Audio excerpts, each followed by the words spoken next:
having met up with a new ally, having faced danger together and proceeded further into the lair of the lizard folk, our collection of 5 heroes finds themselves within a location familiar to their newest addition, Zeum Fogbender. One of the few constructions that have been spotted within this region, an old stone building that has provided them shelter for most of the evening. Morris's watch, or sorry, Theon, you had first watch, right? Yep. Okay, so Theon's watch passing rather uneventfully. Morris's watch passing without much incident, but Morris, you gain the sense based off of just what you can see kind of moving in the distance every so often that there you definitely detect motion, but it's difficult to distinguish what amongst just many dark silhouettes things could be. I keep my great axe at the ready. With great axe at the ready, you begin to get the barest hint that daybreak may be coming. Daybreak's coming.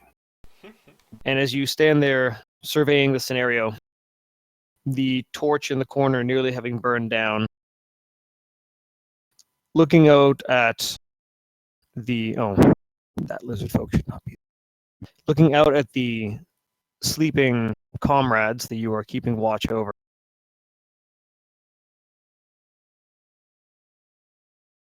You hear Psst. looking around, all your comrades are still asleep. I look around more. You hear a rustle from the southern portion of the room, and amongst the cage that has been jammed into the doorway to bar access, you can make out a round silhouette that wasn't there before. The cage rustles slightly. A voice speaks. Can you move this? Who wants to know? I do. Isn't that obvious? I don't know who I am. Well, then let me introduce myself. Little I don't hard to do know if- from this side. I don't know if that's a good idea. I sit back down. I don't know if I was standing, but I stay seated. Seated. Same thing. Very well. If you wish to be skewered and burned to death, that is very much your decision. But I It won't have... be my fault when your head's rolling across the floor either. That will be difficult to do with me on the other side of this cage, isn't it? I love Mo I so can get much. through. I can get through. Don't you worry. You will miss out on a great opportunity. Like what? Well, a way to perhaps get you and your friends out of here alive. I see very little chance otherwise. I'm sick and tired of your bullshit.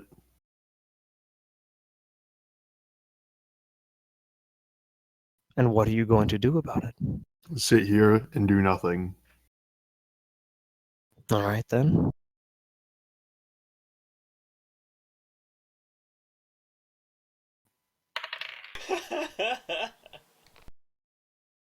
Morris, you see the wooden construct, the cage, begin to slowly shift forward. If you could move the cage, why'd you ask me to do it? The shifting stops. That's what I thought. I'm not here as your enemy. That implies you're not my ally? Well, I can be an ally if you so choose. More people, the better. Then help me move this. Are you going to be my ally? Perhaps. Depends on the offer. I don't know. That cage looks pretty good there. It continues to move forward. Is it I'll making ignore enough it. noise to wake any of us up? It actually it bumps into Sorwin. Which one's Thorin? Is that game? Yes. Yes, And and Sorwin he's- shoots up with a start, and for a moment cries out with a "Wah!" And that is enough to wake you up. So we're all woke. Actually, I'm staying sleeping. I'm Alright, in Theon a is still deeper asleep. sleep. Yep. Honos and Zium, you two are the closest. We'll say it woke you up. Is something wrong? Is someone at the gate? Yes, There's- someone is at the gate. I don't know who he is. He won't tell me. Do I see what's going on? I You was see. I was dreaming about a lady, so I'm really slow to like All right, you're find my slowly coming bearings. to awareness. You hear Uh, muffled conversation. He's trying to hide his boner is what he's trying to do. Honos, you notice that the cage that was stuffed into the southern corner of the room as a barricade has been pushed forward and actually bumped into Sorwin. Sorwin then moving in reaction and making an exclamation is what brought you to consciousness. Did he you make see- an exclamation like so- in Metal Gear Solid? So at this point, Sorwin just woken up, goes into the corner to roll his morning joint. Okay. Sorwin, seemingly heedless of anything that's going on, heads over And- to the chest and kind of kneels down. And then you Begins back to work. eventually start hearing the sound of him trying to light something.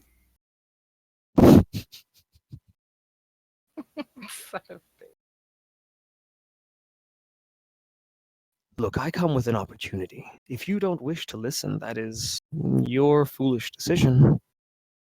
What? We're not stopping you from talking. He keeps going on about how he needs this thing moved so that he can show us stuff. But then he moves it himself. I don't get it. Well, you see, I was sent here, and I need a response. Hmm. Oh, I've gone and done it again. What, move the No, barricade? Never mind. Do you wish to hear my offer? Do we have to move the barricade? No. I step in front of Big Mo and say I'll listen. What's Very this well. then? I come with an offer From from the one who rules these lands. Sounds ominous. He presents you with an opportunity to bring yourself before him. Perhaps we should give him an opportunity to bring himself before us. Well, the alternative to his offer was spears and fire. So this offer you speak of is in many ways a threat. The lizard folk are many things, but they are not subtle. You say that as if you were not one of them. And if I'm not, I'm curious what you are and why you serve him. I do not serve him. But there is something I require of him. And I am to be here anyway for a short while longer. Truthfully, it was my idea. I did need some kind of entertainment while I waited. I figured watching you two beat each other to death might be amusing. Is this guy like still like whispering kind of over the stuff, or is he just? The figure, this kind of silhouette, as it converses, simply moves around, and all you see is a changing shape. And the voice itself is surprisingly calm and precise in many of the things it says. Is I it s- whispering? No, it's speaking at normal volume. Okay, I I start- start to shift awake. I start Okay. checking out the what I can see through the openings, through the gates, to make sure nobody's out there about to sneak up on us. You're checking the gate behind you, or you're checking the Both gate in gates. front of you? Both gates. Both gates. Okay, make a perception check.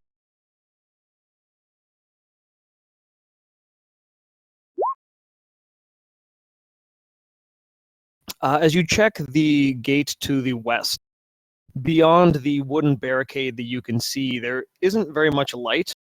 There's only the briefest slivers of it breaking through the thick canopy. You do see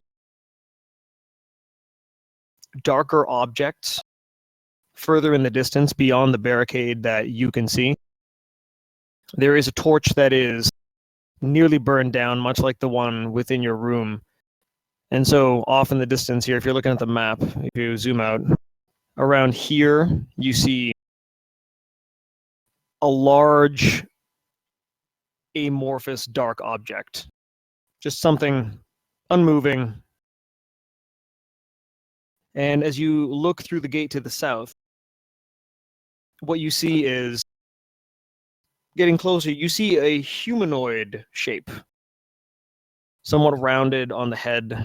It's difficult to make out any features. Unfortunately, this individual is standing on the border of the shadow, and there is little to no light being cast on them. So what you see is merely the silhouette of the slightly lighter background. I say, I'm guessing that's our escort. Well, I will not be escorting you. You will walk there yourselves, or so he says.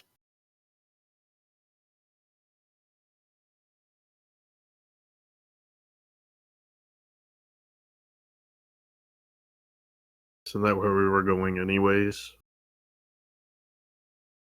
Well, you must forgive me if I'm mistaken. It does not seem that you are here for fun. You must be here for a purpose. And judging by the looks of that one, I imagine it has something to do with a small village that should be in peril in, not too long. When you say that one, who is he referring to? You can't tell.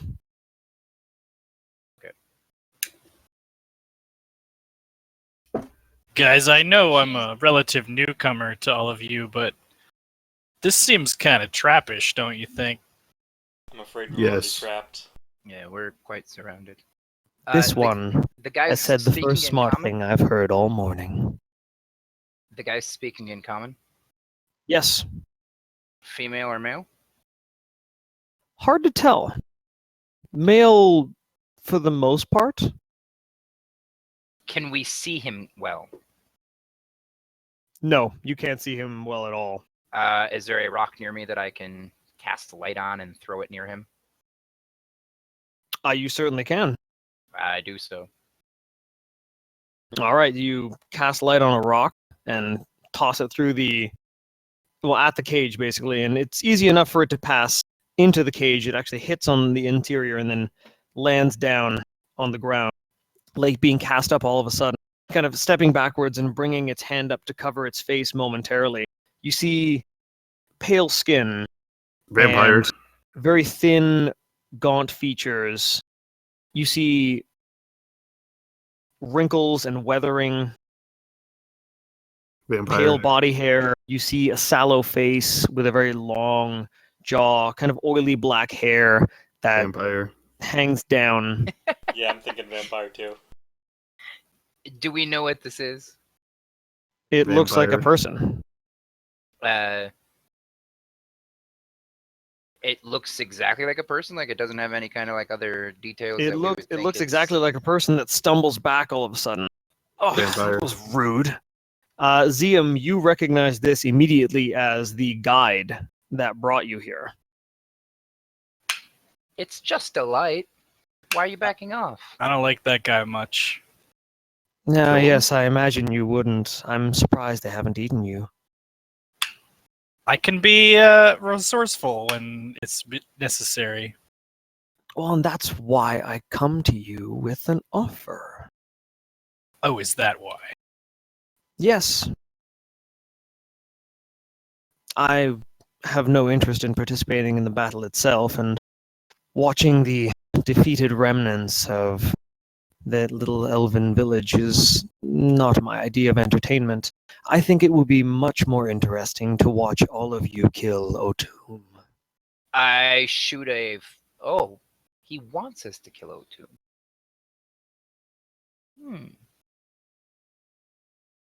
Thought you said you Uh, wanted something from him. I wake the slave guy up who is there, unless he's already up, and I ask him if he knows more about this guy. Oh, you mean Faisal the prisoner? Faisal? Faisal is his name, and he woke up around the same time you did, Theon, so he's heard everything you have. But does he know who he is? Because if Ziam was He taken looks by to him, you and is just it- kind of shrugs and shakes his head.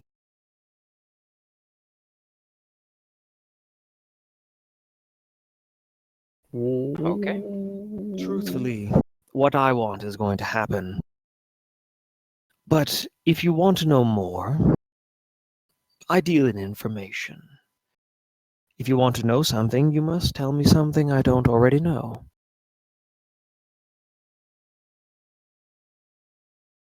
So what do you want to know?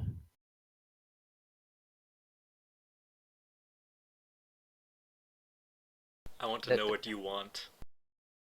I've said what I want already. I want to see who will win. You and your friends, or O'Toole. So you're sadistic then? No, You just simply want to see a bored. fight? Simply bored. So I you just want some wanna see us entertainment. fight. Okay.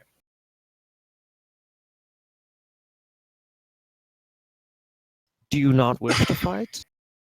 Do you have no desire to save those people? I Did you care not less. help them to put them in danger? Me? No.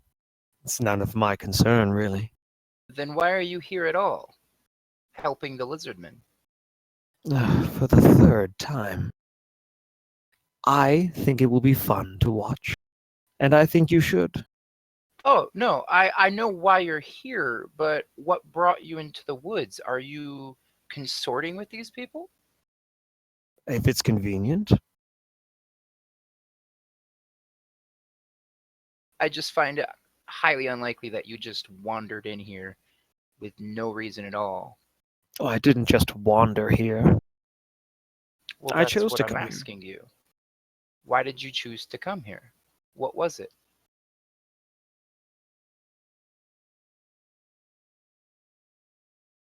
It's more interesting this way.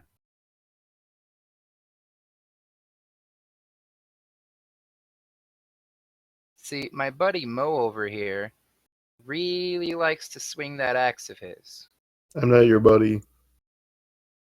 But you like to swing that axe, right? Yes. This is a chance. Hmm. I'm very much doubting that would work on him. Can I look over to the right of me and look over at the figure that he said we were getting surrounded from? What? Just to the west. Whoop. Well, you look out to the west and you don't really see much. Your dark. Actually, let's see how far your dark vision goes. It's like the same as everybody. 60. Well, yes, but I mean, how far on the map? Yeah, you don't see anything as you look out into the darkness. You see vague, indistinct silhouettes, but it's just, you're not even sure if you're looking at objects that are blocking light or just shifting colors that your eye is trying to perceive. It's very difficult. So are they your friends? No. But for the time being, we are. Share a mutual interest. And if we group up with you, then we are your friends for the time being too? I can be your friend if you like. It's not what I'm But- asking. From what it seems, I have given you some information you asked me. Now you must give me something I ask. Does that sound fair? You're gonna ask whether I say yes or no. As an aside, I just learned something about myself, and that is that I'm not friends with anybody who says, I can be your friend if you want. That's creepy as hell.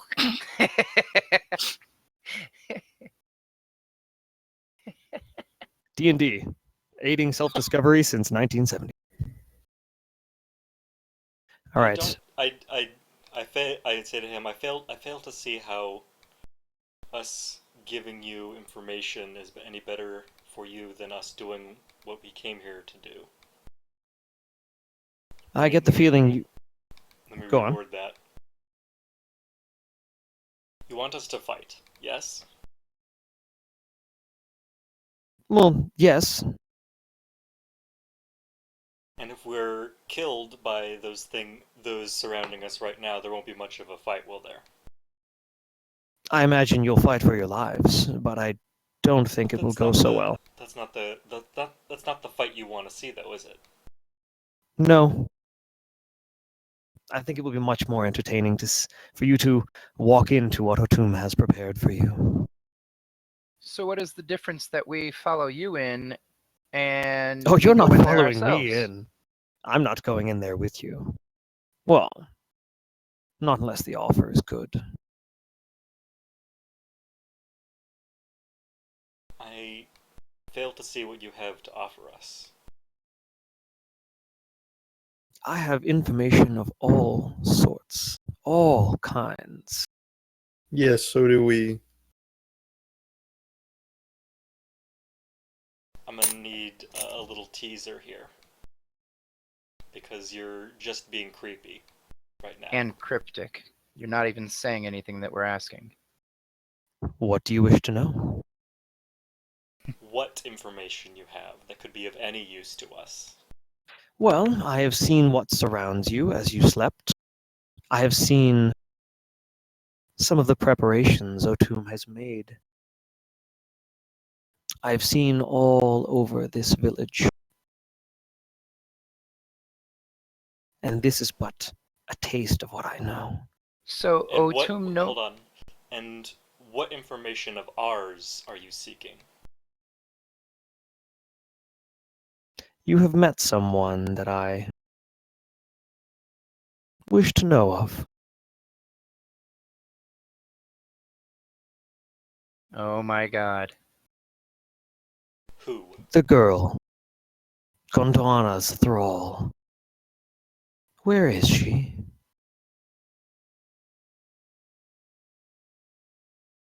Let's Uh, have an aside here. I have a question for HPG. Can you repeat what he said after the girl? I will type it into chat. Okay, thank you.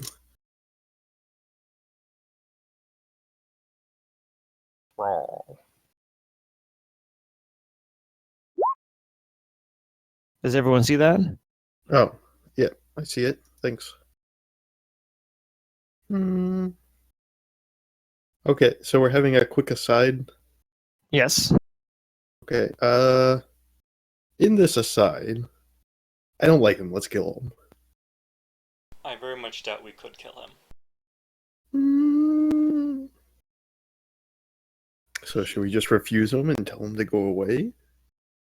So in this aside, let me just say that like Ziam barely knows you guys and really kind of just wants to make it back safe to his town. That's his primary goal. So he's like gonna play along as though he shares your Well- goals because he thinks that's the safest way. Technically, we he don't d- know where she. Yes, you want to stay safe. Technically, we don't know where she is. So if we tell him we don't know, is that still giving him the information he wants? I don't think he'd be very happy with that. Oh, well, that's all the information we have for him. Well, we do know where she is. Do we? I'm assuming that actually, if you don't know who she is, do you? Who, me? Yeah, you. I don't know. Is that a trick question? No, it's not a trick question. What So are we you asking? make the deal. The deal. You make the deal, just you. You ask for the information and you give the information. Myself. Yourself. Not the group, yourself. Because I don't know where she is. Because you don't know where she is. Okay. Should we tell her where we last saw her, though? You don't know who she is. Oh. We don't even know who he's talking about right now. I'm speaking directly to Morris. Morris, you do not know who he is talking about, correct? Well, I can make assumptions, but not Uh, specifically. It's gonna be all clever and shit, and now we're walking into... We're in an aside. He can't hear us, right? No, this we is assume he the can't hear DM. us. The DM is laughing. We assume he can't hear us.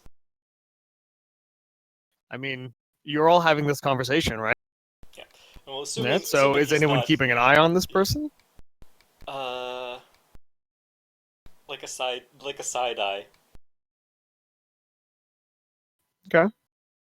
Uh, Well, let's say he doesn't like the we don't know answer. Let's say he gives a better description. let's Is- ask for a better description. No, wait, hold on. Let's say how much of use do we think this information is? Well, I'm pretty sure I can mow down like half the Lizardman army, so I don't know. This guy also wants us to fight in a glorious battle. Is it going to be worth our time to basically play into his, his plot to have a close battle?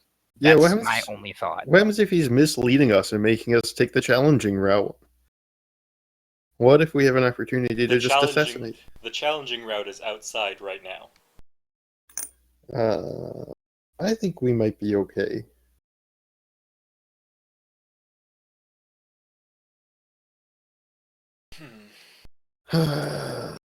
Not aside. I want to ask that person what his name is. My name is Scorus. Orcs. I've never met anybody who looked like you. I'm a little affronted.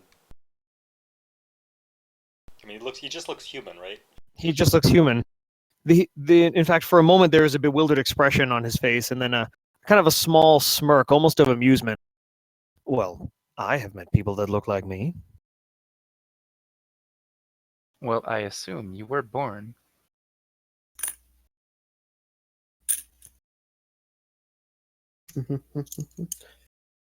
Moving.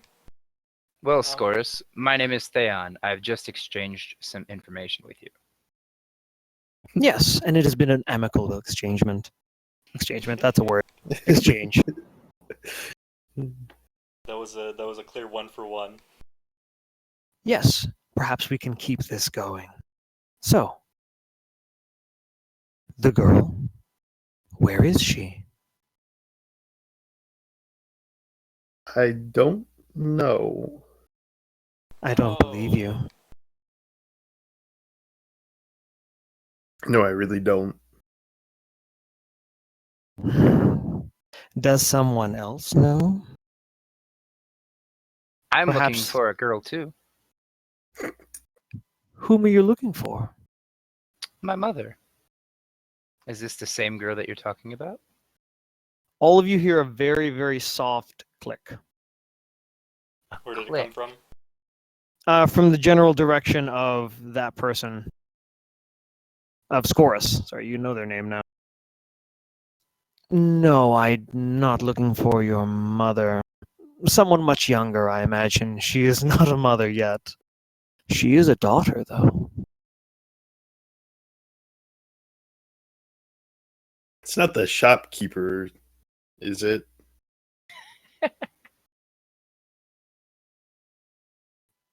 The a kind of cocked eyebrow comes up over the left eye of this individual. No? They're all Um, someone's daughter. Doo-doo-doo-doo-doo.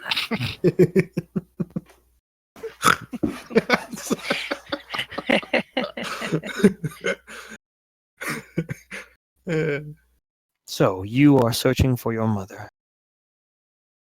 The figure then looks and locks eyes with you, Honos. There's something unnerving about the glance, something piercing, something that looks deeply into you. And what are you looking for? Is that information I can trade? What do you wish to know? I wish to know if you have an idea of how we might get out of our current predicament. Yes, I can think of at least 2 ways. Would you like to know them? Yes, I would. And you will tell me why you're here Yes, I and would. what you're looking for. I can give that up, yes. Very well. As I see it, you can accept this challenge from Otum, face him directly. From when I spoke with him, he said that you would be, well, in less precise words, you would be unmolested as you enter his presence. And there you will fight. Elsewise, you are essentially surrounded right now, and you can either fall victim to fire and spear and fang. Oh, although you know a third option does occur to me. You could flee. If you leapt in the river, you might survive. Some of you, anyway. And then you might even make it back to the elven village as it burns to the ground. Its populace enslaved. Why would it burn to the ground? Silly boy, they are coming. Who? Have you not seen them? There is a veritable army, but a day away. They have nearly completed their repairs. Soon they will march. All these disgusting creatures. An army of what? And I have These my lizard folk. And he spreads his arms around him, kind of looking around. You are surrounded by them. And soon they will march on your home. I think it's a bit rude to call them disgusting. I start glowing my finger, readying a firebolt cantrip. I push his hand down. Well, you're facing this creature. No. I'll let him soothe the anger. Okay, all right. Yeah. Well, I have told you what I know about the question you asked. Now, I asked you what you're looking for. Be truthful with me. I'm looking for my apprentice. There is another soft click. Just Well. a quick aside. Is that detecting lies? You have no idea. Because if it is, that wasn't one. I understand. Okay. It's probably a trap that they have readied. I'm assuming it's counting something, and I don't want it to count up anymore. Okay. I don't think you have any information that would be worth us giving whatever information you desire is worth. Let me hold on, let me rephrase that.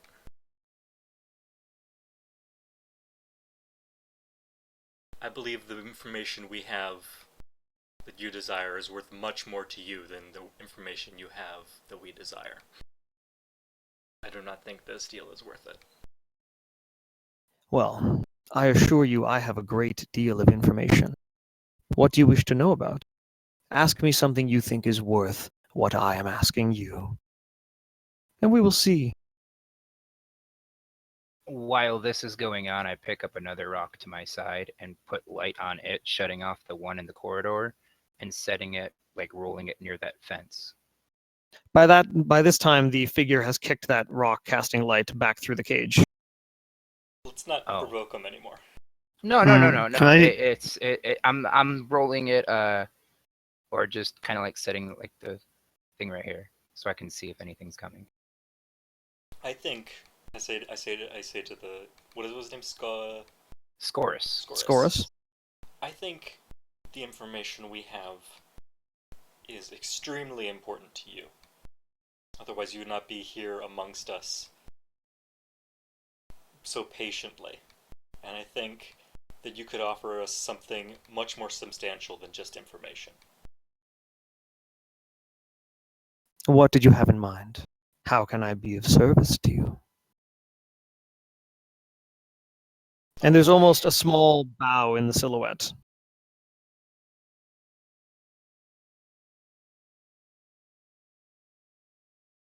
Let's have another aside. Okay, we huddle up. You whisper amongst yourselves. We whisper amongst ourselves. Who's keeping an eye on Scorus? I'm still keeping an eye in the west. Arms crossed, I'm staring him dead in the eyes. Okay. All right. So we have significantly improved our negotiating platform. What do you think we can ask for? Would it be useful to ask any information that he has on the fog? Perhaps a weakness? I'm thinking beyond. Beyond the information. fight? I'm thinking this being is much more powerful than anything in the region. Do you think he can alter my muscles and make them bigger?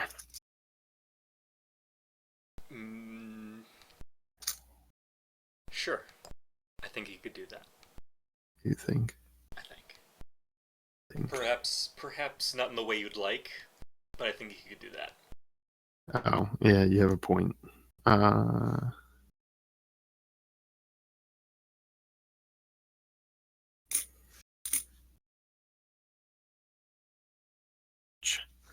What could we ask of him? We could simply ask him to rid us and everyone here of O'Toole. I get the feeling he might be able to do that. Or at least Ooh. significantly weaken him. Okay. Is that worth giving up information on? He wants to see us fight. He wants to see us fight, but he wants information girl on as the girl well. more. I'm thinking much more. I see. And I say this extra quiet, and I ask that, what about Hosk? He hasn't showed up anywhere. Well, it's only been a day. I'm not sure he knows where we are or what we're doing.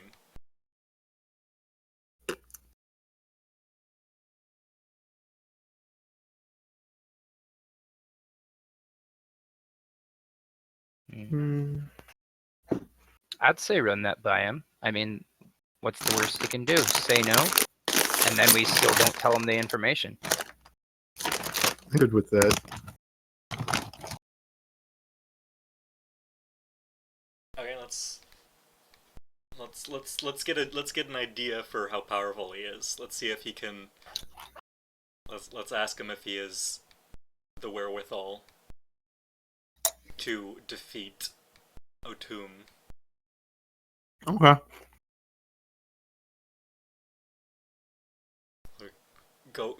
Let's go up to him and ask him. I'm gonna say to him, Scorus is leaning against the wall. His hood is drawn up over his head. Could you? Certainly not. He would kill me where I stood. Is that because...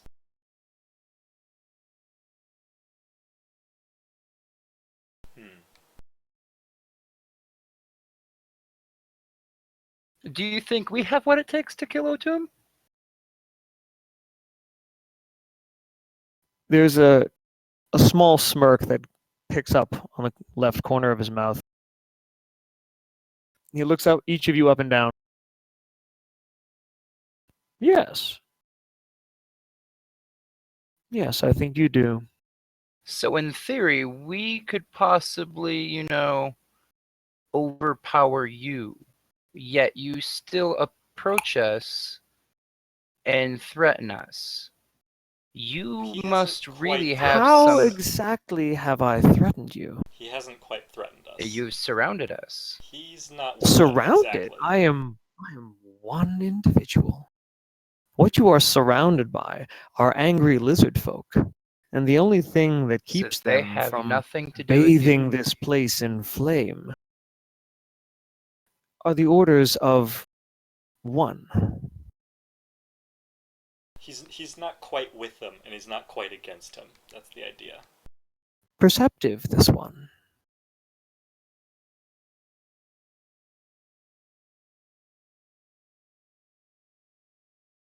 Perhaps we can continue our exchange. I think we both need more information.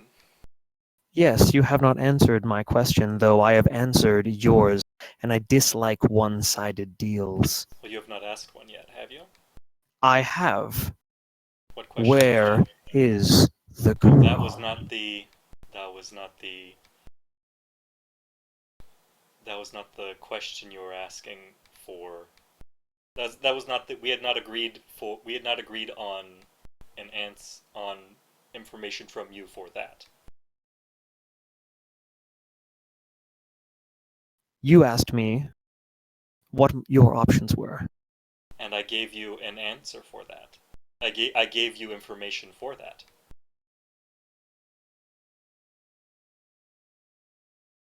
I suppose we could call that an even trade. You did not get what you wanted, and I did not get what I wanted. Both of us are unsatisfied. So what is it you want? I much desire satisfaction. And if that is mutual, then all the better. We had such an easy exchange before. It is still easy. It was just a bit of miscommunication.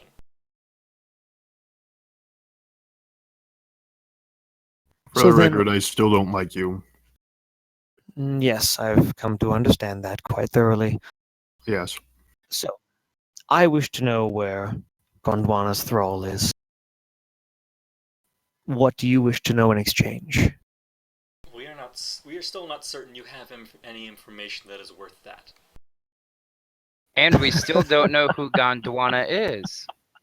She is the one you slew in the swamp, burned her home down,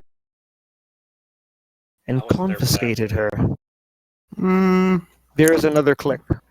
Oh, interesting. Fuck. Technically, her house fell down. There wasn't much I could do about it. Let's It was- all just stop talking about things for a second. It was her fault.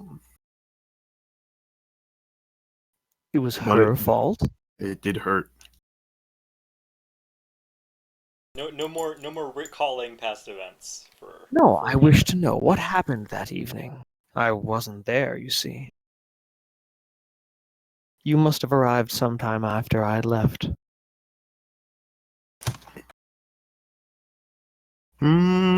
Hold on, let's get something for this. We have just given you some information. And I have given you some. Yes, you have. But it was not information that we asked for. I did not ask you for that information, but I believe in fair exchanges, and I deal in truth. It's better that way. Yes, you make a good point. I see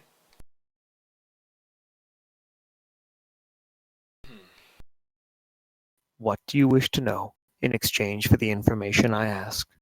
Question for the have another DM. aside. Question for the DM. Where's What's my question? mother being held at? The vision that you had in the mirror was that Honos was able to describe in a similar fashion was that of a distant rocky island amongst an ocean. Yes, but you gave a name. What was that name? The name of that region is Sindarin. That's right.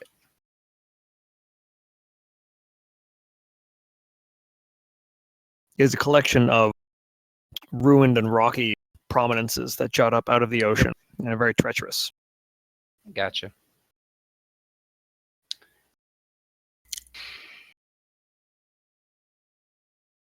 So you were having an We're aside? having an aside. So, whoever, whatever this person or thing is gathering information. And we need to avoid saying anything that it doesn't know. Any sort of past events, any sort of personal history, anything. We need to avoid anything. What if it's for a fair exchange, like he says? Then we can We say are that, but we need we to be are very... looking for somewhere else. Yes, but we need... If we can get some information Yes. on how to get to other locations. Yes, but I'm worried that we have already or are fast approaching some sort of either limit or point where this being gains some sort of power. So you or- think he's gaining the upper hand the longer we speak? Very much so. Then why not just agree and go right now? Because he's not offered. He's not the one offering anything yet. He's not the one. He's not the one we're. He's not the one we are agreeing to go with. We're not agreeing with him with anything.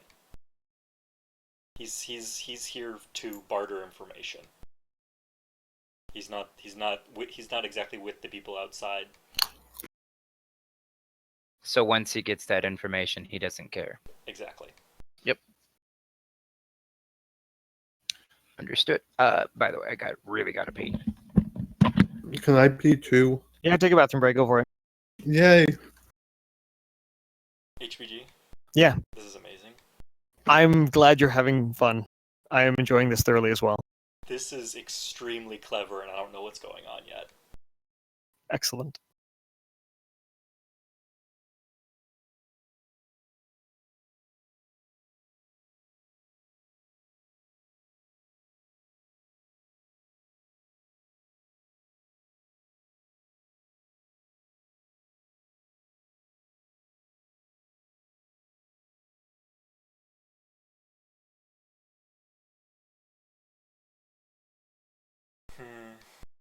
I don't know what to do, man.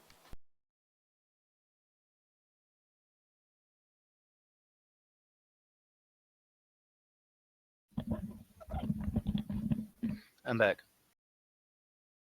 Are we still in the side? Yeah, I'm pretty sure you can hear everything we say, though. Yeah. I just didn't want to be interrupted by him. Well, maybe we can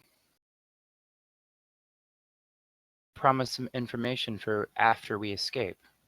No, that's not how this is gonna work. He's not gonna allow that. Well, he wants to see a big fight. That's not quite information. I think that's just more general curiosity.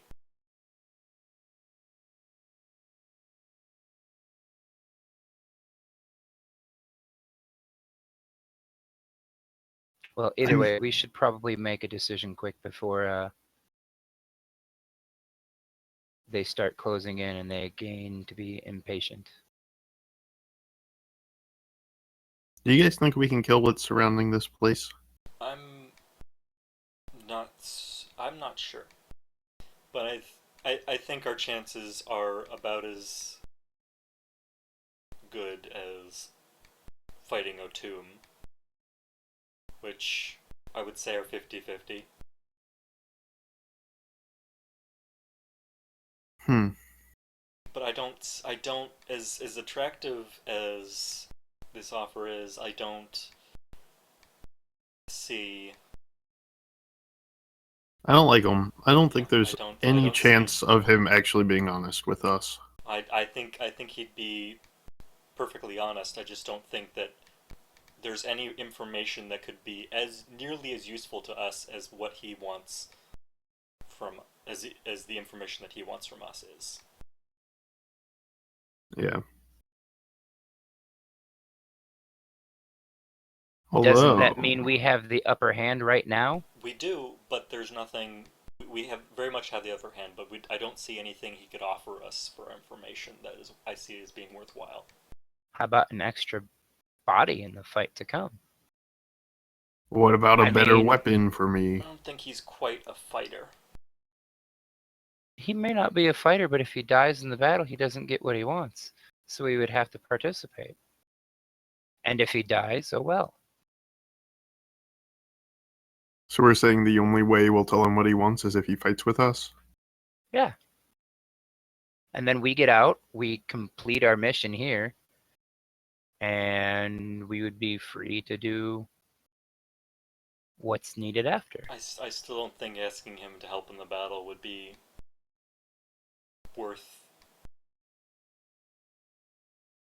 worthwhile. So should we just decline his offer and tell him we'll deal with our shit on our own? I think so. Okay. There's that hallway can serve as a choke point when they close in on us. We can kill them through that hallway. Well, Not him, but they're the things attacking they're coming us. from the west, not the south. Right. So we can go back through the hallway. Gotcha.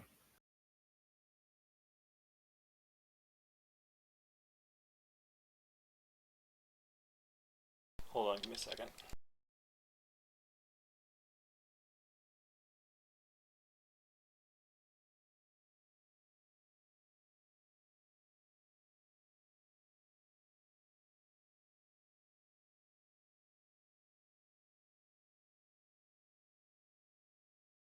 Okay. I'm gonna go up to. I forget his name again. Scorus. Yeah. I'm gonna say I'm afraid we're going to have to decline your offer. Oh, that is so dissatisfying. If I ask too much, perhaps a different question. I'm afraid we're going to have to say no.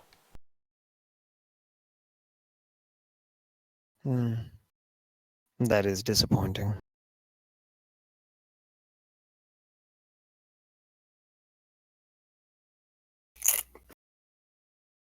May I ask why? He kind of looks out over top of Honos. You can essentially see the form move as he starts to make eye contact with each of you. Is it truly that I ask so much? I mean you It's no that you ill offer will. too little. Then tell me what it is you wish to know. We have no idea what you know. So it makes our questions very, very little.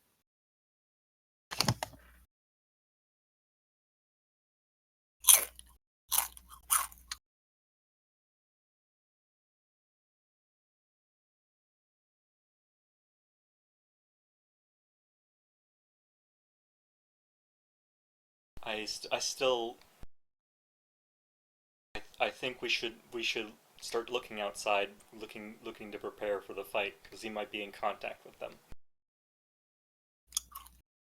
I put my back up against the other cage.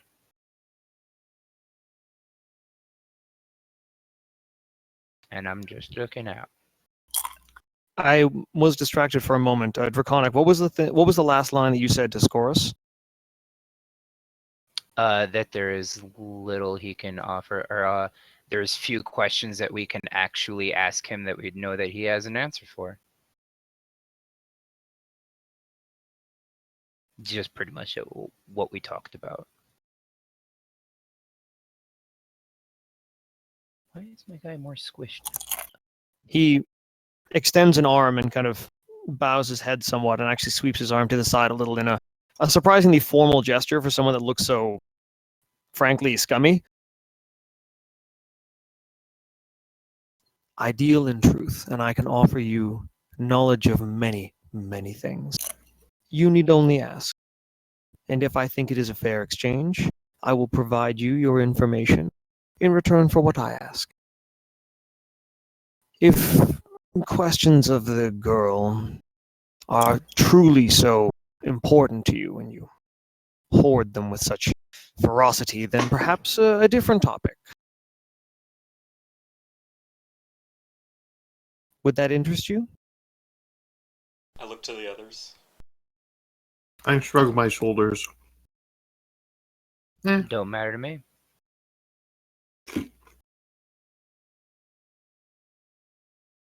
There's no, never mind. I didn't say that.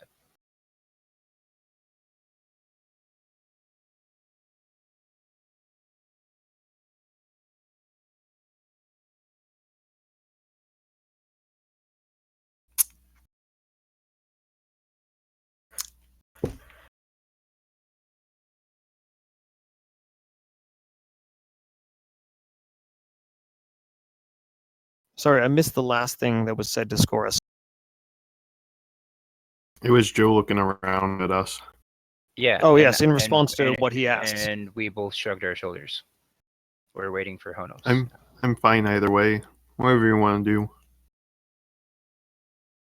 Then tell me, where is the offlander? The human Burnley? Ooh, can we give him information on this You're the one who knows best. one? Yeah, you're the only one who He- does he's know with about him, right? He's with one of the priests, right? Yes, but I can't. It's at this point I'm trying Faisal to. speaks up. Yeah, that bastard, yeah.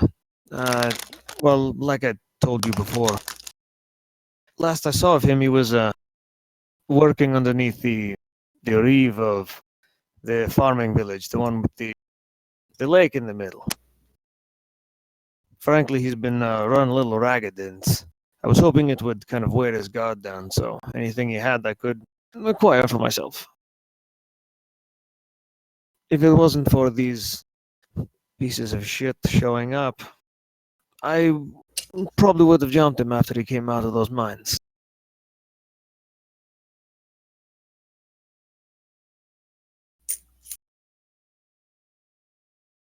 Is that satisfactory? Well, he said that to you guys. I'm asking Scorus. Scorus, right? Yeah. Okay, sorry. I'm terrible at names. You tell me what I already know. What I want to know is, what came of him before your imprisonment? At that, he looks straight at you, Morris. You said before the imprisonment? Yes.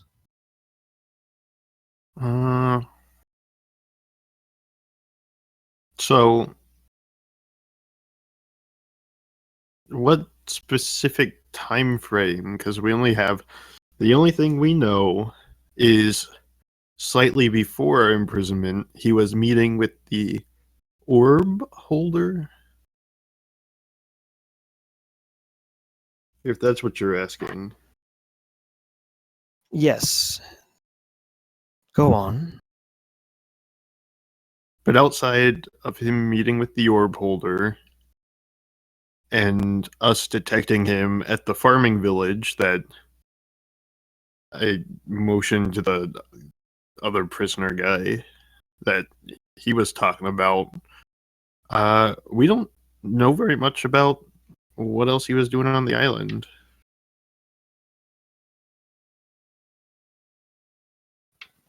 Scorus brings a hand to his face and just stares very, very intently at you. I think that's all I know.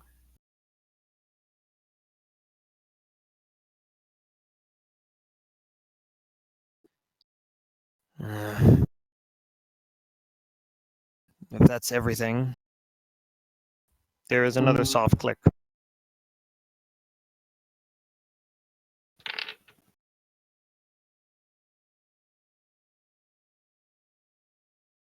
So, Now, I have given you some information. What do you ask? Wait, You mean What? we have given you some information?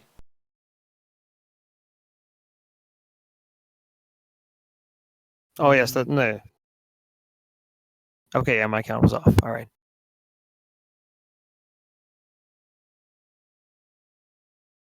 So after the click, he nods his head. Thank you. A fair exchange. So, did we get anything for that? I think we're about to.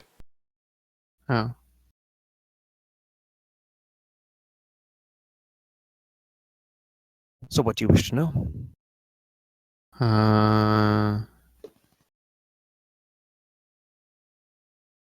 I quick don't- aside. Quick aside. We need information on his weaknesses. whose? The Tomb. Otum. Oh, I'm good with weaknesses Or on O2. weaknesses or a way to get at him alone. I'm good with weaknesses. The issue is he may not have any weaknesses. Perhaps how to get on the island of Cinderin.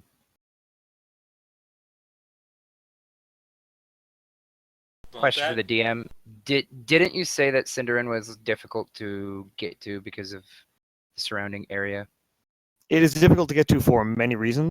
Okay. It is not only very dangerous as far as ships go for like rocks and turbulent waters, but there are rumors of many different kinds of monsters that infest that area, and it's rare that anyone that goes there comes back, and those that do are generally scarred.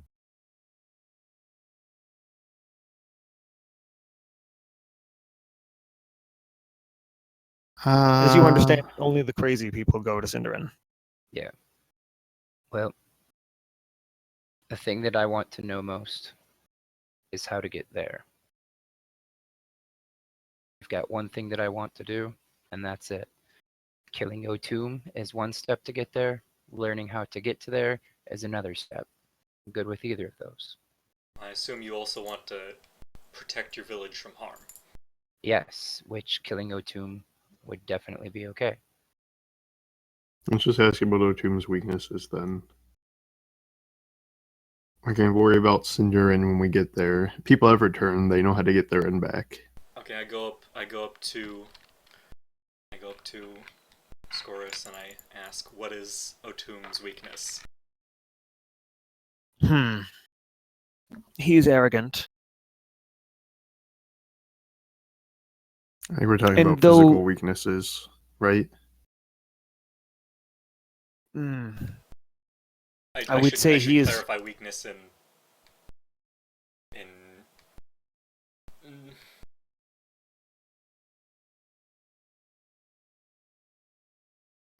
battle. Weakness in battle. He carries few weaknesses in battle. He stands nearly as tall as you and points to you, Morris.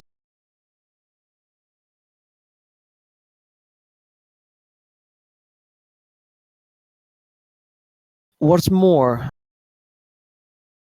he carries a mark of sorts. He does not know I know, but I have seen it. If the others see it, they will know. They will know that he is tainted. That he will not So- free them. So a tattoo of sorts. You could say that. Tainted love. Where is the mark located? I'm guessing that's another question and answer separate.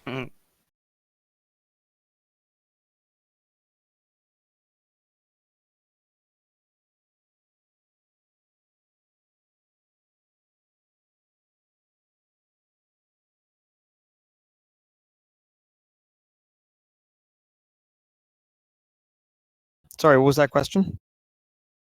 Where is the mark? The mark is atop his head. It's why he wears the skull. When he returned from... Oh, well. You know, I believe we have reached a fair exchange.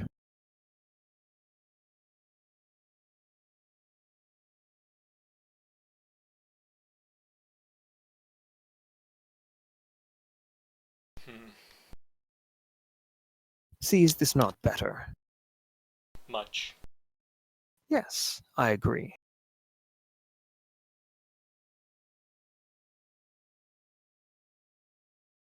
So, you have more information that I desire. And I have more that you surely can use. If you will not tell me where she is, then tell me something lesser. Tell me, what does she look like?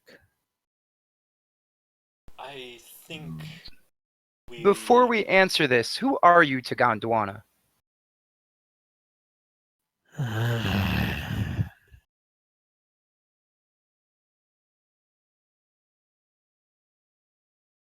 I was servant to her. Now she is slain, and I am free of her. Does that mean you're our servant? That popped into my No. mind too. I do not serve you unless it serves me. I was gonna say I'd be a pretty good master. I have ale and food. I can get ale and food. Oh, this stuff's pretty good. It is strong as fuck. Does Sorwin hold up a joint?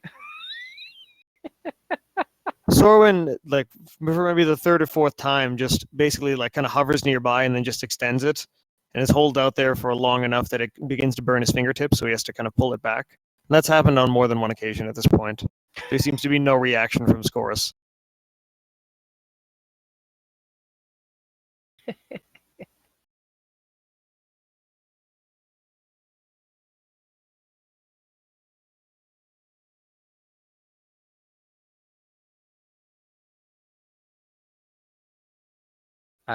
We should do one final aside, because I just want to ask Honos.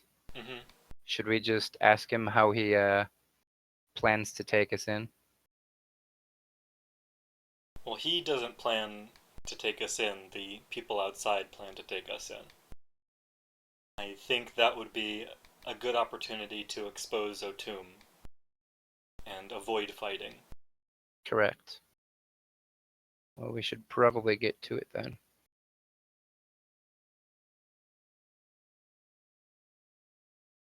Want to kill something? I think that'll happen soon.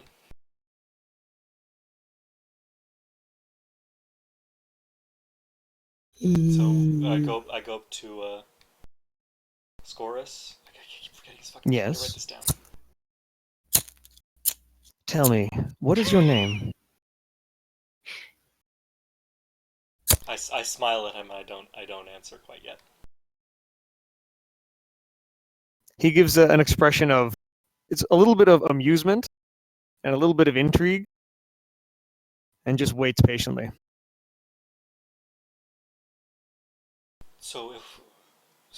Our current plan is to go with those outside. You say they will bring us to Otum. They have lain the way. If you wish them to escort you, they can. But given what you've done to some of them, I believe they simply prefer to let you make your way there.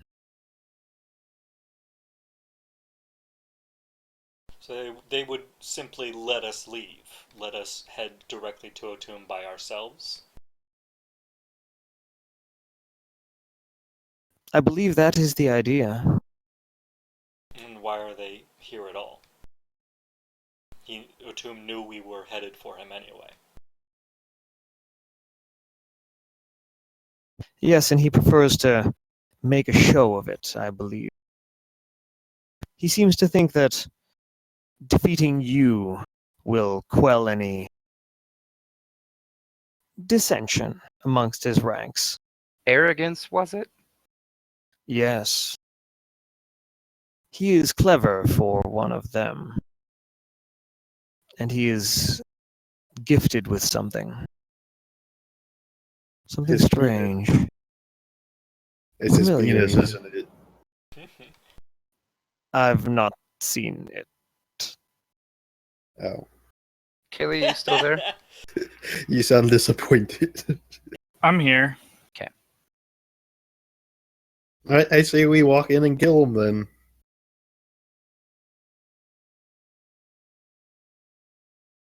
It is That a show sounds- you want after all. Sounds perfectly reasonable to me. I ask Scorus, so after we leave this room, where do you plan on going?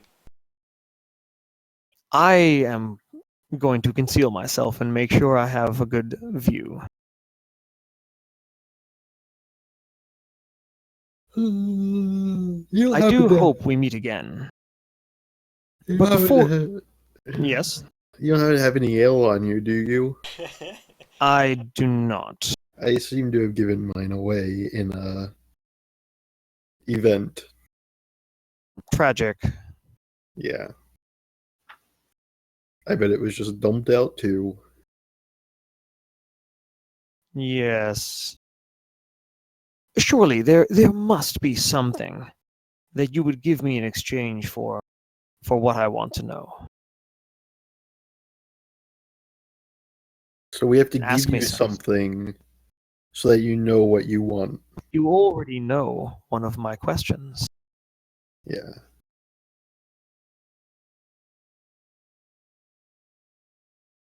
I think you phrased that wrong. We have the ability to ask him these questions and get answers back after we defeat Otum. Time to march onward. I will not make any agreements that extend past your meeting with him. If you get butchered and I have provided you with something and I get nothing back, well, that is far from a fair exchange. Oh no.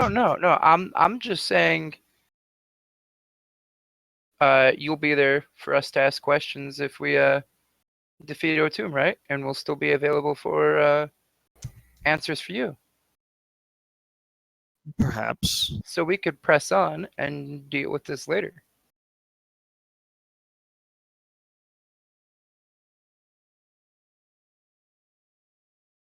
So there's nothing. You wish to know nothing in exchange for this simple Later simple on, we may. fact. Well, why wait? We're here now. Because there's nothing that we're going to gain immediately for the oncoming battle. Surely there is. Like what? Perhaps you do not wish to know something now. Perhaps there is some burning question that lies within you. Not right now. I want to kill something. Let's go. I start making my way towards the barricade to the west. And I should be out of Scorus' sight by now, right?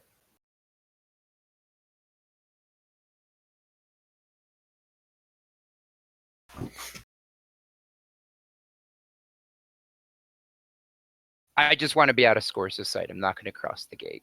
Okay.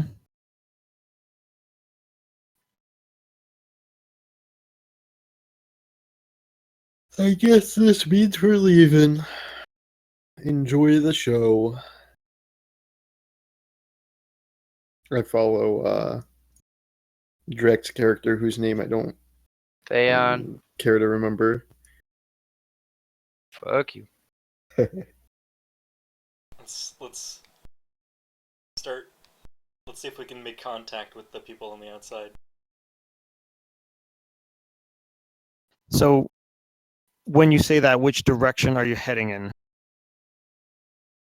Wait, you mean I'm going this way, following Drek's character?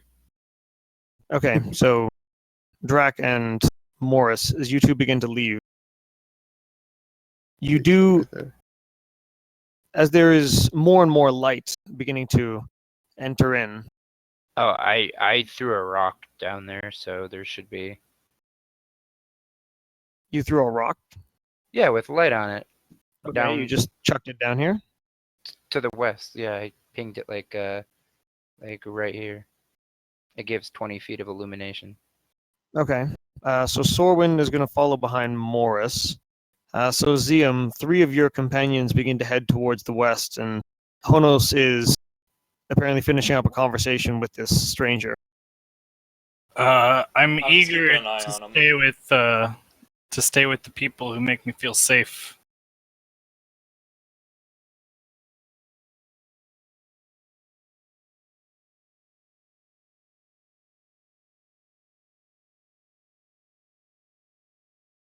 So as you throw the rock down there, Theon, what it begins to illuminate is a barricade that seems to have been put in place over the course of the evening. And behind it are clustered quite a number of soldiers.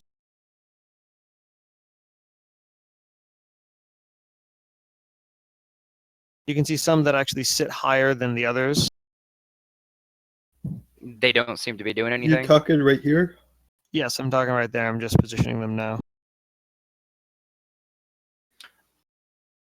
I nudged Theon say, ask him which way O'Doom is. Yeah, I'm kind of like waiting for like Honos to finish up his conversation.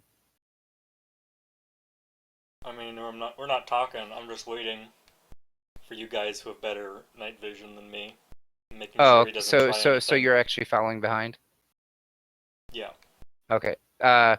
I just start proudly walking a little forward, and I shout out in Draconic and say, to the north, correct?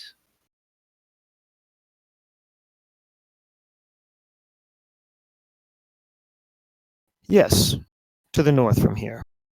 As you leave this room, go to the Oh, right. I'm not talking to Scorus. I'm talking to Oh, the Lizardman. oh, you're going out and talking to the lizard folk. I am shouting out to them and saying, "Hey, to the north, right?" One of them just climbs up on top of the barricade and just points to the north. And I say, "Thank you." The lizard folk does not respond. He gets down behind the barricade, and he and many other lizard folk are kind of hunkered down behind this thing for cover. And you can see there.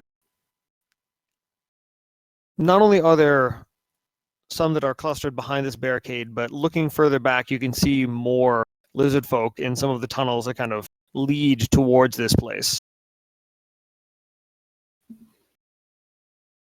I pay no mind. I start walking to the north. All right.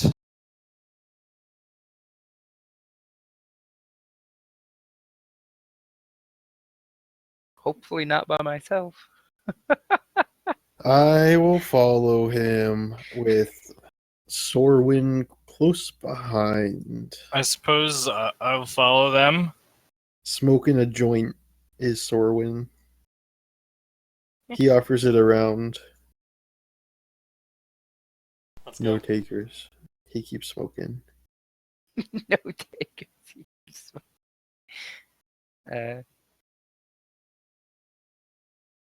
I don't really know where else I'm going from here, because Does it cost Sorwin points in anything to turn into an aminal? Yes, he has a certain limited usage of wild shapes. Is that a class feature or a spell? It is a class feature. Okay. Because I don't see it anywhere in his shit.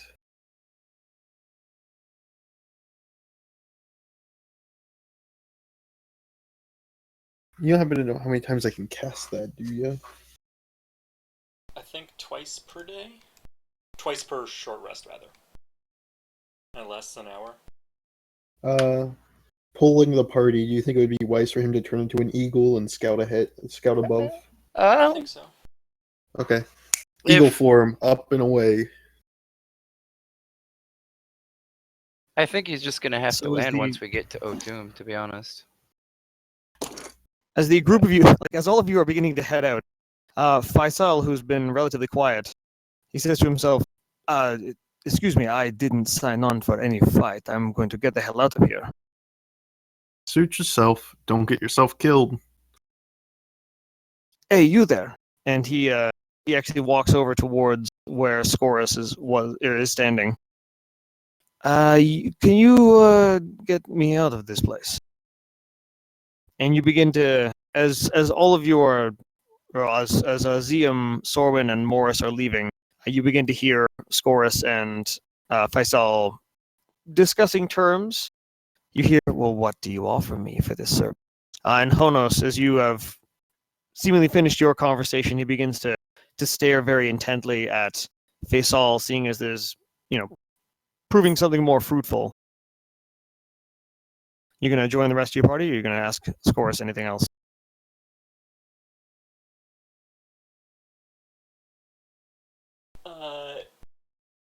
Can we take a quick break? Sure. Or I need to use the bathroom real quick. I'll use this I'm- opportunity to do so too. I need Again. another drink. The conversation has ended.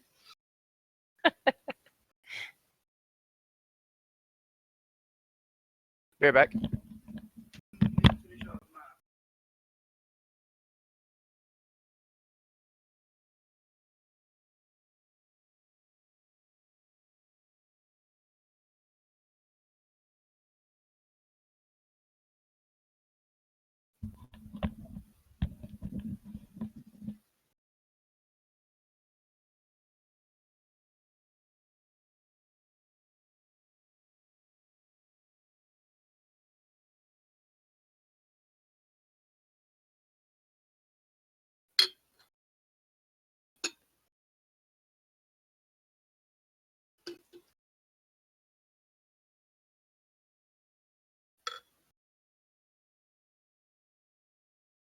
Well, that just happened.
I'm back. And for the record, I did not like that guy.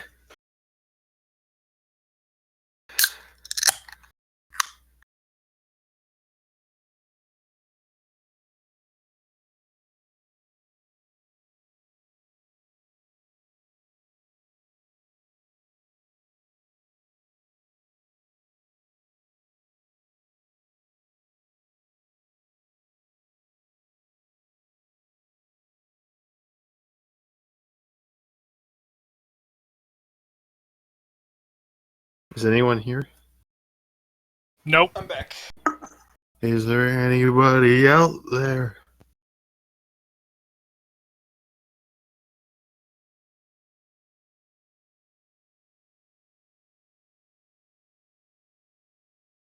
Can I just comment on the name of that game, Killy? Adventure communism?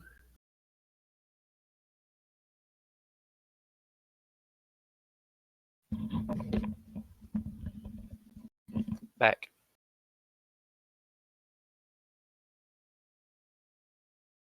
Is that a click game? Yeah, it's a stupid game. I was just messing around with it while I was listening.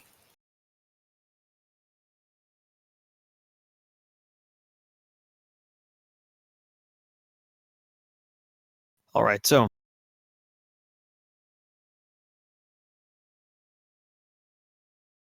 For the record, I don't like that guy. I hope I get the chance to kill him later.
Badoop. Boo boop. It's Ned. He's trying to talk. Ned Weinerson. hello, Ned Ryerson. I believe you'll be unable to speak. Is everybody back? I'm I back. think so. Yep.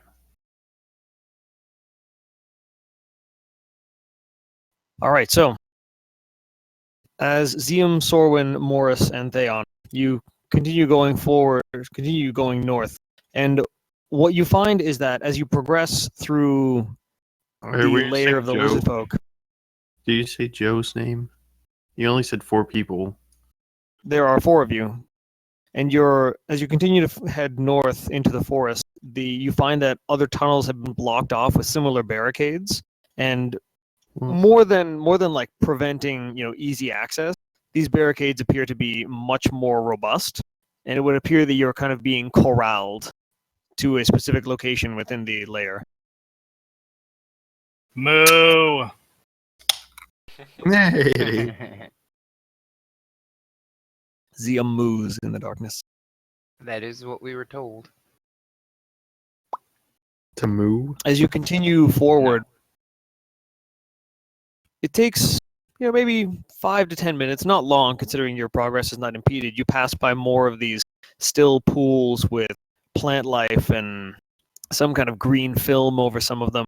There is the occasional bit of movement of animals, some birds, some small critters here and there, small lizards, snakes, the occasional bird or bat. As you make your way further and further forward, you start to come to an area that has torches. And as you come out upon it, there are a few lizard folk that are standing by 2 more of these barricades that appear to be arranged, preventing access to a particular section of this layer. And as they see you approach, they kind of look towards each other. And one in particular, a larger one, wearing red leathers, similar to what you saw Enhan wearing. Han. Enhan. Oh, Enhan. Okay. Yeah, Enhan shot first.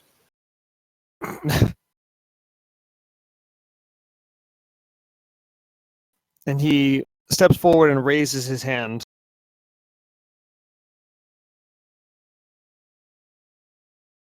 He calls out, "You come to fight." Is this in common?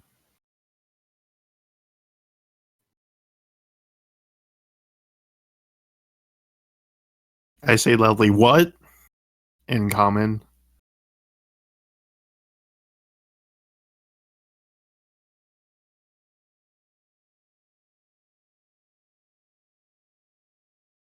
Did HPG die? No, I didn't die. No, he says it in Draconic, so Theon, you're the only one that understands. The rest of you just see this lizard folk step forward and raise one arm, other hand clasped on his spear, and just barks something harsh.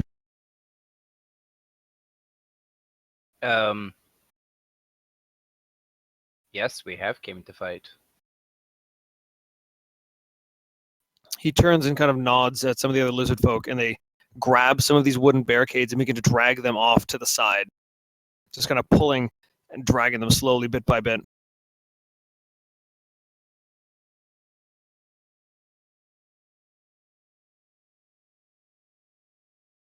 As they draw these wooden barricades back, they leave these deep furrows in the earth, and what is unveiled before you is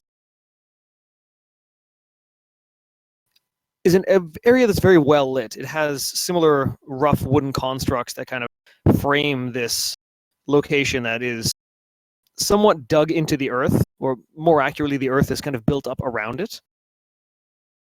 And there are these wooden barricades that are kind of surrounding it. In the center is a large bonfire. And actually, you know what? I'm just going to bring everybody to it. Yay! Ooh. Big map.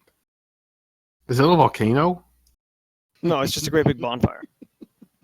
Volcano fire? Oh my god, who's that guy up at the top left that we can kind of see? You do see lizard folk that are kind of strolling about. Oh, that's not part of the map. Fuck.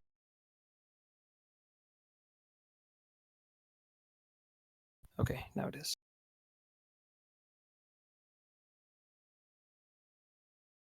The volcano of doom. Oh, you know what? I didn't even ask for the marching order. I'm assuming Morris is first. Sure. Well, I guess I was kind of in front. You can be second in command. Okay, I'll be second. I don't want to fuck with Mo.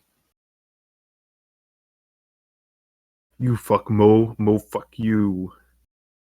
I mean, that means it's mutual. By chopping your head off.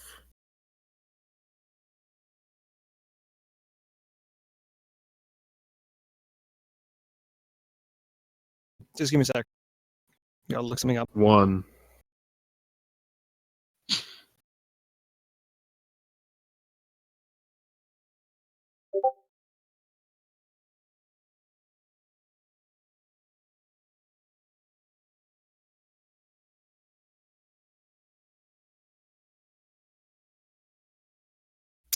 I was gonna say something and realized it sounded weird. I was gonna talk about my beer and say this head is unusually foamy, but then I decided not to. And you prevented exactly what you just ended up saying. I thought it was good enough to say. Pretty good.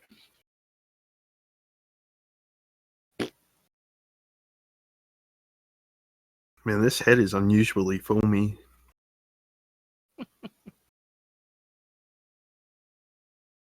If I blow on it, it like moves a little. I found out that if my cup is warm, it creates a lot more foam at the top. Why don't you make it cold then? Because I forgot to put it in the fridge. So if your cup's warm, the head is bigger. Yes. Do you slurp it down?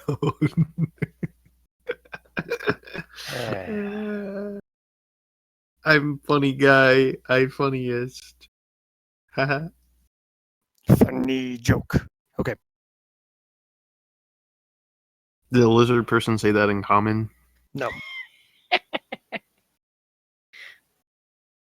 So, as you all kind of slowly walk single file. Oh wait, we didn't even get marching order. What the fuck? So it's Morris first, Yeah. Then who? And me.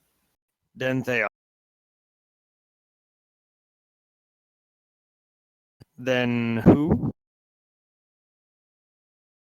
Then we'll do Game, then Joe, then Killy. Doctor Who? So What's your Morris, you marching look order? around and Honos is nowhere to be seen. Well, then not Joe, and then Killy.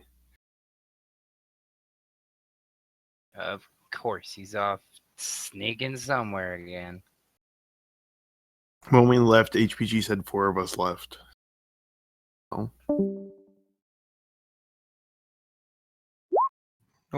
I think I bored Ned into departing. Super sneaky. All right, so as you are entering this area, you begin to hear the slow pounding of drums begin.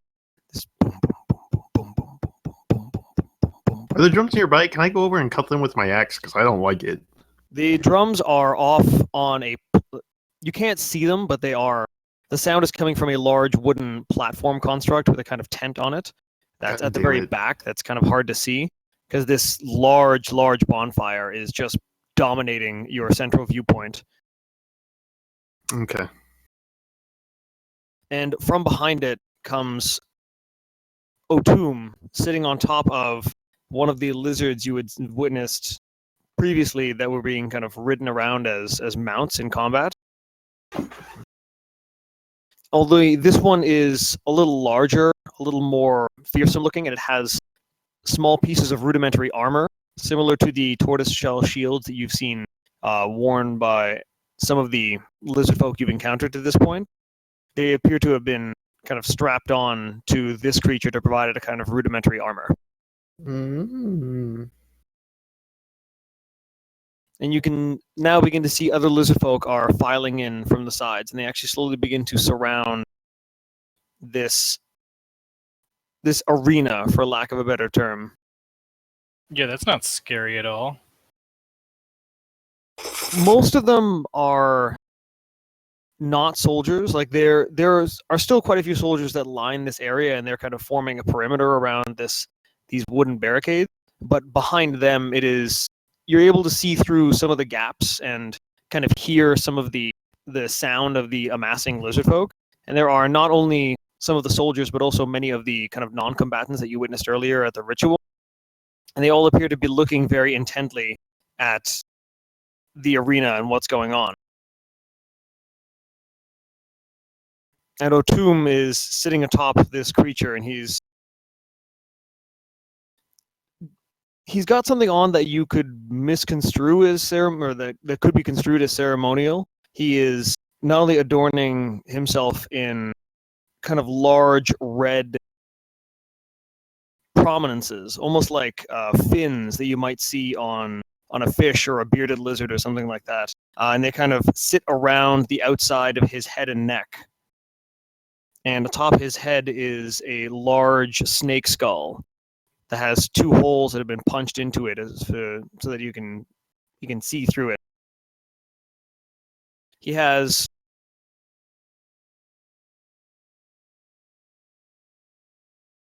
and he sits atop a saddle that is set on this creature, and you can see these 2 large kind of pockets on either side of this saddle, and there are just a number of wooden sticks that are sitting in the 2 collected pockets.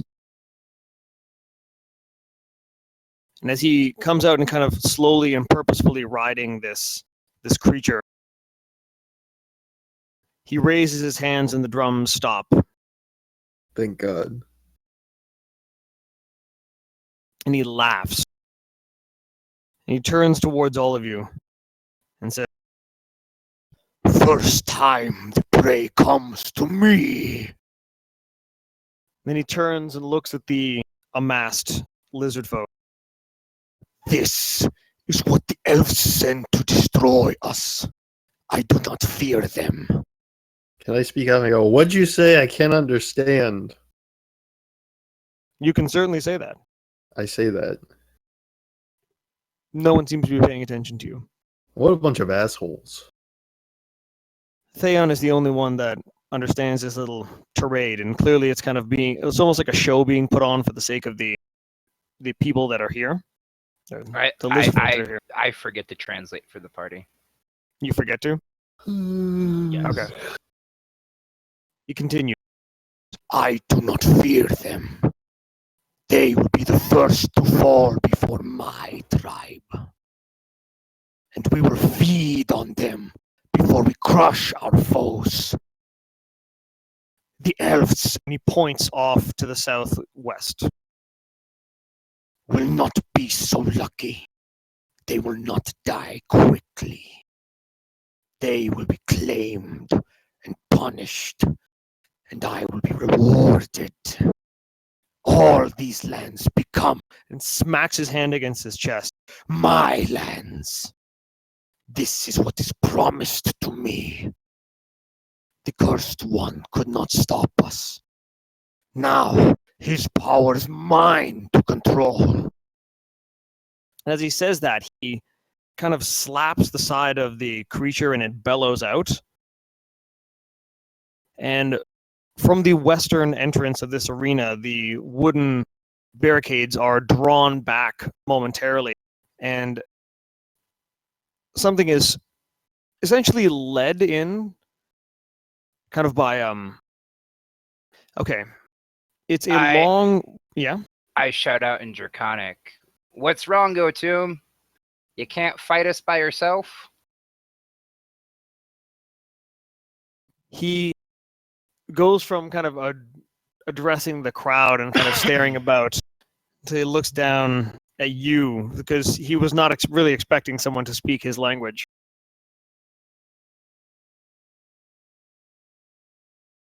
And he just stares at you. And he points. I kind of like just put two fingers up and just kind of like a what's up? This one dies first. But not by your hand, right?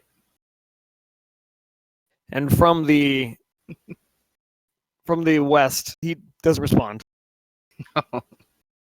There is a lizard folk that is adorned in kind of ceremonial robes that you actually have seen before.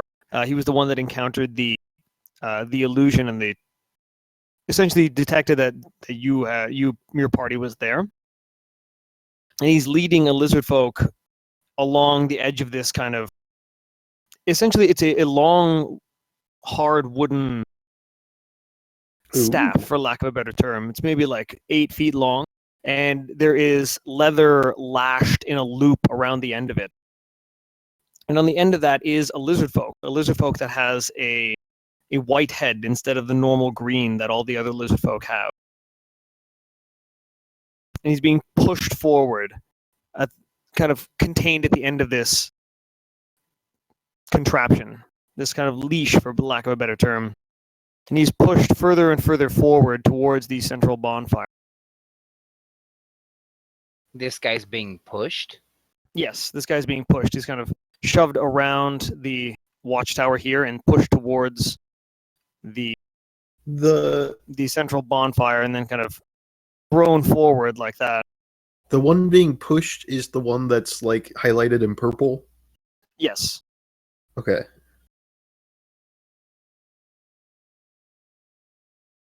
And he is actually the back of his knees are kicked out, so he's forced to kneel down. And for a moment, your concern is that you're looking at Hosk before you. But while this lizard folk bears the same white markings on his head, he does not bear the same kinds of symbols and tattoos and some of the other distinguishing features that Hosk possesses. It would appear that this one is similar, but is not the same as Hosk. I continue to mock Otum and ask, you can't do that yourself? He kicks his creature forward. Oh, apparently falls off it too. Kicks his creature forward. And he looks down at you and says, Fear not, little elf. I will slay you myself. he then I don't think you could slay anybody else besides just me. I think you aren't that powerful. You're from the big snake that you summoned to this thing approaching right now. You always have somebody else doing your job. By the way, I mentioned to Morris right in front of me. By the way, he says he doesn't fear us at all. make an intimidation check.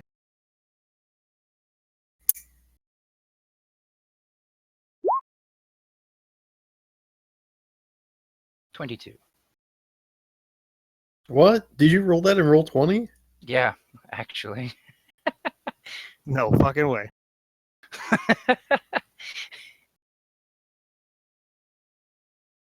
He points his finger at you and says, Then come forward. You will face me. They and he points to the rest of the party. will face this traitor. And the one adorned in kind of ceremonial robes puts a cord around the head of this kind of buckled creature, the one that's been kind of kicked to its knees. And you can see a wooden carving at the center of this. As he puts it around him, the carving itself begins to glow and glow red and begins to slowly become brighter and brighter. And a small trail, like a tendril, begins to creep off of the kind of wooden amulet and cascade off towards the west. You, Theon, you're the only one that can hear this, but you hear this figure in robes say to O'Toole, The cursed one will not survive another.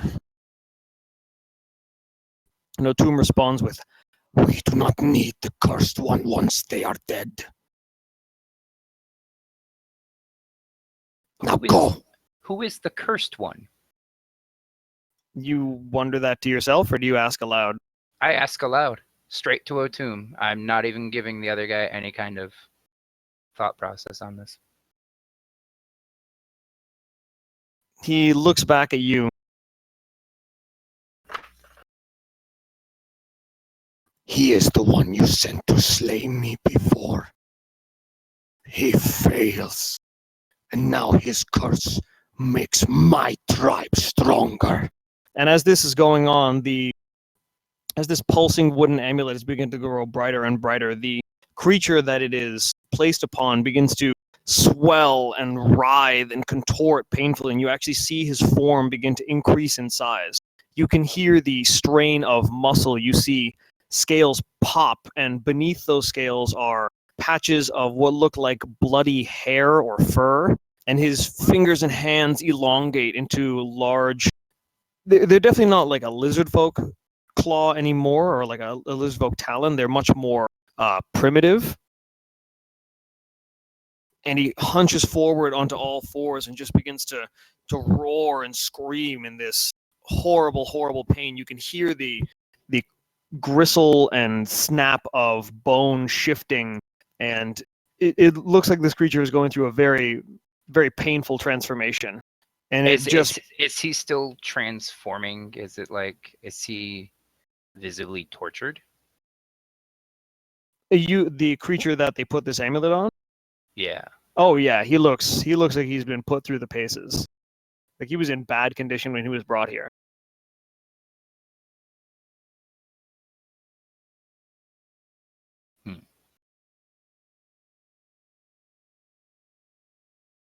And that's all.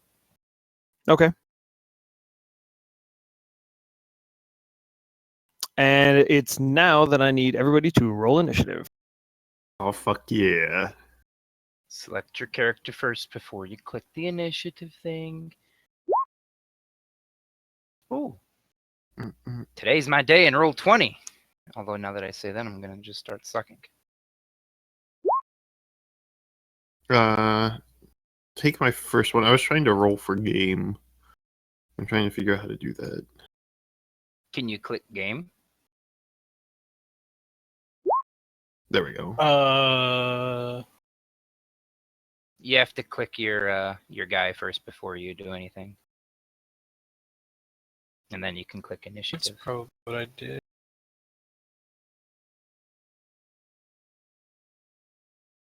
Also, like the records show that I don't think you know what, never mind. What? I was gonna say I don't think Game's character icon looks like what I'd expect him to look like until I zoomed in and realized that wasn't gold plate armor. Yes, that is definitely not gold plate armor.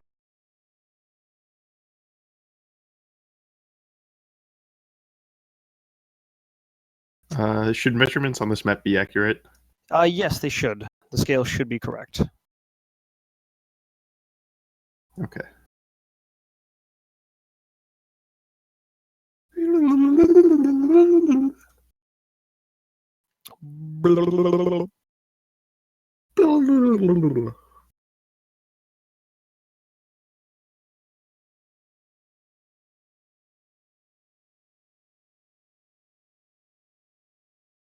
Alrighty then. Hold on a second.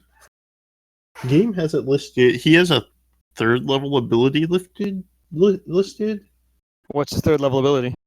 but he doesn't have any third level ability slots. Let's see. Game is level 5. Oh, is he level 5? When did he hit level 5? You're 6, everybody is 5, and Zium is 4 because he's the most recent person that joined. Am I 6? Yeah? Look up at the top of your sheet. Does it say 6? No, it says 5. Oh, you're level 6, bro. You leveled up a little while ago. When did that happen? It happened the same time that everybody else hit level 5. Did it? Would I Yeah. level up at the same time they hit 5? I don't remember ever being told I leveled up. I can recall telling you you leveled up. I think it happened at the end of the session and you might have forgotten about it. Really? Do you think maybe you've increased your hit points and then forgot to just increase the level? No, my hit points are the same. So I Yeah, am 5th attack level, he's got 6? 2 level 3 slots. Yeah, I see that. So I am level 6.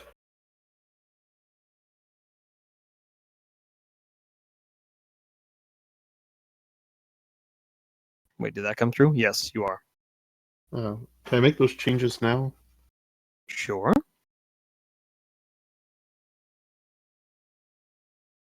I believe that gives me. What the hell? Why didn't I know I leveled up?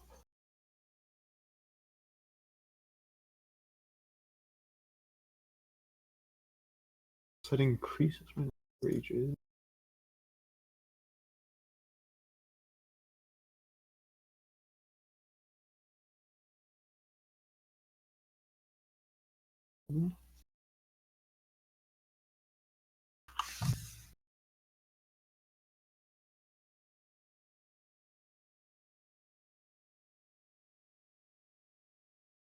Alright, I think I did everything. I think I'm good.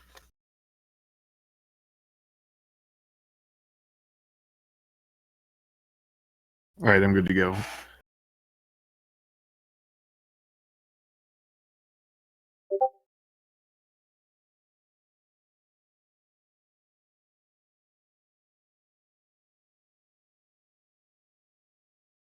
Okay, let's see. Do I have everybody that I need?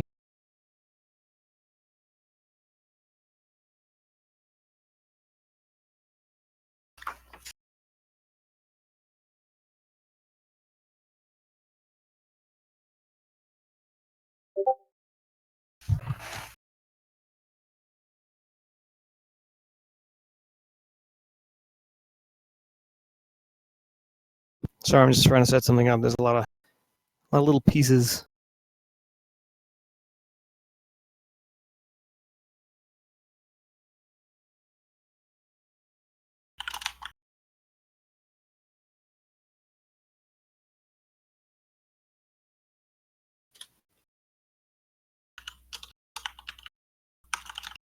Mr. Owl.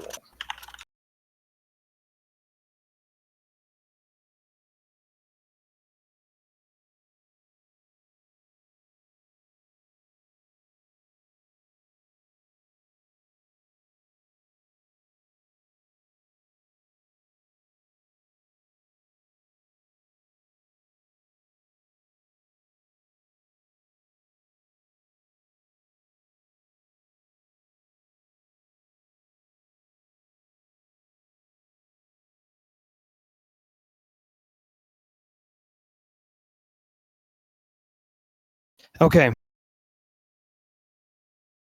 So as this back and forth kind of comes to a heated moment, there is a strange sound. It's almost like a kind of hollow pulling, like a, and the air nearby to the eastern border of the arena begins to distort and pull and whip around. You can see some of the plant life that lays around this area begin to be pulled up in a kind of strange consumption. And they just twist into this one central point, and from this central point begins a small burst of kind of purplish light. And it begins to grow and glow brighter and brighter and brighter. And then from it, this small gateway opens, this circular kind of portal that just pops into existence. And you hear Morris what is a vaguely familiar sound. It's just this, and out of this portal fires a small gnome. Pink hair, looking very disheveled at the moment, and he is careening forward and just eats it into the dirt and just skids to a stop, like mostly on his face and a little bit on his chest, and then stands up immediately and looks around, and he is just bewildered and confused, and then very calmly brushes himself off and kind of dusts all the dirt off and rubs it off his face, and then hops into a ready stance, and there's fire that immediately bursts into one of his flames, or one of his hands. And Morris, you recognize your old friend Pedwin, who's been missing for quite some time. I smell not real big. recognize him as well? Oh, thank God! I thought I was gonna fall out of the sky. Oh yes, Theon, yeah, you have met Pedwin, so yes, you Yes. recognize him as well. So yes, this familiar figure comes hurtling through this portal, which then slams shut behind him with a and everyone that is collected here is just staring in stunned silence at the sudden arrival of this gnome. And Pedwin, it's your turn. I'm waiting for the finger guns. Yeah. I yell, is that big scary thing the bad guy? Yes. Maybe. The one riding the lizard.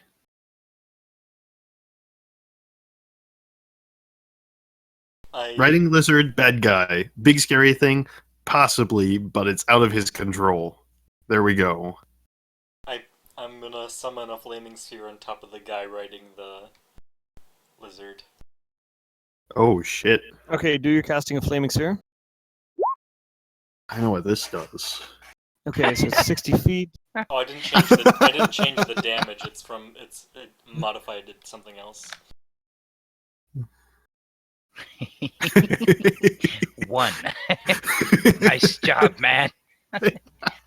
That does not look like you rolled 2d6. No, it is not. a two. What an entrance. There we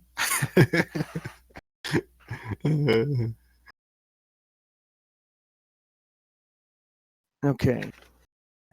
Any creature that ends its turn within 5 feet of the sphere must make a dexterity saving throw. The creature takes 2d6 fire damage on a failed save.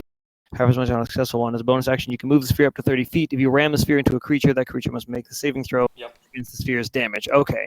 And the sphere stops moving this turn. Oh, so it hits him and stops. Yeah. Okay. When you move the sphere, you can direct it over barriers up to 5 feet tall and jump it across pits up to 10 feet wide. The sphere ignites flammable objects not being worn or carried, and it sheds bright light in 20 foot. Okay.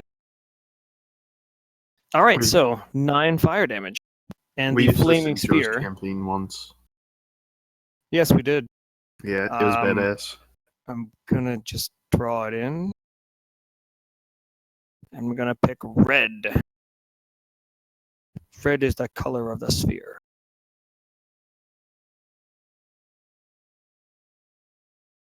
Fucking Pedwin.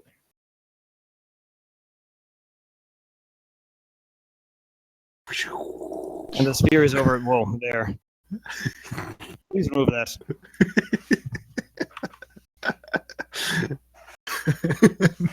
Okay. So So 9 damage.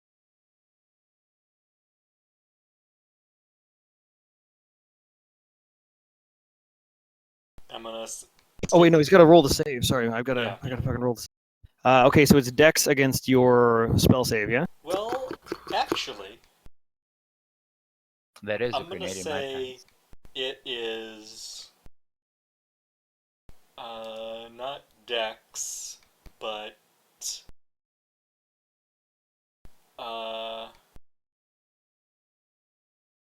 intelligence. Okay, mark off the additional casting of the spell slot. Oh, is that how? Wait, let me. I don't think that's. Oh, did you not read it? No, I don't. I don't think you cast it twice. Do you? Let me double check it. I'm gonna look it up. Class. That's a different thing, isn't it? You're talking about Lore Master. Yeah. Okay. When you cast a spell.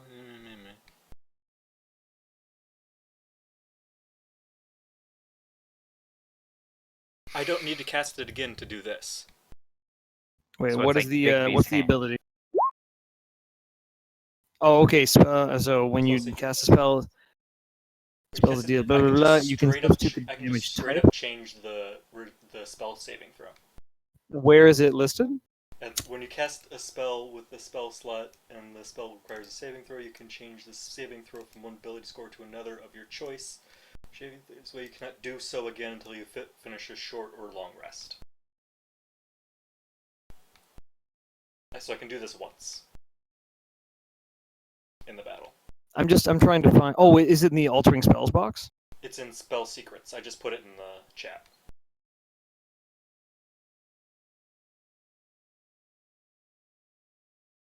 It's the Wait, only which- thing. It's the only other. It's the only thing I can do right now because I'm not level 6 yet. Oh! I see. You put it in the chat in the game. Okay. Roll That- 20. That other thing I can't do till 6. Okay. So you made it intelligence. I gotcha.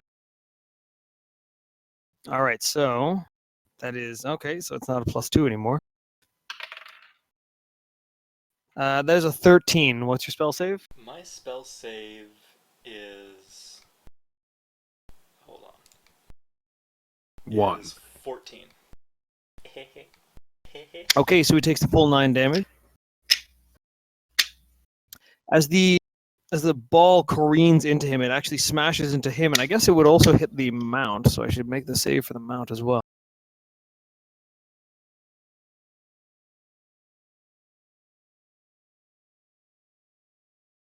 That's a fail as well. So that's 9 damage to the mount.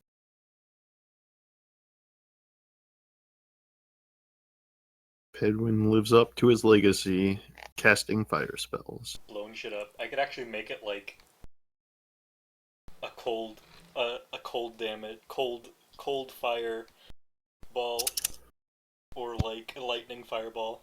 So But as then it won't light it on as the fire. spell slams into him, the flame seems to deal its intended damage to the mount itself, but for some reason, as it cascades into Otum's form, you see him react to it and recoil, and he pulls away, but he doesn't seem to take as much damage as you thought he did, or as you thought he should, given what he was hit with. And it seems like the fire didn't have quite the effect you intended it to. It still Nope. hurt. Nobody likes that O'Toole, bro. Speaking of ZM, it's your turn. I'm- Oh well, wait, actually no, let me- you gotta. Let me make a beeline. Oh, I gotta zoom in. Let me make a beeline to way the fuck away from him. Don't you have 25 feet of movement being a no?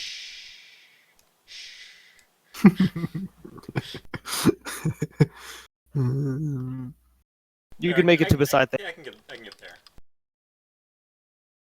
Okay, so Pedwin, you bolt in the direction of familiar faces, and as you do, these familiar faces give way to people you have never ever seen before. And who the fuck are these people?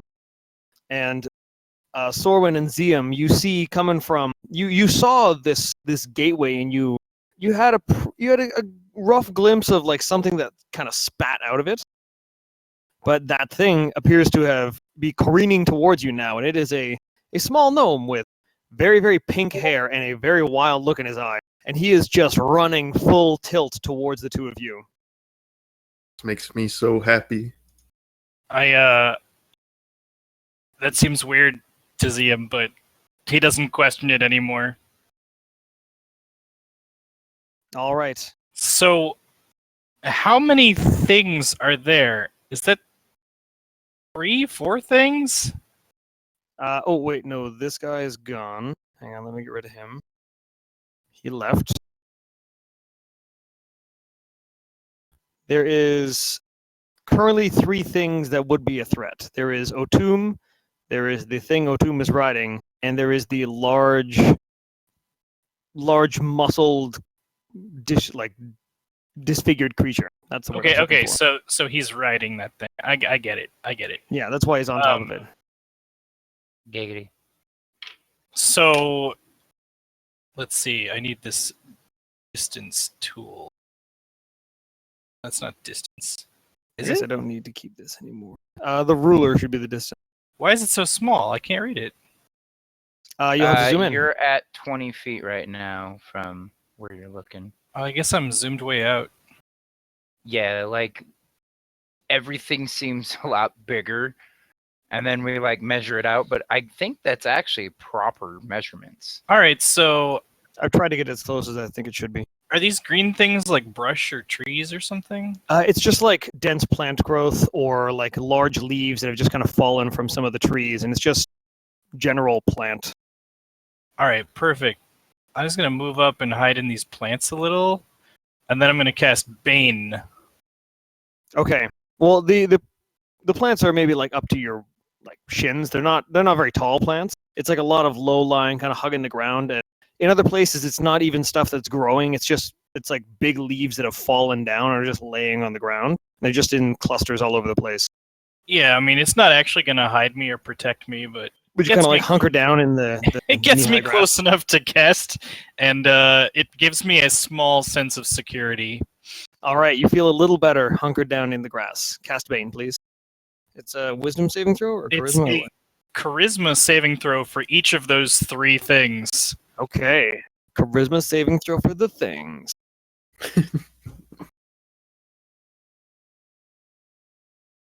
And it's DC 14. Should I roll or should you roll?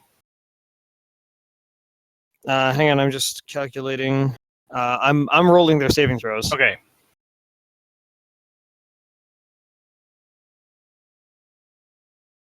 So many windows.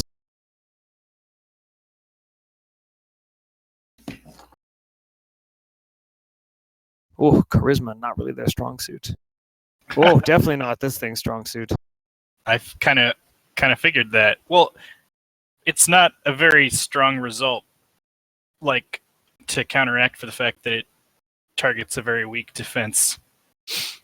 All right, so the Ziam, as you mutter this incantation, you kind of press your hands forward. The spell actually leaves your form, and you can feel it kind of radiate out of you like a wave, and it seems to impact that large creature and just kind of scatters off of it, but it seems to take hold on Otum and the creature that it's riding. They're currently being harried by this great big ball of fire. Cool.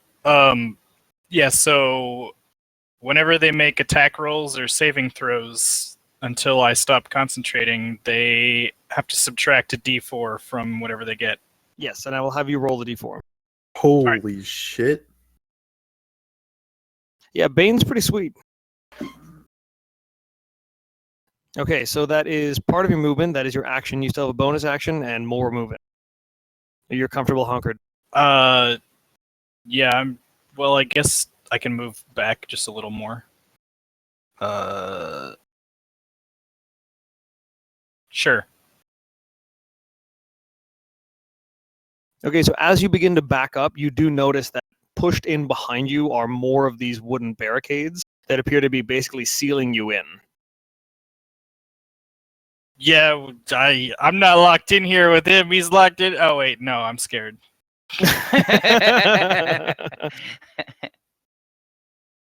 All right, so that ends your turn? Yeah, that's it. Okay. Zium, that's your turn. Theon, you're up. Okay. So this arrogant little shit. I step out and I'm going to use lightning bolt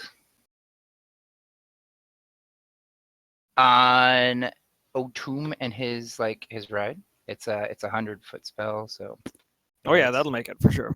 so I'm gonna cast that. All right, that's a dex save, right? Each creature in the line must make a dexterity saving throw. The lightning ignites flammable objects in the area that aren't being worn or carried.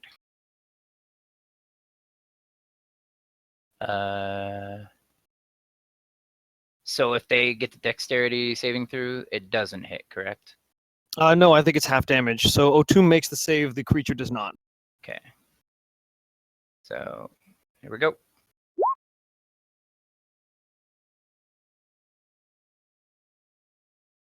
Okay, A so DC of 16 dexterity. Yeah. Save success half as much. wait, your spell DC is 16? Yeah. Nice. That's what? That's Yeah. like quite Yeah. high. Magic item that helps Um, you.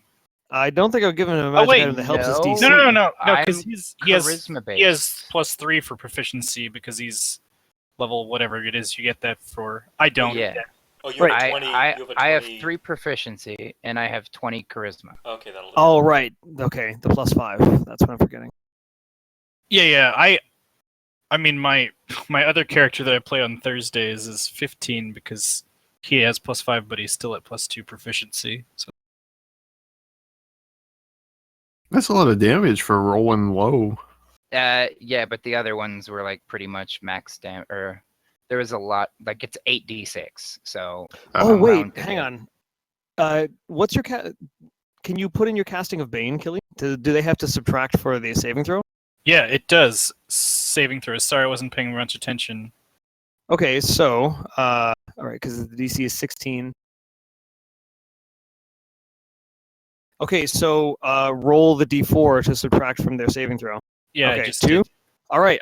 So O'Toole tries to kind of twist out of the way so that the creature takes more of the impact, but luck does not seem to be on his side, and he seems to get kind of caught in his saddle a little bit. And there's something unnatural about it. It looks like he should have been able to get out of the way of this, but he does manage to take the full impact. So I get to add some damage to that.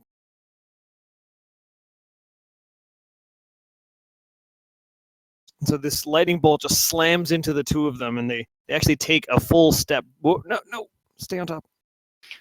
Take a full step backwards from the whole thing. All right, so that was your casting of your spell. Okay. Yes, and I am going to also spend 2 sorcery points to cast an additional lightning bolt. Oh. Does it only take 2 sorcery points to cast a level 3 spell? Quickened? So, Oh, you So have I the can 2 spell spell- slots, don't you? You can So- spend 2 sorcery points to change the casting time to 1 bonus action. Yeah, yeah. and So I have 2 Quicken spell spell slots. doesn't actually work that way. Although they let it work that way on Critical Role, but they're doing it wrong. I mean, if you guys want to have it that way, it's fine. But Quicken spell actually doesn't change the rules about the fact that you can't cast 2 main spells a turn. It just allows you to cast both a cantrip and main spell. Oh, yes, that's right. Critical Role does allow them to do up to level 2 spells. It's yeah, kind of I mean, like it's all up to the DM, I yeah. just- And I'm curious of the definition of this because it says when you cast a spell that has a casting time of 1 action, you can spend 2 sorcery points to change the casting time to 1 bonus action for this casting. Yeah, it's just that the rule isn't about the actions and bonus actions. The rule is just that you can only cast 1 spell. Yeah, I do recall reading this, that the rules as written are that if you get the chance to cast another spell, it's still but then what the fuck's the point of that meta magic then? I mean, Because I know what you're talking about, because it's supposed to be the only can cast a spell and then a cantrip. So it would have to be that he casts a spell and then a cantrip that would normally cost him an action as a bonus action, right? yeah, that's what it's for. It's especially good if you have like empowered cantrips or something, so that your cantrip is also really good. Ah, yeah. So we do extra damage. So I'm just gonna like, should I not? But you do guys that? can do it the Because- way that well, Critical Role does. I mean, we've never actually Come across this specified problem. this. Yeah. So I'm up for whatever. All I ask is if I could change that later. Well, I on. mean, if I'm not gonna let that happen, then yes, you can definitely change what you do. You know, I didn't balance this encounter to have that mechanic. So for the time being, I'm gonna say no, and then let me revisit that. Okay. Gotcha. All right. So for the purpose of this battle, I'm gonna say you cannot. It would be you can cast a cantrip as your bonus action that would normally cost you an action. Well, no, what I was asking is, can I change, like, Oh, I've never- you're not gonna I've- cast I've- lightning bolt I anymore. don't even, no, I stay with lightning bolt. I already did that. I Okay. just don't want quicken spell on my list, but I'll keep it for like this play session kind of thing. Okay. 'Cause All I- right. 'cause So I you can have still- your so- you still have your 2 sorcery points. I will still use 2 sorcery points and cast a firebolt in his direction at O'Toole. Can I do Okay, that make then your with attack quicken roll. Spell? Yes, you can.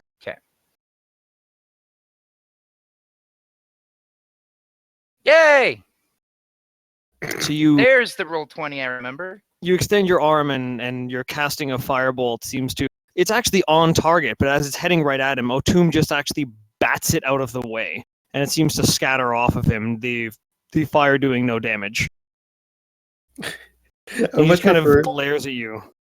I much prefer if Draconic shot it out and it was like a little like sparky thing that flew at him. Just like a It's small just like a little fountain spark. of sparks. It doesn't even get it there. it's down in the class features part. Ah, okay, yes, I see it. I mean, again, in D&D, anything is just up to the DM. So, you know, Well, and I mean, I'm definitely leaving it open as something I can change, but like I said, I didn't really plan for that. Yep. And that seems like something that would definitely tilt the scales in your favor. Yeah, the only reason why I'm asking to be able to change quicken spell and swap it out for a different Right, meta 'cause you magic is probably don't even because want that anymore. yeah, it seems pretty useless at this point then. Yeah, I think it's mostly designed for like evokers who have really powerful cantrips. Yeah. So where does it? Oh, Look at you using quicken terminology spell. like There, invokers. and sorcerer stuff. must follow the normal. That's like one of the subtypes of sorcerer, I think, right? Well, no, not a sorcerer, a wizard. They specialize in evocation. Or yeah, that's probably what it. That's probably what it. No, because quicken spell is a sorcerer thing. I don't know. Yep. One of the types of sorcerer has better cantrips, don't they? Maybe I don't remember shit. I gotta I use the think body the- while you guys are discussing this. Okay.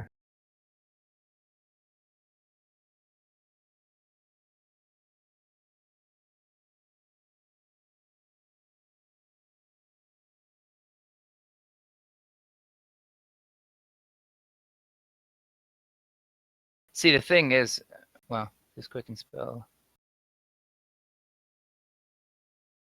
Oh yeah.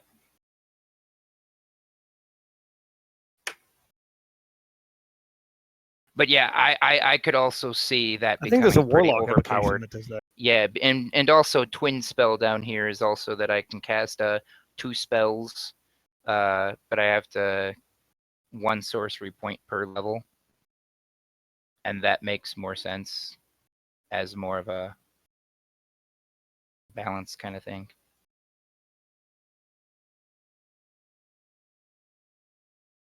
Still, that's pretty cool though. Like that's like 2 invisibilities or 2 flies or.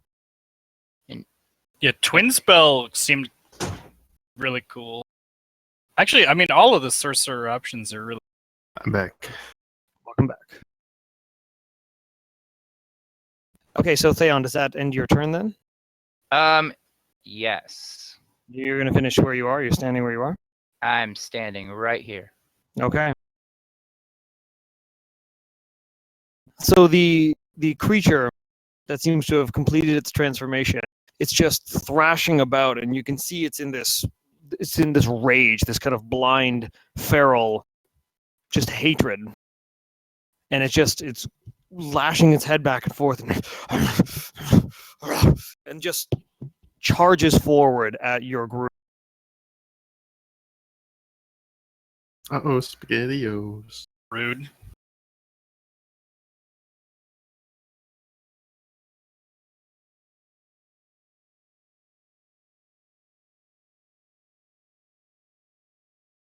And it's just going to barrel into the lot of you.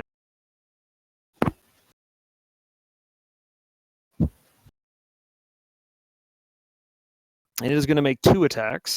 That guy didn't care about my Bane either.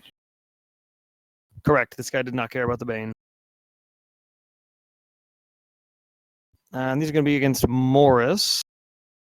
No, I'm not raging. That is a 16 to hit and a 25 to hit. Both hit. Okay, you take 11 and 15 damage. Ow. Is As that he reaches- 26? Yes, 26 in total. So as he lunges forward and just clamps his jaws down on your leg and just sinking in, it's not as bad as the claw that comes up as he kind of lets go and rears upwards as it kind of comes up onto his hind legs and just slashes across your chest, catching like a good chunk of meat. And the pain burns across your chest and your leg, and you are already bleeding pretty considerably. Mm-hmm. Thanks for that. Hey, no problem. But that is going to end its turn. It's now Otum's turn. Otum.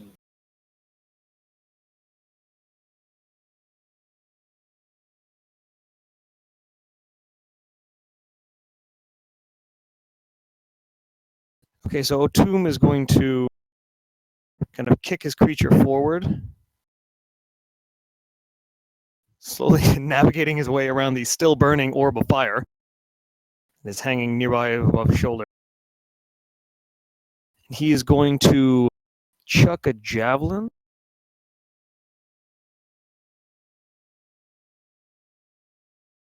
Drake, I don't think he likes you. At Draconic, I mean, and that is a 20 to hit. 20 to hit. Give me one. Drake's dead. I've already used my. Oh wait, no, that's a reaction. I think it's a can bonus use a action, reaction, yeah. right? You can still use a Yeah. reaction, yes. Yeah, you can. And you hit me for what? Oh, wait, he's got to roll the fucking d4. Yeah, oh right, I have to also do that. Did the running dude have to do that too? Or just Otum? Just Otum. Okay. What Okay, so that's- happens if AC is equal to? If AC is equal to the attack, it hits. Okay, then it hits me. So the attack roll is reduced to 19. All It right, you hits. take if you're hit, you take 4 piercing damage. That's a pretty I mean, crappy javelin. ow. I mean, it's just a wooden javelin. That guy should get some better javelins. I mean, these are lizard folk. They have He was access to talking lizard that folk much level shit. technology. He was talking that much shit about this, and he did 4 damage. This is why he has other things fight for him. Okay, Sorwin's up. Sorwin. He's gonna kick the creature Wait. a little further back. Oh no, not the fire. He's gonna back up. What a pussy. And back up to here. All right, am I controlling Sorwin? You are controlling Sorwin. He just Alright, Otum since- just kind of crosses his arms and looks out to watch the events unfold. Since Sorwin is my bitch for the game, him Charges seeing, at the creature and punches it with his fist. him seeing Morris in so much pain, decides to cast Cure Wounds on Morris. Yeah, that's what he would do. uh, He'd He's probably very summon adamant the about summoning bears. those bears. But That's instead, definitely what he'd do. well, he saw there's more pressing matters in the moment. than summoning bears. Actually, we'll put this to a vote. Does the party want him to summon bears? Yes. Yes. Those things are stupid useful. Do I just do conjure animals at Yeah. 3rd level? Is that how it works? Yep. Okay, and I'll summon 4 of them, I think. So I guess I'll cast that. Oh, Morris does not cast that. Sorwin casts that. This is confusing. Morris, having Having awakened his innate druidic powers, Okay, he just So at third flexes level- really hard, and the bears hear the flex, and they come forth from nature. yes, so he casts that and summons 4 bears Okay, 4 black bears. at half rating. Should I do the info on black bears? I think this is what I need to hit. I got it around here somewhere. But yeah, you might as well. Then can I control the black bears this turn? I will move them for you, just because I can't give you access to that thing. Like, I control the form. Yeah, but do they attack this turn? Yes, I believe summon creatures attack the turn you summon them. Okay, so I should say you give them an order. I'm gonna order them to attack Scary. Okay, so you're gonna just. All right. So where is Sorwin casting the bears? I guess to the right here. Okay. Well, the left side, but right there. Stop bears. Surrounding the beast on the left and providing cover fire for that? for Okay. Drek. And they attack. Do I need to roll for that?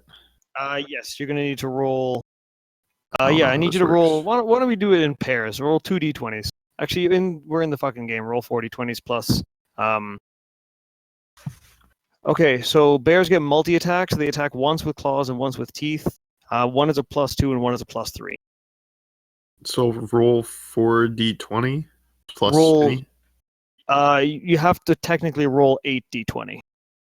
4 of them are Do I do- +2. 4 of them are +3. So what's the easiest way to roll this? Just 4d20 plus 3? No. Yeah, I would roll. I would do /roll 4d20 +3, and then again with +2. Okay, so 9, 11, 8, and 1.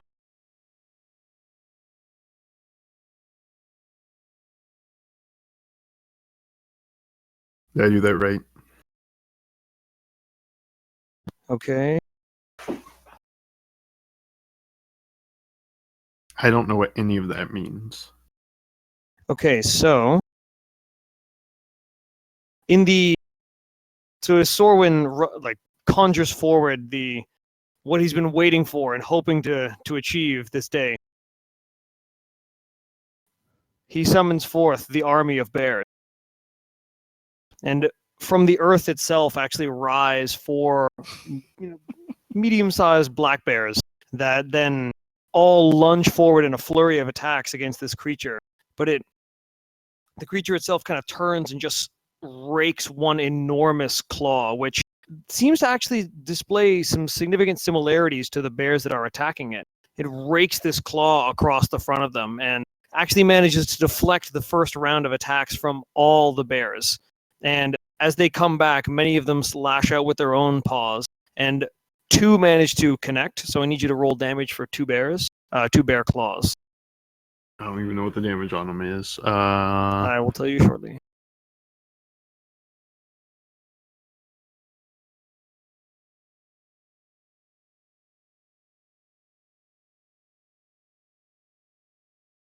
I assume it will be rolled 2d something. Claws are. Oh, sorry, no, those are both +3 to hit. None of them are +2 to hit. Okay, so that means. Wouldn't yeah, that just be the change. same results? Yeah, it's the same results. It's still. Okay, so the damage for claws is 2d4 + 2. So roll 2d4 + 2 twice.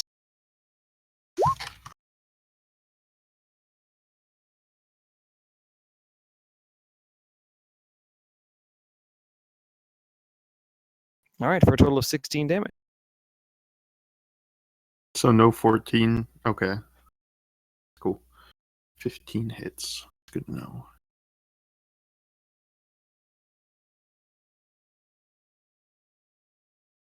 All right. So that's Sorwin's action. Still Yes. a bonus action and a His- movement. I don't think he really has much he can do for bonus actions outside of lighting up a doobie and smoking it He can shift into an animal. A bonus Oh. doobie? An aminal.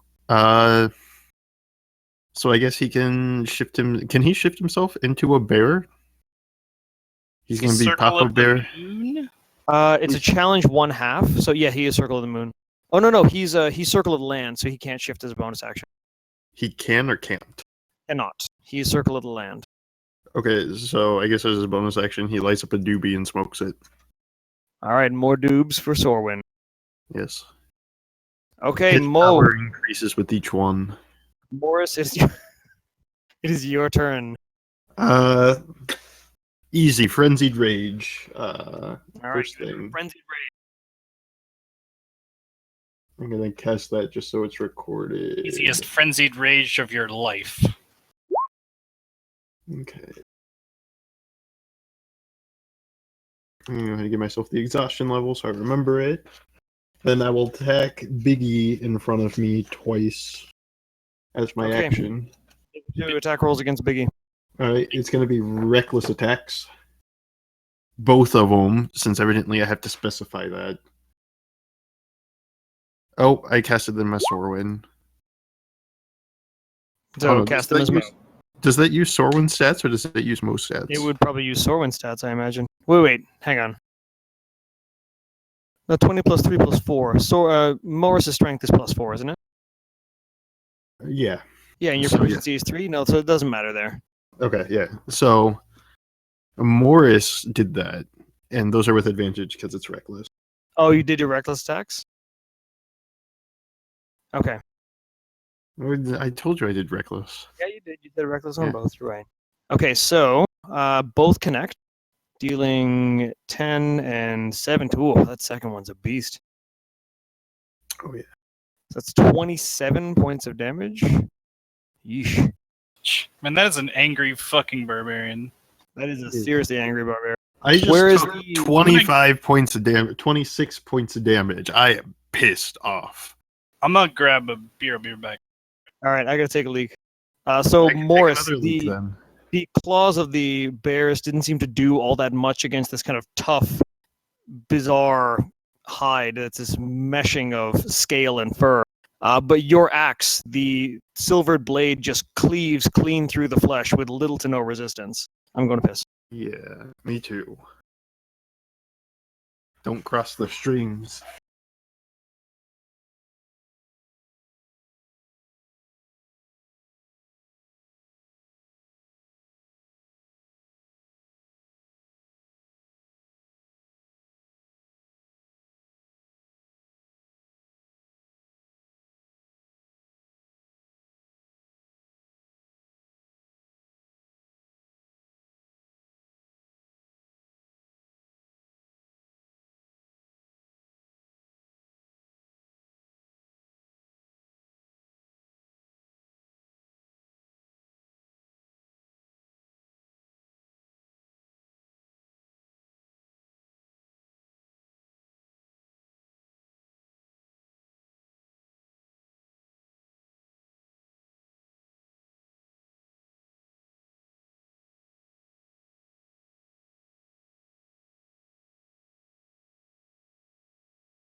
I'm back, baby.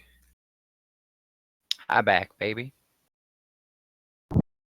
So what phone do you have now, Steve? Phone? Yeah, like do you still have the Moto X? I have an S7. An S7? Yeah. I'm thinking about the Pixel. I was actually, that was what I was debating between. And I ended up going with the S7 over the Pixel because I thought its feature set was better. What do you like about the? Well, it has a micro SD slot, which is pretty baller. It's waterproof. The fingerprint sensor is in the perfect spot. It's all Samsung hardware, so it's like ultra baller, high quality. TouchWiz is actually pretty decent, And loaded with spyware backdoors. and it's loaded Pretty with much. Korean spyware backdoors. Oh yeah.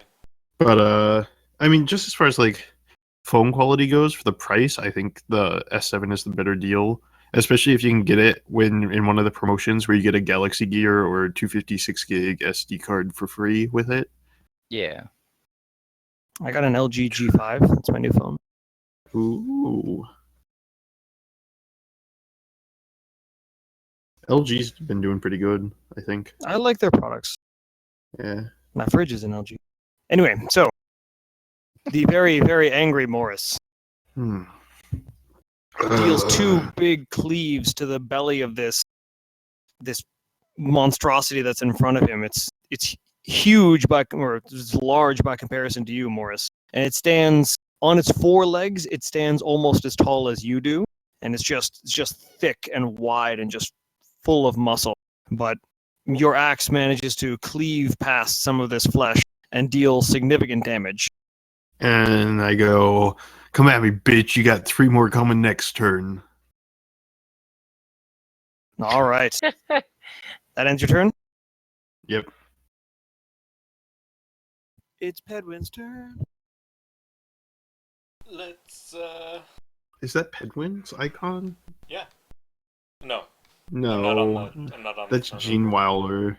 Oh wait, hang on. Sorry, there is one thing that occurs before this. Theon, you hear Otum beckon aloud. Do it now. And you can see from within the 2 watchtowers that are in this, 2 figures appear.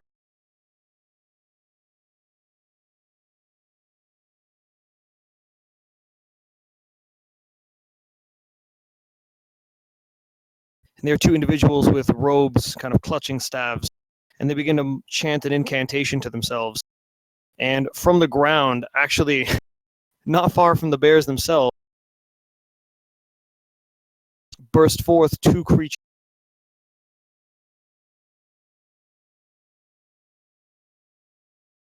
You cut out HPG. Did I? What is the last thing I said? 2 creech. Okay, so 2 creatures burst out of the ground. 2 familiar creatures.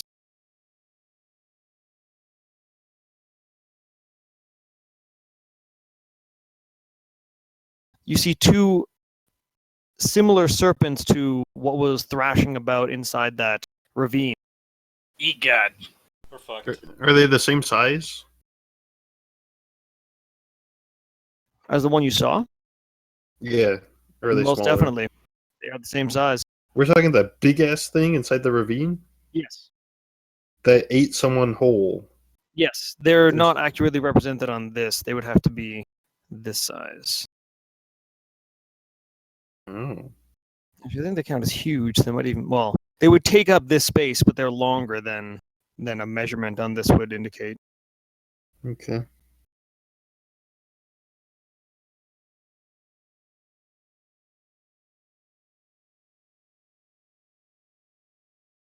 Okay, Okay. now it's Bedwin's turn. I'm gonna send the flaming sphere at the guy again. At Otum? Yeah. Okay, so they have to make a dex save again? No, an int save. Hmm? It's an int save. It remains an int save. Wait, so they save against it once and that's it? No, I mean they make a new It's an save. intelligence but it's save still an instead of intelligence save. dexterity. Oh, sorry. I misunderstood you. Okay. The flame is in form of math problems. The best kind of flame, mathematical flame. Where are the stat blocks?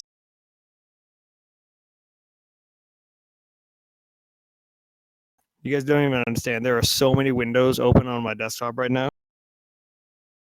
Mine too. I need you Wait, to I roll a wanna know about the d4 porn you ZM have to open. subtract. Gladly. So you said intelligence saves, right? Yeah. Okay, yeah, he fails. And the d4 roll is a 3. What's your spell DC? 14. So you rolled a 17 minus 3. 15. Okay, so he just saves.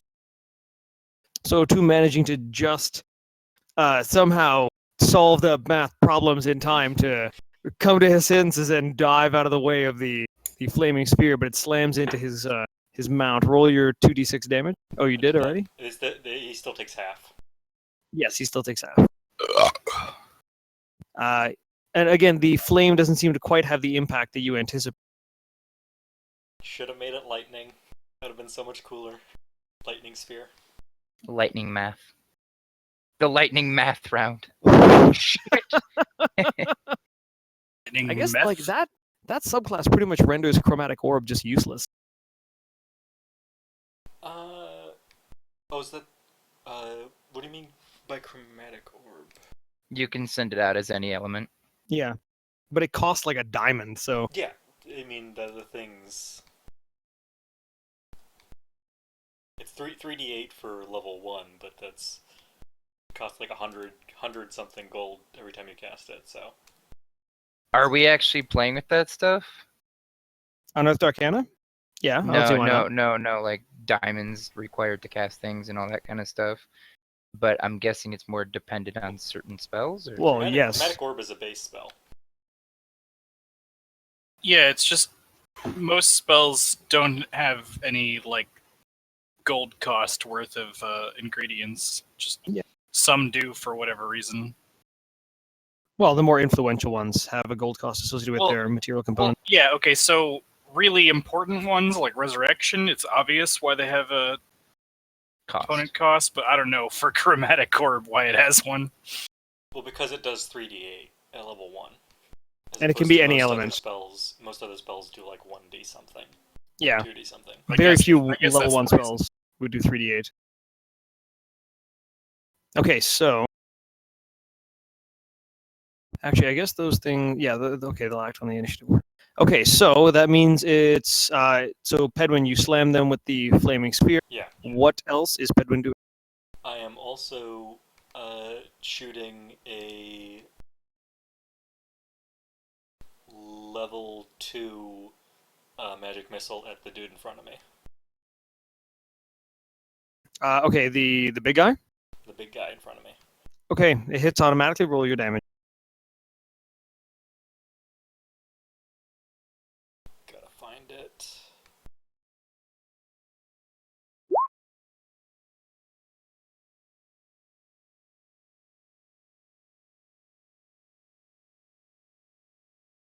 And that's the extra damage. That's the extra damage? Yeah. Oh, for the higher level level. 2. Right. Nice. You rolled 2 4s.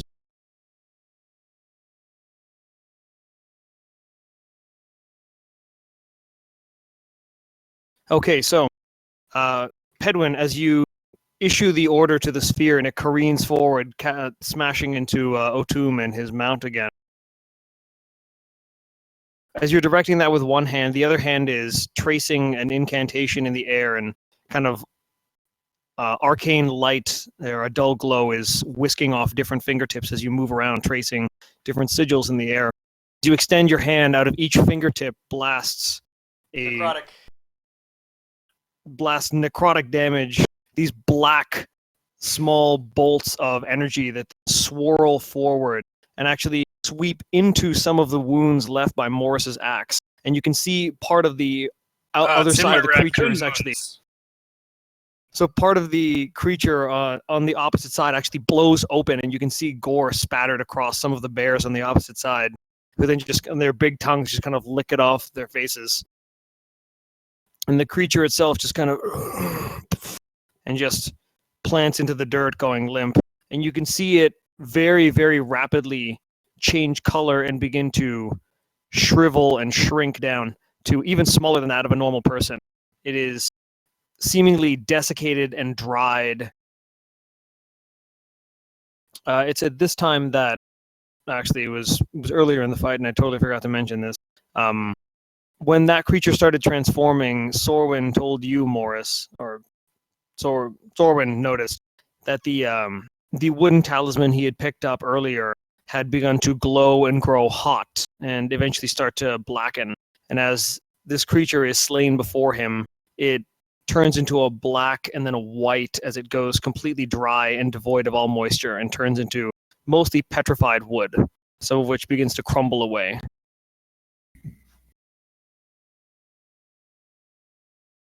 That shit crazy. And I'm gonna take another step behind these guys. Okay. Good. All right, that's Pedwin's turn. Ziam, you're up. I don't like the big snakes. I wish they'd go away. Okay,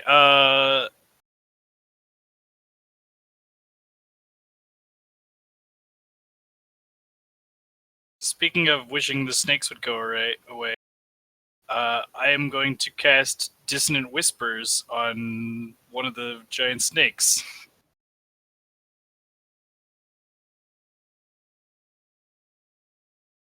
I'll You do it on Dissonant the Whispers on the left snake? one. What's that? Your dissonant whisperings of the snake? The snacks? I believe so. I don't think it has to understand my language. No, it doesn't have to understand. It just has to hear you.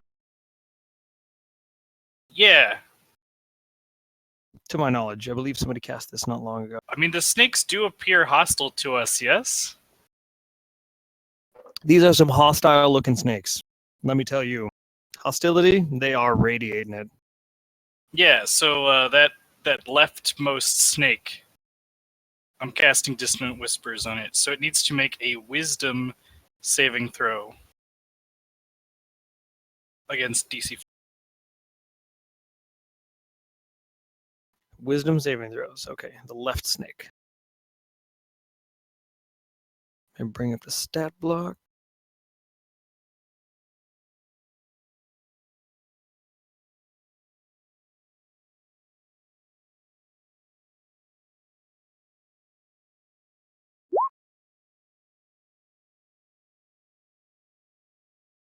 So 12 is the one that it counts, yes?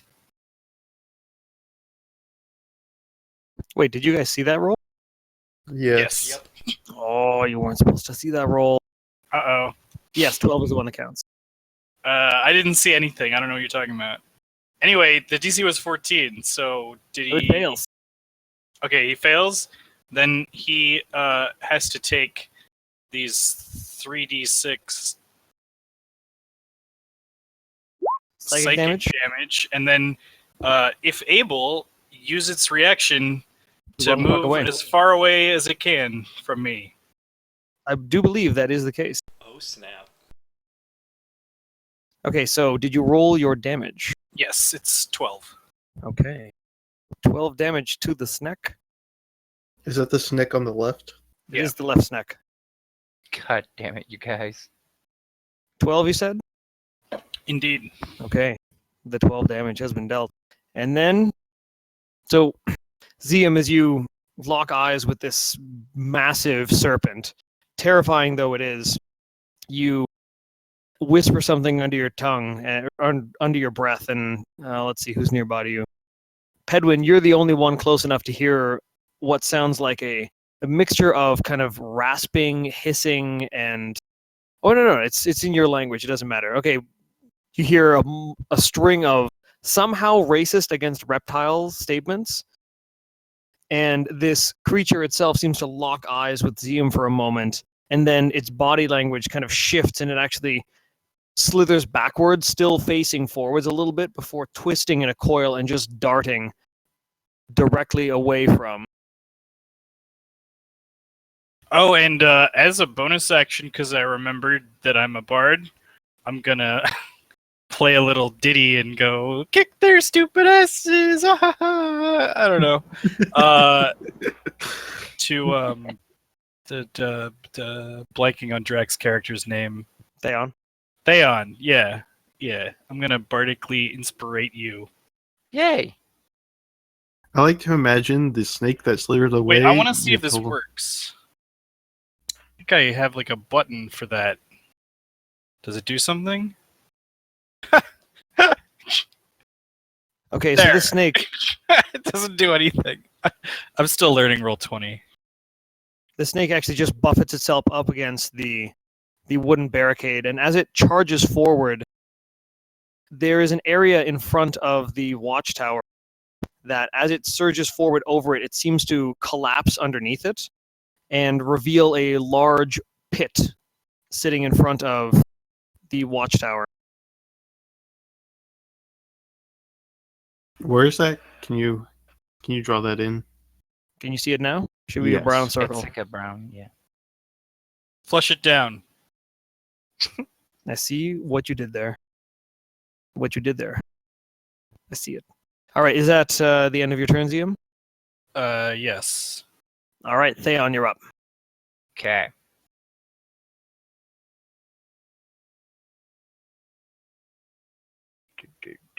Okay, so the little tiny dude is not in range of like a reaction attack, right? What? The little tiny pink speck thing that dried up. Oh, like that husk? Yes. No, it is not within Okay. striking Well, distance. I move away from it. Okay. And I'm going to once again, for a bonus action, I just want to like mock Otum and say, summoning even more things to do work that you can't do. And I'm going to cast Lightning Bolt again.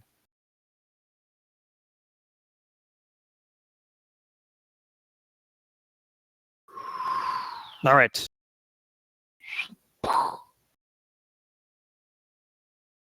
So they gotta That's beat some pretty nice 16. damage.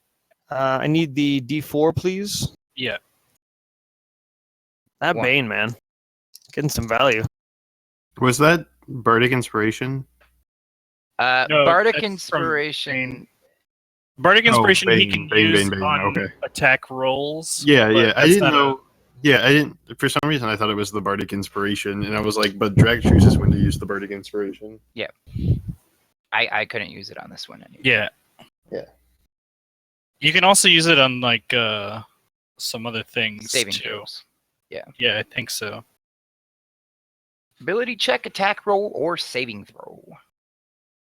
I mean, I guess I could have did an attack roll, like I to mean, change my 1 to something else. I just chose you like randomly. You use it however you yeah. feel, man. No, like no. I'm actually No thinking of pressure. those different ways. Well, Lightning Bolt doesn't have an attack roll. It just hits automatically, and they have a save. Oh, that kind of attack roll. I'm thinking damage roll. Never mind. No, he retarded. doesn't. He doesn't do that unless I you take believe- like a certain. Yeah, I don't think he's College of Valor. I think he's College of Lore. Yeah. What's your college, Zium? Yeah, it's lore. I have no fucking clue what that means. Bard stuff. Don't worry about it.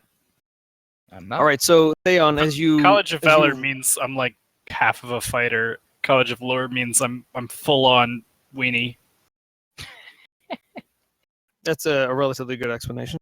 So as you reach forward, and the rest of you see Theon kind of extend both arms forward, and kind of from around his body, this dull blue glow begins to collect, and then slowly growing brighter as it kind of cascades up from his torso, down his shoulders, getting brighter and brighter as it reaches his hands, and then arcs outward, smashing into, once again, Otum and his mount. And you can see the creature now that has absorbed several impacts just emits steam from out of its mouth and stops moving, and there are visible burn scars that have actually just destroyed the epidermis itself. And you can see Otum is forced to dismount as this creature just collapses and dies.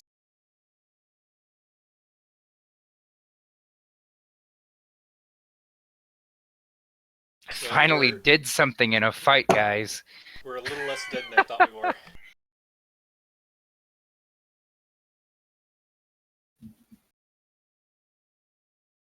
Okay.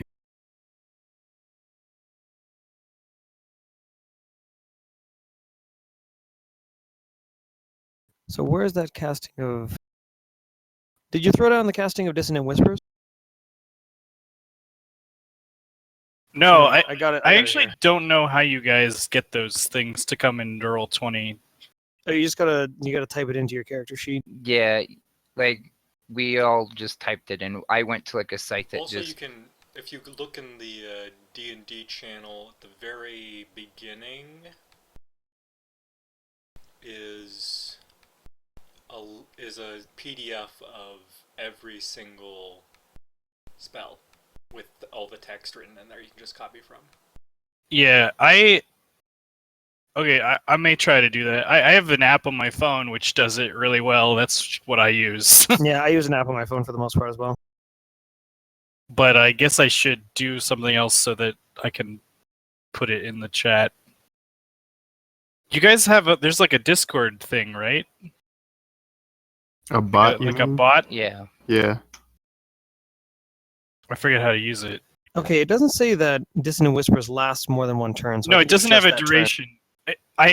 I have to do something that has no duration because I'm still concentrating Oh, on you're Bane. concentrating on Bane. That's right. Yeah, it's Dissonant Whispers is just instant. It's just one shot. Okay. I'm still concentrating on Bane. I pinned the spell list, Joe, and everyone else.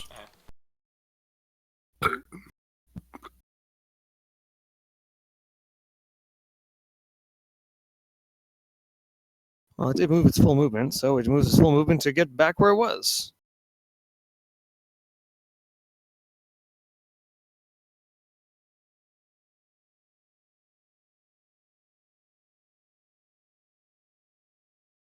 Actually, no, I'm going to say it dashes as well. Dash to close the distance here.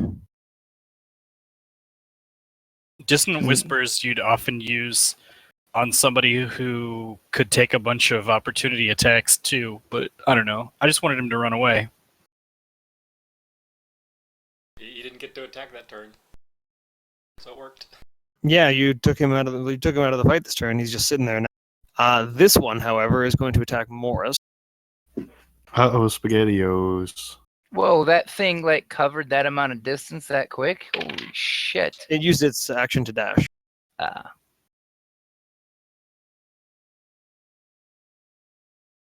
It's got to beat a 15 AC.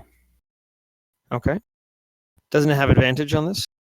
It does have advantage. Because I did reckless attack, so.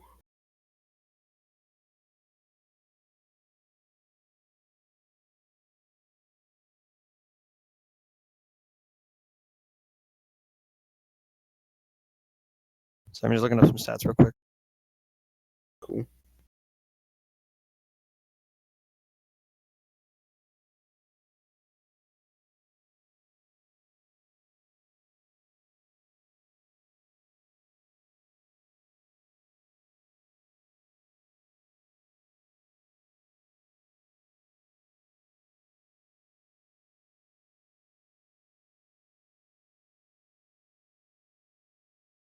Okay.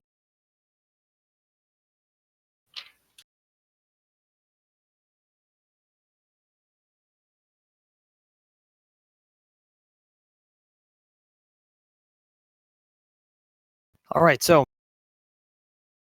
Morris, this snake, it surges forward, slithering along the ground, fixated on you, and it lashes forward with its jaws. As you think they're going to clamp down on you, you kind of bring your axe up to defend yourself. The jaws actually close, and the serpent itself rears upward, and then encircles around you, and actually pins you tight, pinning your arms to your side. You take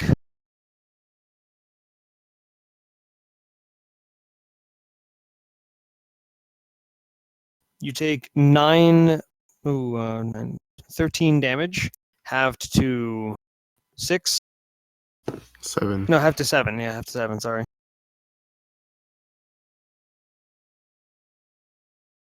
And you are considered grappled. That just Sorry, means so I you're can't considered- move, right? No, you are considered restrained. My mistake. What is restrained? The definition of restrained? And do I not It's get like a- grappled, but you also get disadvantage on your attacks, You mostly. can't. I don't think you can move when you're restrained either. Is there no like roll to try to prevent that? Yes, you have to make a. I think you have to make a No, it's in either athletics or acrobatics to escape a grapple. Okay, Is but that I can't before or after? try to dodge it while it's happening. Like, do I not get that option? Is it an attack that? Well, I mean, it's an attack that hits, so. I mean, you would not be able to in the same way you couldn't dodge a regular attack. Right, the attack hits, and now you have to make the save. So I do have to make a save, or Yes, yes. I'm you have to make- automatically.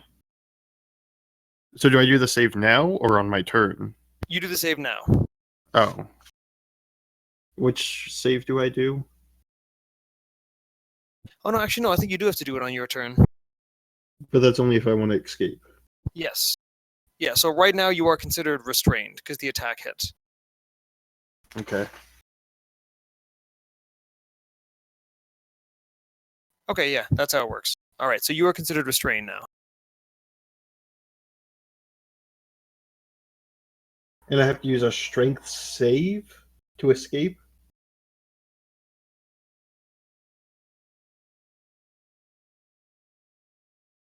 I think it's just an athletics or acrobatics roll against his athletics Yes. or acrobatics.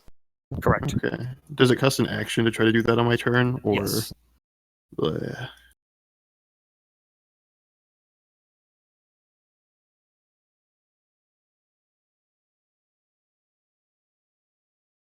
Keep in mind that disadvantage and advantage cancel each other out. So if you just wail on it while you're restrained, still get normal rolls. Yeah, except my normal rolls last time weren't very good. Yeah. So restrained, your speed becomes 0, and you cannot benefit from any bonus to your speed. Attack rolls against a creature have advantage, and the creature's attack rolls have a disadvantage, and you have disadvantage on dexterity saves. All right. Man, this beer is pretty strong. Good. It's like 6.3. That's not too bad.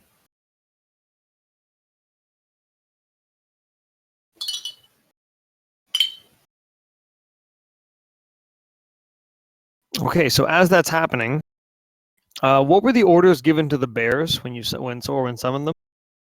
They were attack the To- big guy, right? Attack the big guy. Okay. So the big guy has been attacked. And the bears act on their own initiative. They still have to attack the big guy. No, they killed the target that you attacked, that you told them to attack. I told him the big guy. There's a new big guy. There is a creature that you told them to attack, and they killed it. Yeah, I'm just messing with you. And I'm just trying to be correct with the rules. No offense is taken.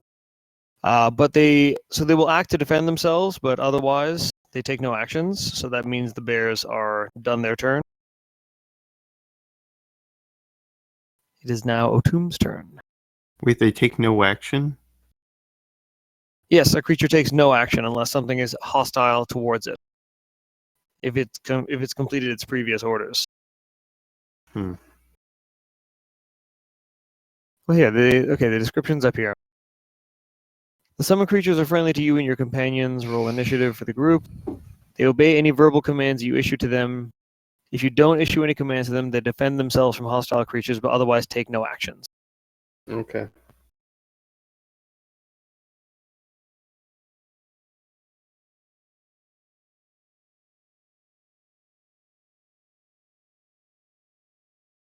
Okay.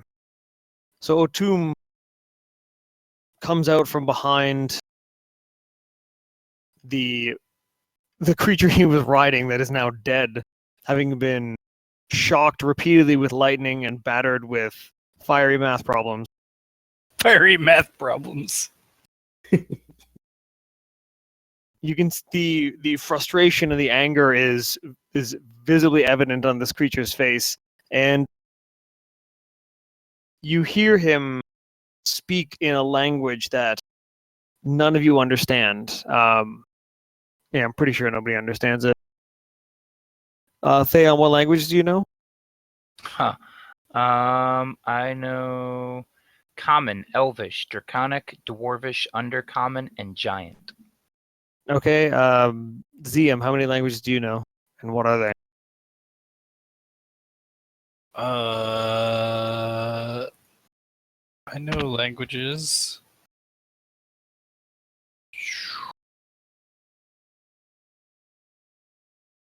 Shit, where are they on this goddamn sheet? Up Very at the top. all the way to the top. Where it says languages. Oh, Yeah. apparently I only know Common and Dwarven. I'm a kind of a schmuck. I'm American, like, learning foreign languages isn't important in my culture. Sorwin knows Common, Elvish, Dwarvish, and Druidic. Morris doesn't add very much.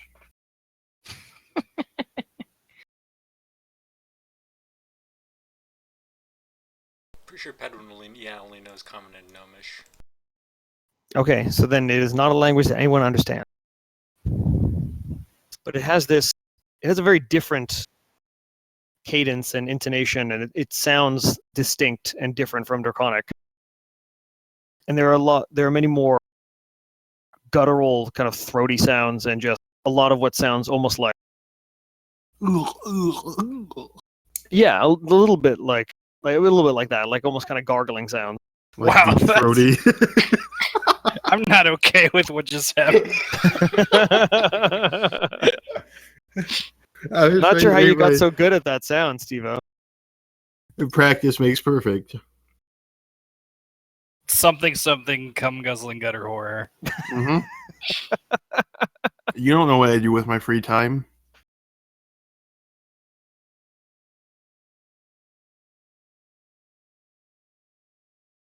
And from the flame, the large bonfire in the center of the arena, it Oh, seems Jesus to glow fuck. brighter all of a sudden, and out of it leap two small creatures.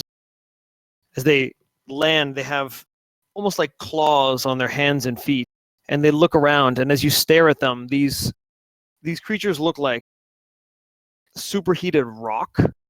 There are small bits of them that are actually kind of dripping off, and anywhere they contact the ground, it sizzles and steam rises up from the earth where they stood.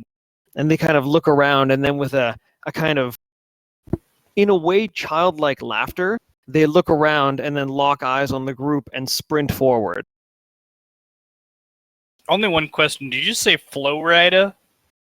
I did not, but I wish I did.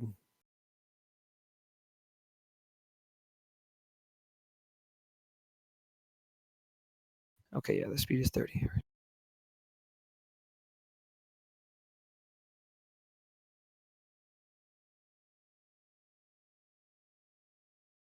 And they are going to run up to the bear. Actually, no, they follow the orders of...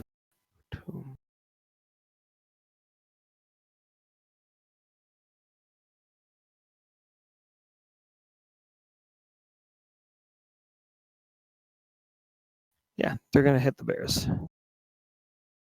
Duh, bears. Doubles.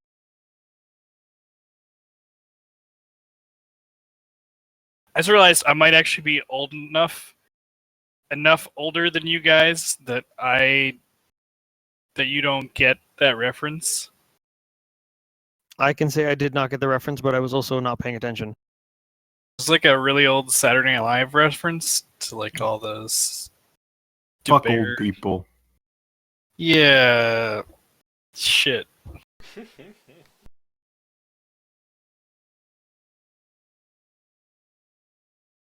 Okay, the bears' AC is 11. That means they both hit.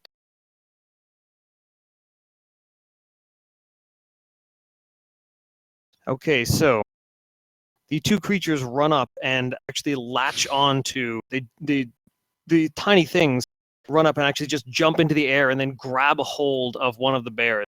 And their bodies just begin to ignite and burn brightly with fire. And again, there's this continual kind of laughter and cackling almost as if like they're enjoying it. The bear is just going up in flame at this point, and as the fire kind of creeps across its body and you can hear its cries of pain, the form of the creature itself actually just shrivels and then shrinks until it disappears in a small puff of smoke. And the two creatures are standing there, their arms suddenly empty, and they look sad for a moment. And they look up and they look at the other nearby creatures and they smile again. And that ends their turn.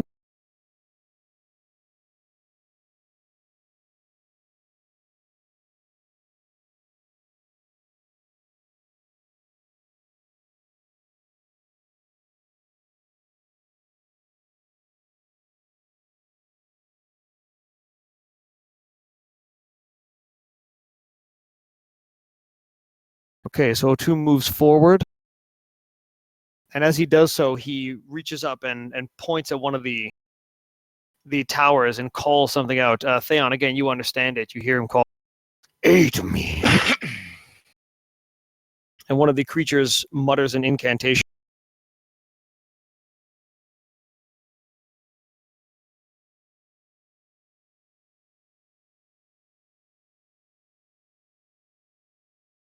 And you see some of the wounds on Otum's body begin to slowly stitch themselves together.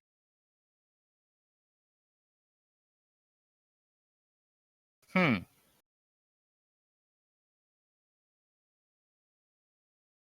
And as he notices his own wounds are sealing up, he just looks at the group of you and just has a big grin and this kind of hungry look in his eyes. Sorwin's up. Sorwin is a bit sad that his bears are gone. Only one of the bears has gone. I thought two of them went. Nope. The two creatures both latched onto one bear. By the way, he said that one of them's gone. So he decides.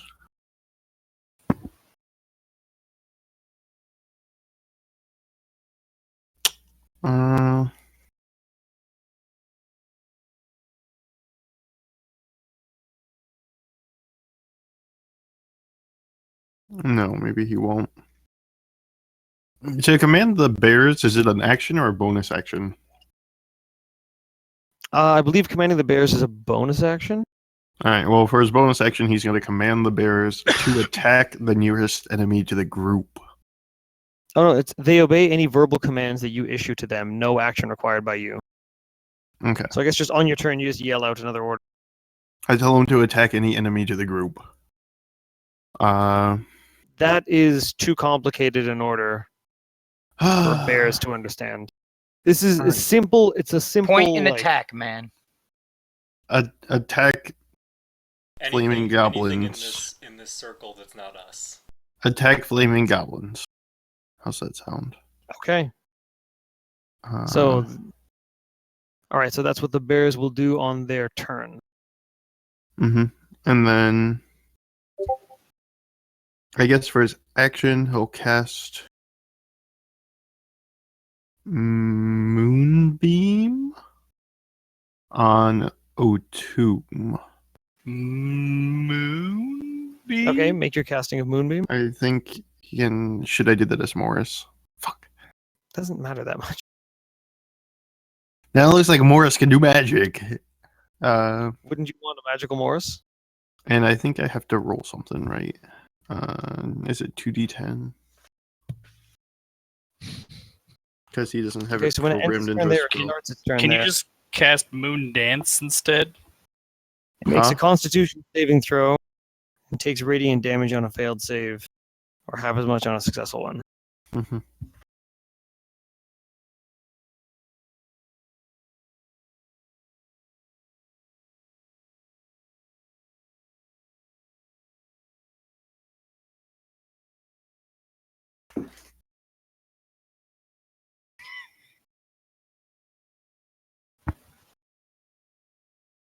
Oh.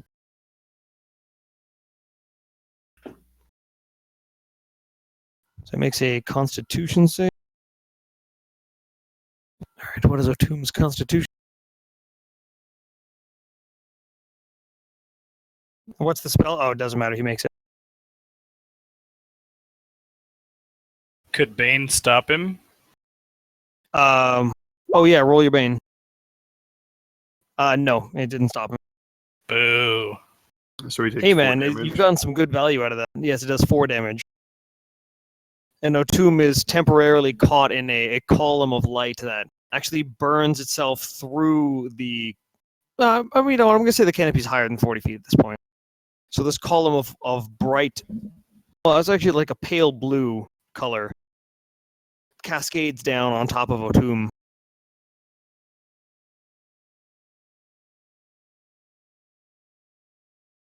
And then I don't think I can do much of my bonus action.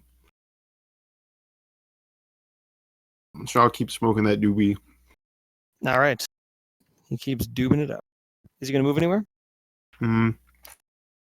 He's comfortable where he's at. Okay, Morris, you're up. Regulus attack this bitch. Attack the bitch. Okay, so your attacks are at disadvantage because you are restrained. But it's reckless, so they're So evened out. it evens out. Okay, there's one. So 16 damage, I think. Almost these things have godlike AC.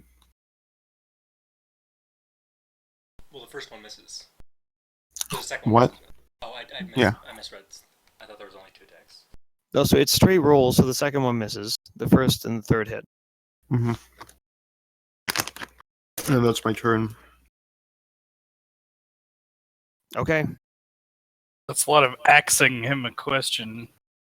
Unless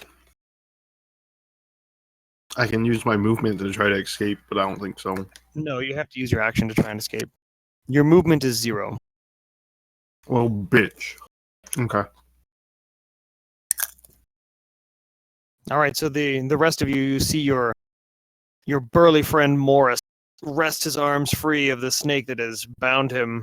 It's kind of swirling around his lower body, and you see him dig into it with his axe. And he does damage, but this is a big snake. Pedwin, it's your turn. Move the fireball, and I'm gonna drag it through the this platform right here to set it on fire, Okay. and then I'm gonna move it down into Otum. How far can you move the sphere? 30 feet. Okay. And what does it say about hitting objects? It ignites anything in its path that is not being worn or carried. Okay, so you're kind of moving in like an arc? Yeah. Okay. So the sphere makes contact with the watchtower, which then immediately is set ablaze. And you can see the individual that you saw casting spells before actually leaps out of it off to the side. Actually, no, you know what? That doesn't happen yet because it's not their turn. All right, so the tower is set ablaze.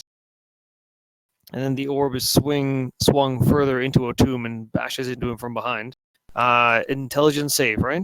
Sorwin That's is correct. also set ablaze, right? Hi-oh. Roll your d4 for Bane. Yes, he is.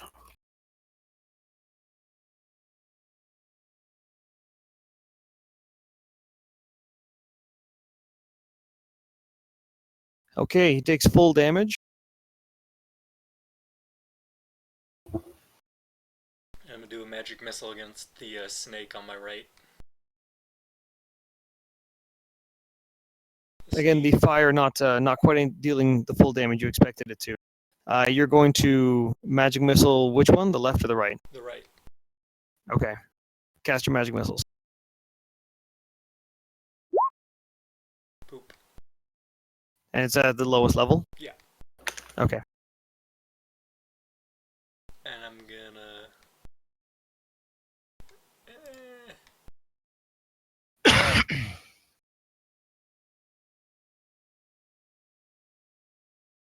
I guess I'll stay where I am, and that'll be it.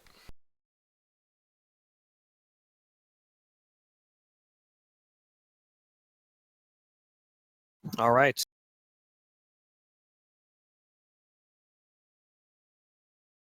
That is going to end Pedwin's turn. ZM, you're up. Oh my. Beautiful.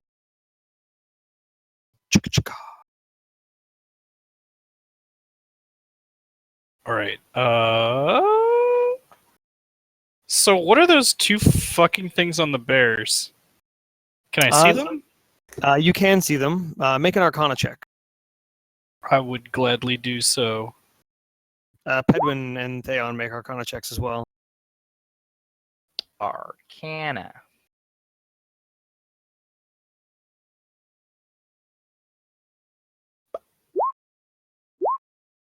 $13. Cough, cough.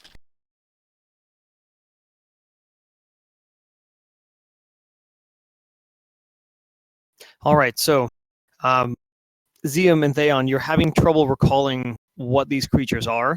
Theon, you do know that they are an elemental kind of creature just from the visual assessment. Well, I mean, everyone knows that when making the visual assessment, but you know that they are in much of a lesser spirit. Pedwin, you recognize that these are magmen. And not only are they capable of setting ablaze anything that they come in contact with, but they are dangerous right up until the end. For they are known to explode when they've been dealt lethal damage. Yikes. Oh god. Uh, I say to the party, don't touch. Stay away. All right, DM. Sorwin says, "Uh-oh." Question for you. What's your question? That's not the question. I mean, it was a good point, but In terms of targeting, could I target a circle so that it hit those two guys and the snake and maybe one bear, but not like anything else? what's the spell you're casting? Shatter. And it's a 10-foot radius? Or a 10-foot diameter? It is a 10-foot radius sphere. If you wanted to get just...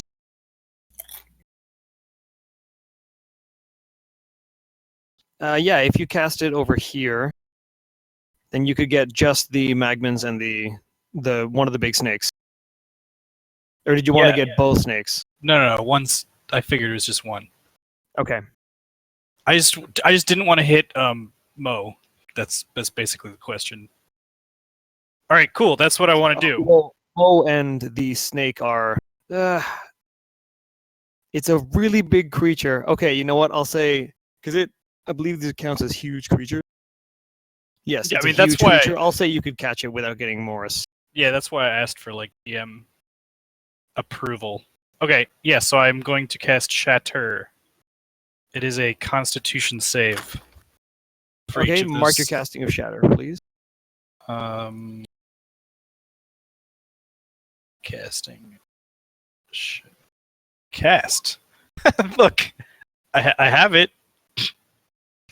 You betcha. It doesn't have any info in it, but I have it on my spell list. Would you like to look it up in your handy dandy app and tell me how much? Yeah, I have it up already. So it's Constitution save. It's 3d8 thunder damage on a failed save, or half as much on a successful one. If they happen to be made of inorganic material, they would have disadvantage on the save. But I think Okay. they're all organic. You know what? Let me check for the magman. Inorganic material such as stone, crystal, or metal.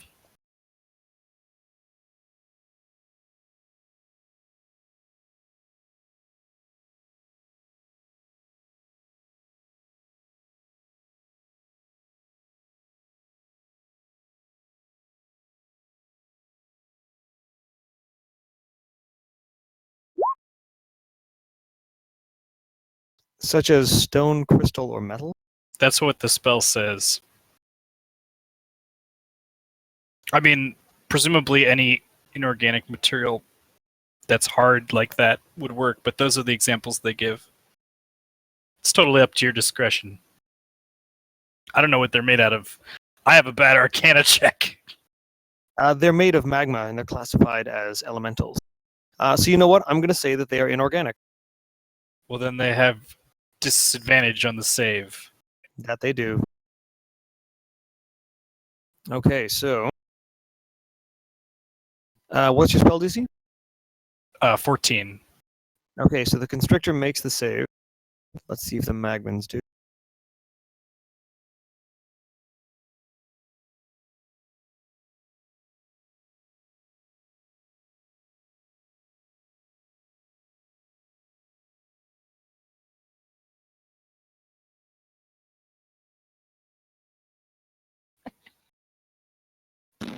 Okay, no. The two magmans fail the save.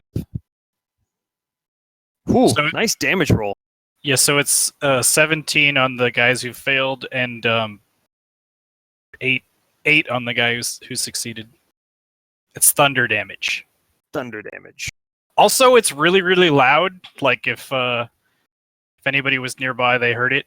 Oh yeah, it emits quite a bit of thunder. So the rest of the party witnesses this distortion in the air, similar to what preceded Pedwin's arrival, but significantly less turbulent, and it ripples forward and emits a loud thundering crash.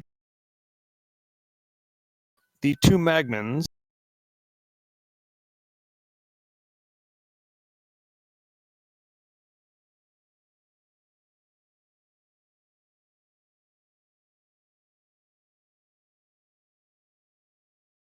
Okay, so as this shockwave ripples outwards, the two creatures are just blown apart and scattered, and as they do, you see them begin to glow brighter and brighter and brighter until they actually just burst. Sorry, Bear. It was worth it. Your sacrifice won't be forgotten. Okay, so dexterity Sorwin save. sheds a tear for his bear. I need you to roll 2 dex saves for the bear.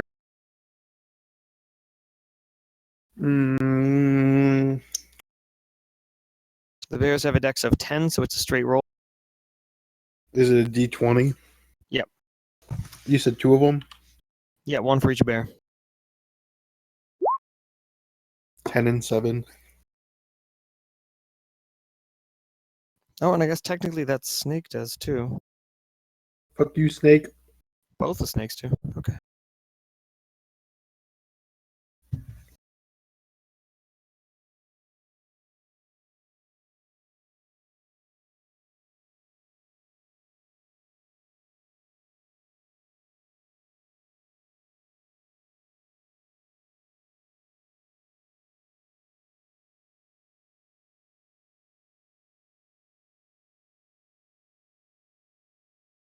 Okay, so 1 succeeds and 1 does not.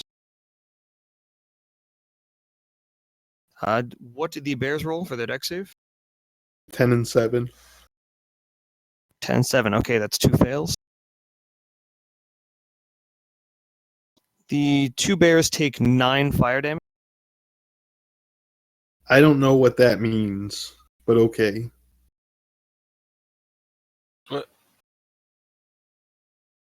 They have hit points. Yes, but I don't know how many hit points they have. Oh, Oh, actually, I need you to roll a 3rd dex save. I used to be a for the druid, bears. Yeah, so I could All tell 3 you bears are in that. this app. 3. Are they black bears? They are black bears. Black bears have 19 hit points. Even if they're summoned at half challenge. I don't know what that means. I mean, the challenge rating is like something that DMs use to balance encounters, but it's also something you use to litigate how many things you get to spawn. But yeah, it's just black bears always have 19 hit points. Okay. Correct. So, ouch, ouch, ouch. So, do 3 of them take 9? All 3 of them take 9 damage? All 3 of them took 9 damage. You said it's 19 or 18 hit points? 19 hit points for the bear. So, all 3 of them have 10 left. Correct. The bears they take considerable damage from the 2 explosions. Oh wait, that's right, they're 2 explosions. Do I have to roll So they again? both take another 6. No, you did your rolls. Actually, both take an additional 6.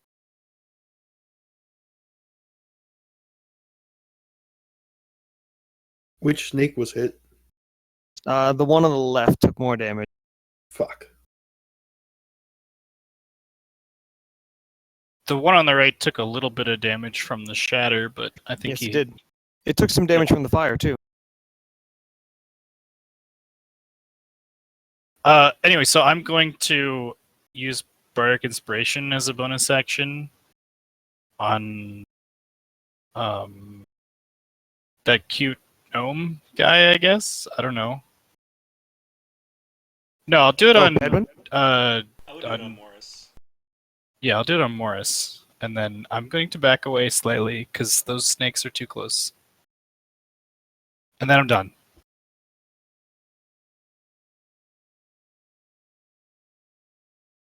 What can I use Bardic Inspiration on? Is it saving? Attack rolls, saving throws, and ability checks. Can I use it on armor class or No. No.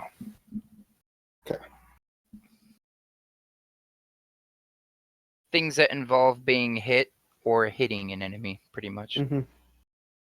I just have to roll them before I know what HP. If I was College of Valor, you could use it on damage also, but I'm not. yeah, Garrett I can is a attack Color 3 Valor times. Smart. I don't care that much. You're not hurting for damage on your own though. No, we're good.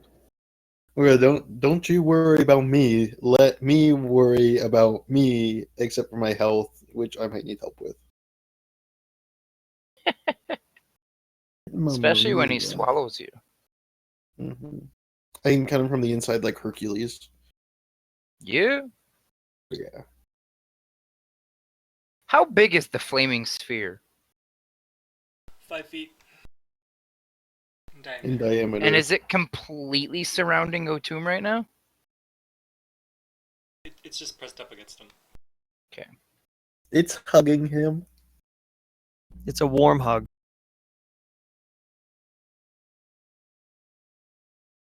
Otum says, I've always wanted a heated blanket.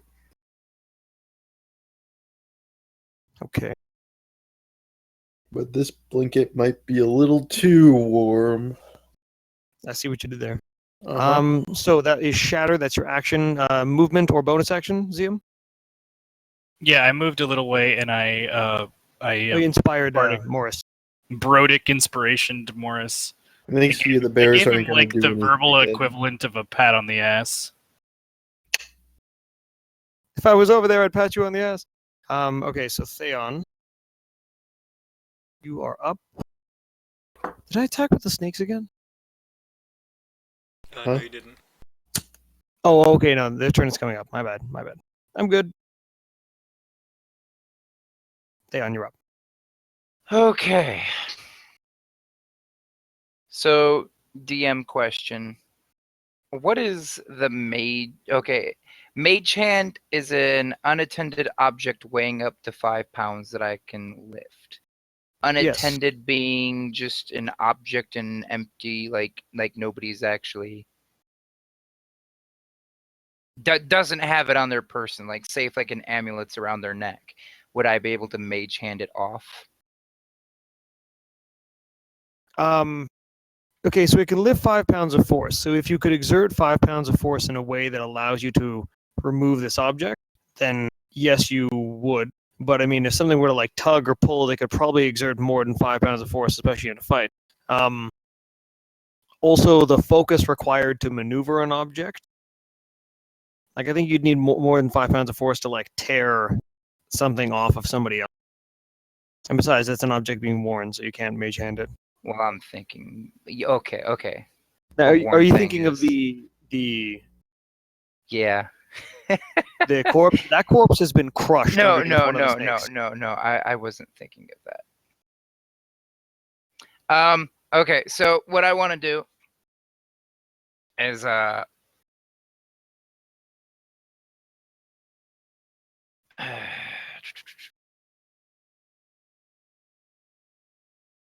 I feel like I'm gonna get pretty fucked here in a second. I am going to cast Misty Step. And I am bamfing Bam. over in that direction. Are you gonna swap places with me? That would be nice. I can't swap places with you. I could probably move to you and put you in invisible, but you would still like, ooh, I can go underneath a bush. Okay, anyway. So God damn it, really? What? Yeah. Just Steve laughing. And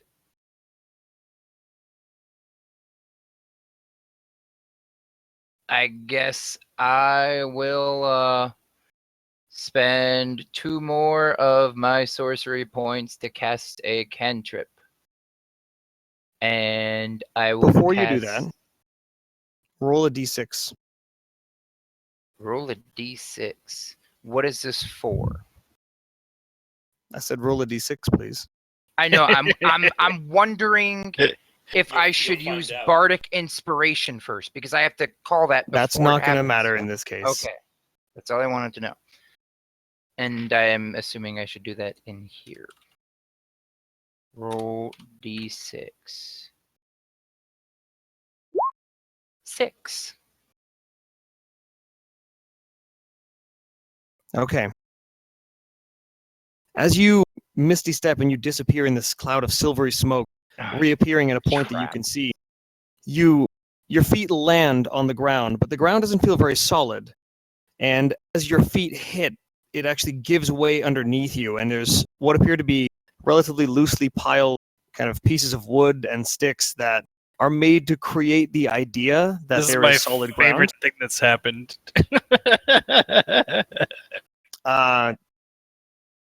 And you just plummet. As you land in the bottom, you hit the dirt. It's not terribly deep, but as you try to get up, your arms slip out from underneath you, and you're sitting in some kind of strong-smelling fluid. And it's kind of coating your body now, and it's kind of soaked into some of your clothes, and it reeks. In fact, it reeks kind of like that same smell back on the river gate. Uh-oh. I have. Oh, that pot thing? Yes, it smells a little like that. Nice. Nice knowing you. Okay. What was the 1d6 for? That was to determine what kind of trap you fell into. 6 meaning really good because it maxed out and I never do that? I've assigned certain traps a certain number. Hey, stop trying to look behind the curtain. Okay, so Theon, you land, and before you can cast your cantrip, you've fallen into this hole. The smell is making you a little lightheaded from the kind of fumes. Goodbye. Sweet. Nice knowing you. Can I use a movement action to climb? Yes, you can. But I'm flammable now, so that means. So you jump up, you haul yourself up, and Hang- pull. Yeah, what's up? Yeah. I'll climb up because Misty stepping next turn ain't gonna help. Okay, so. All right, I'm going to say you have about 10 feet of movement left. And as you pull yourself up and you stand and you kind of brush off some of this, whatever the hell it is, you look over at Otum, and Otum is just looking at you and has this smile on his face. Oh, He I just know points he up does. towards you. Fiery asshole of a bitch. I don't want to die. Too bad of an asshole. Sweet. Okay, so if I have 10 feet of movement left, correct? You do. That's not enough space. Damn it, I can't run and hide behind anybody. Oh, I should highlight that. Okay.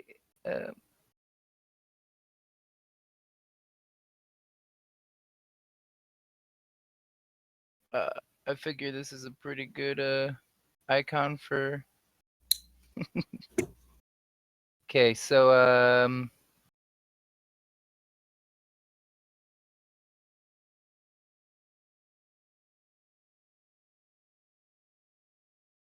try.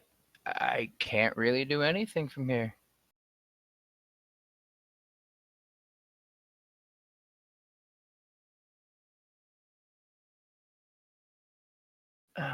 Are those? You still have an action.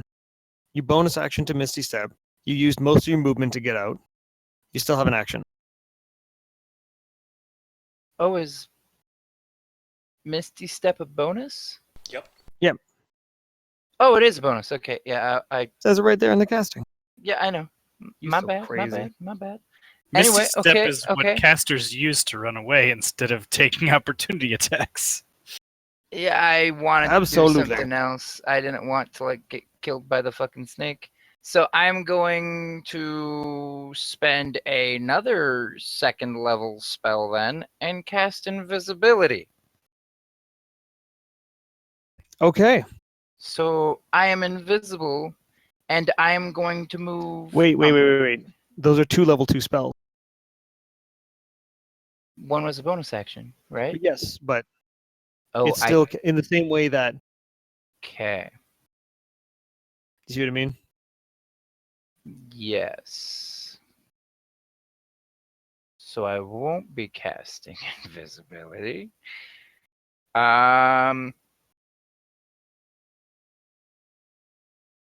Okay. I will do Ice Knife at O'Toole. That's a level 1. It's got to be a cantrip at this point. Oh, okay. It has to be a cantrip. So I can only do a spell and a cantrip on any turn, no matter what. Correct? Yeah, you can't cast more than one spell time that's being. level 1 or higher on a turn, no matter what. That's just We'll the talk rule. about it, Drac. We'll see if I might change it. Oh no. Completely fine. I just need to know the rules. So okay. I do have an action. Can I use an action to dash? Yeah. Cool. So this is gonna suck, but I'm going to move.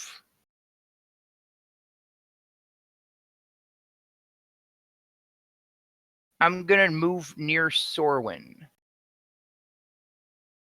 I can do that, right?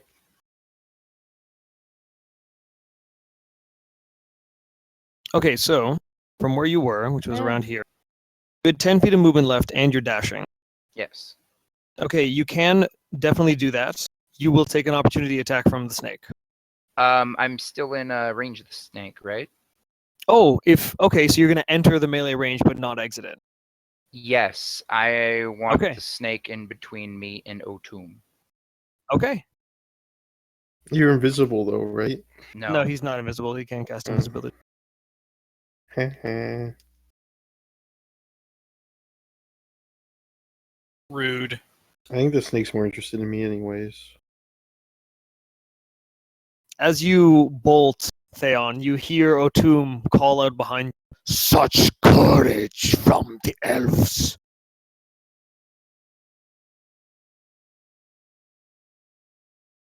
There goes his bonus action. Okay, so that ends your turn, Theon? Yeah, it ends my turn. As a It's the side player's note, turn. that's a lot of courage. He hasn't come anywhere close to us. Yeah. So while you're deciding what the bears do, the individual that was hiding in the watchtower leaps, and a second individual leaps out as well.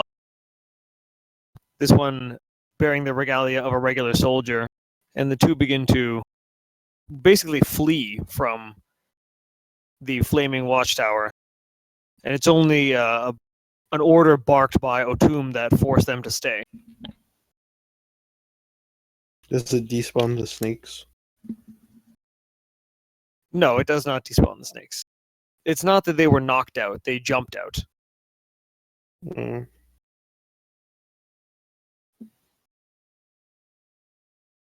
Okay, so what are the bears up to?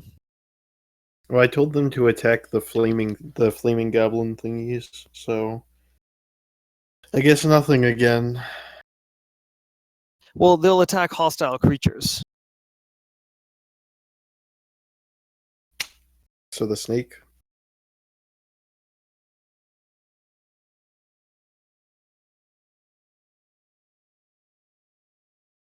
Is that what I'm getting at? They'll attack the snake. Yeah, I'd say based on the wording of the commands that I heard earlier, they will attack. They're all just going to get on this snake because he's the one that's in front of them. Okay. All right, so I need you to roll again. I need you to roll 8d20 plus 3. 8d20. You mean 6? Yeah. Oh, sorry, yeah, 6. 6d20 plus 3. Does it add 3 to each roll or after each roll? It adds it after. So I just look at the number and then add 3. Or you could just roll the Ds then, I suppose. Ooh, the crits. Oh, wow.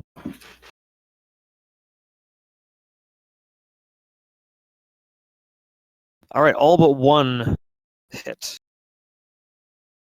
All but one. Yeah, the 4 and 16 one. No, just the 4 misses. So the 12 hits? It's not a terribly difficult thing to hit. It's a big-ass creature. You only missed it on your previous one because I think didn't you roll like a 1? Oh, you they were attacking something else. Plus, animals generally have low AC. Okay, so where are the? Okay, so bite is 1d6 plus 2, and claws are 2d4. So you're gonna roll 1d6 plus 2. How many times? Roll that. 3 Okay, times. roll that. Yeah, roll that 3 times, and we'll say the last one's the middle one's the crit. Okay. Okay, so 4. So we'll say the 5 is doubled to 10 plus 2, so that's 12. So 16 so far. Plus 8. 20. 16 plus 8 is 24, isn't it? I was just adding 12 and 8. Yeah, you're correct. And so that is those are all the bites. And then there's 2 slashes. Yes, let me just add the damage. So I said 24, right? Mm-hmm. Okay, so as these bites sink into the flesh of the snake that's constricting you, Morris, Mm-hmm. there is enough damage and enough flesh taken out of this creature that it not only recoils and drops your form, but in the attempt to get away is just having a viscera just pulled out of it, and it begins to shrink until it kind of disappears and fades into the ground, disappearing in a cloud of dust that settles down. The snake just disappeared. The snake just disappeared. So Oh, my sweet Jesus. my cover's gone. You're still Yes, standing you're behind correct. me and the bears, though. Yeah, but it's definitely not as big of an object, so it's a lot easier to hit. Okay, so the Actually, bears it's only true. used one of their attacks to finish that thing. So they turn around and attack the other thing. They have enough movement to do so, yes. Do we count the rolls they rolled last time? Yes, I'll consider those. Okay, and Okay, then I so- rolled 2d4. Do I add 2? It's 2d4 plus. Yeah, so 2d4 plus 2, and the first one is a crit. Yeah, So roll the it first one is twice. actually 4d4. Do you want me to roll 4d4, or do you just multiply by 2 on the roll? Roll 4d4 plus 2. Okay, so 13, and then 2 more d4 plus 2. 20. 2 or just one? I think it's just 1. I only hit twice. Oh, yes, that's right. Okay, so 20 total. All right, so the second snake, now having taken a collection of damage from different sources, is looking in pretty rough condition.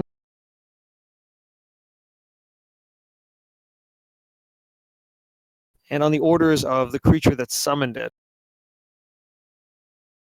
it is going to charge forward, provoking 3 opportunity attacks.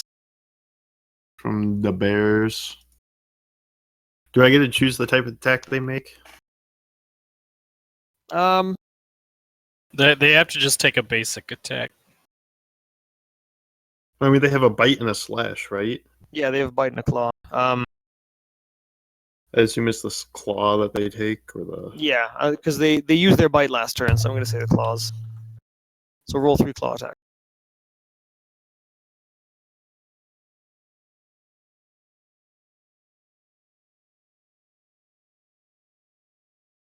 Okay, so only 11, one hits. 9. Is that the 2d4? Yeah, that's 2d4 plus 2. Okay, plus another 7. All right, so this snake is looking in pretty bad condition. But nonetheless, it is going to... So Ziam, this large serpent, just surges forward, charging at you Yeah, there's some wetness in my pants. a little bit. And it's going to make its attack.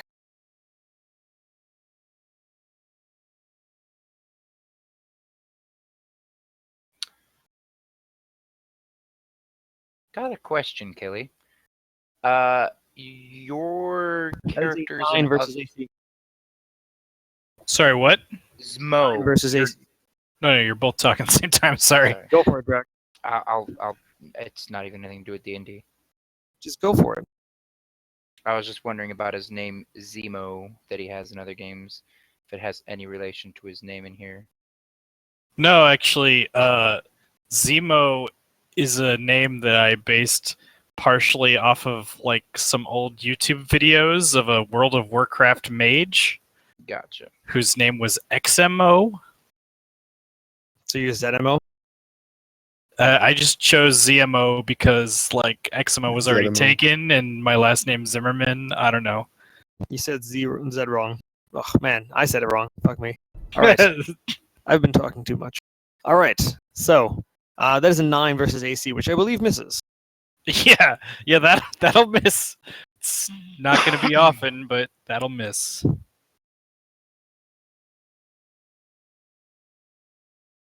All right. So I don't think this thing gets a multi-attack.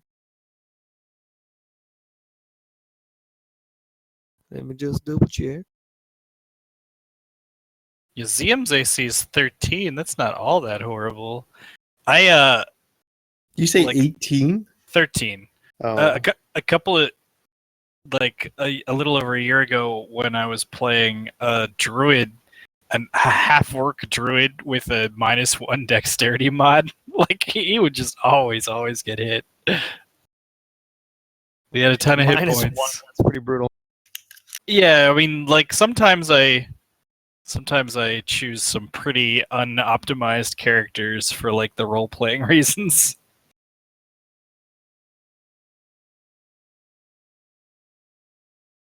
ZM is pretty run of the mill. I figured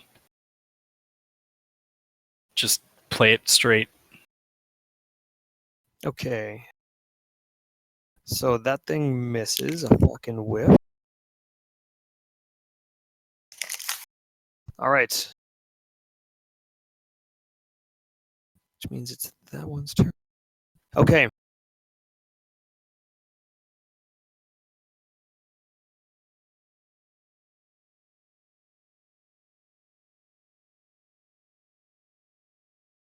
Actually, you know what? It's going to do something a little different.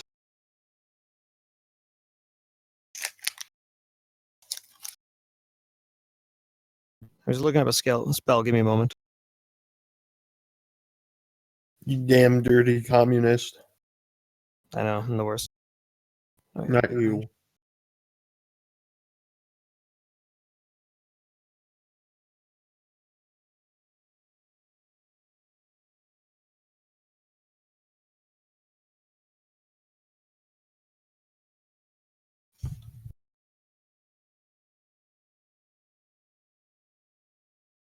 All right, so you hear Otum call out to the watchtower on the right.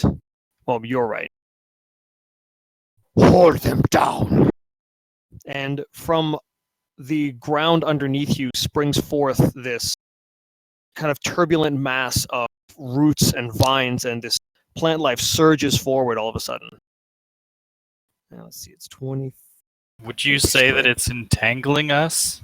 Oh, you are most certainly feeling pretty entangled right now. Is it like a quantum entanglement?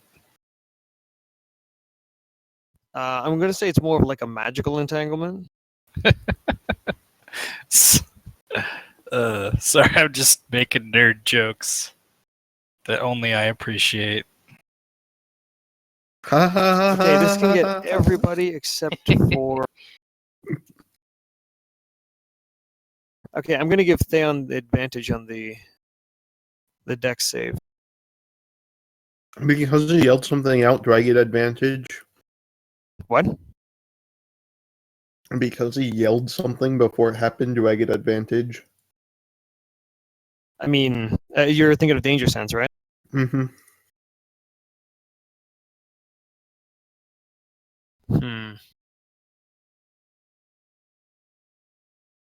Yeah, okay, I'll allow it. Woo! All right, so I need a dex save from everybody. And Morris and Theon, yours is at advantage. Why am I is allowed ours to at use advantage? Am I allowed Because to you're not use- quite in the spells. You're not fully in the spells radius. Oh, okay. Can I use my If anybody who has bardic inspiration inspiration? can use it, they can Can use decide it, whether yes. or not to use it after they roll, but before HPG tells Is it a you what happens. 1d6? Yeah, it's a D6. Shit.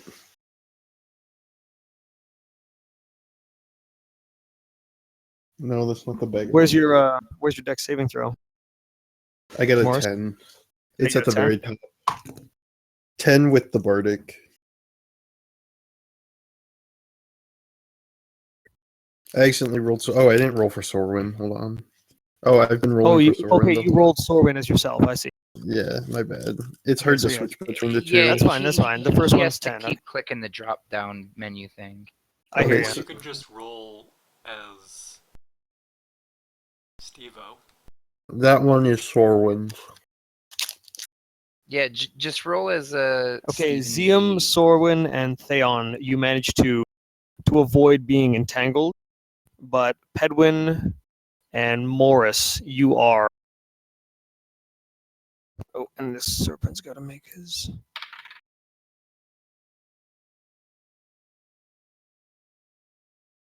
The snake is also actually. You know what? A huge creature. Well, he's in it. What's the size limit on this thing?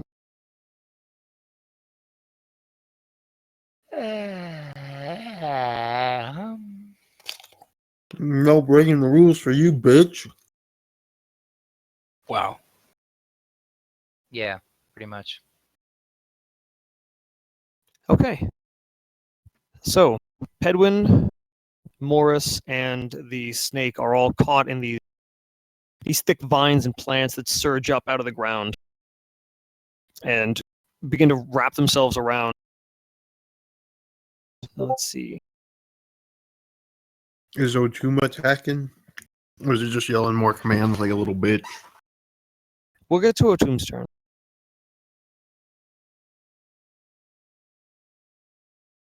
Does it even have a turn? Is it just like talking and delegating?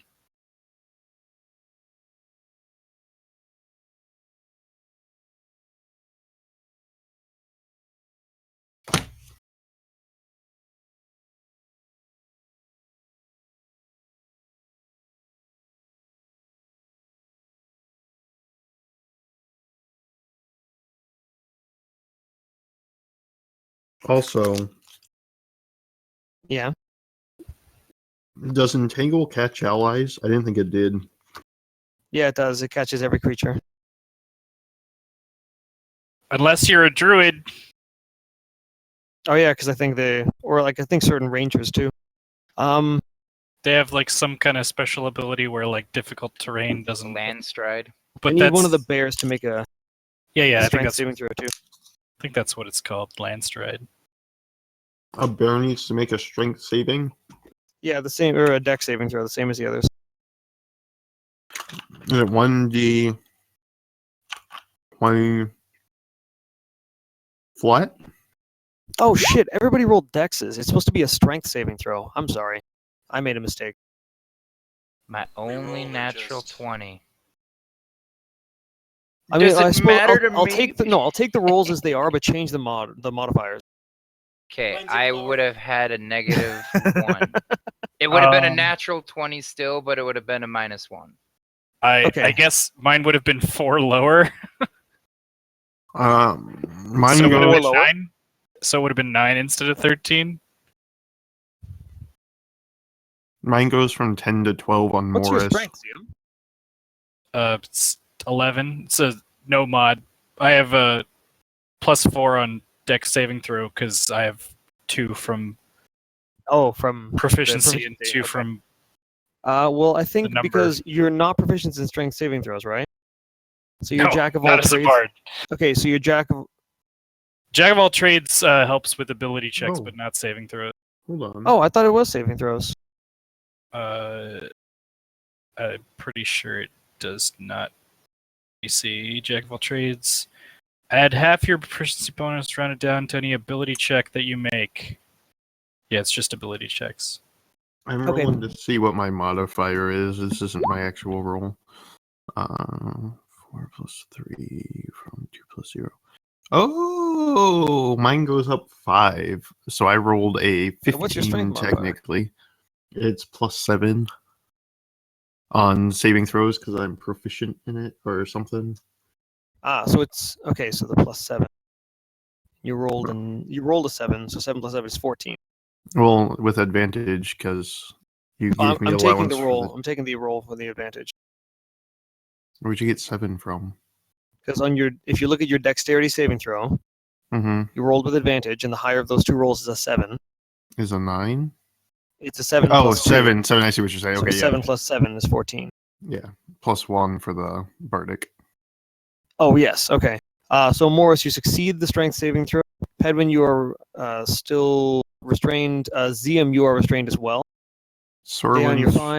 Serwin's roll goes down by 1, so it's now an 11. So, Sorwin is also caught. Restrained or the other one? It is restrained. It's Yeah. restrained is the worser of the two. A creature in the area or be restrained by the entangling plants until the spell ends. Restrained is what the snakes did. Yes, restrained is what the giant snakes did. Okay.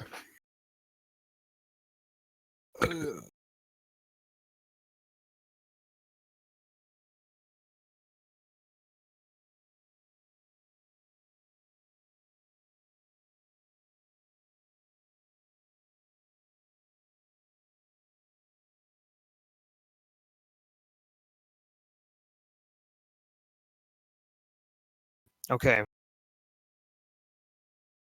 So the bears finished their turn. Snakes have gone. Shamans have gone. Okay, that ends all their turns. Now it's O'Toom's turn. Oh, that took a little longer than I thought it was going to. What a Sorry about bitch. that. I mean, he's just going to stand there and bark orders.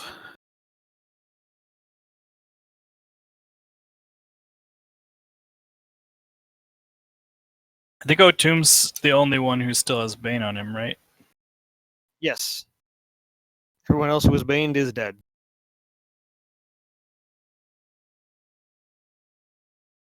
Oh, I should have done this. No, wait, the snake missed me. Never mind. I didn't have to make a concentration check because he missed me. Right. And you took no damage.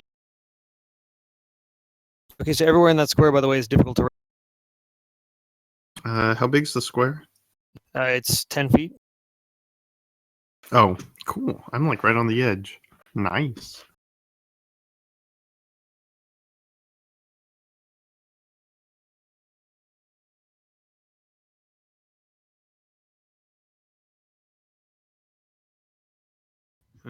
Okay. O'Toom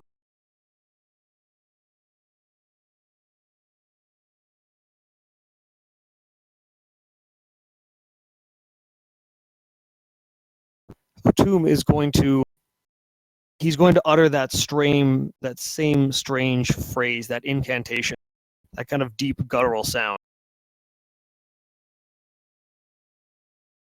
And a now somewhat familiar glow emanates from the bonfire. And leaping out of the flame itself, again, are two of these small creatures. This time, when it happens, you can see O'Toole actually change his posture for a moment. And let's see, who can see him clearly right now? I'm going to say everybody but Zium, make a perception check. Because I'm sorry, Zium, but you have a giant snake in your way.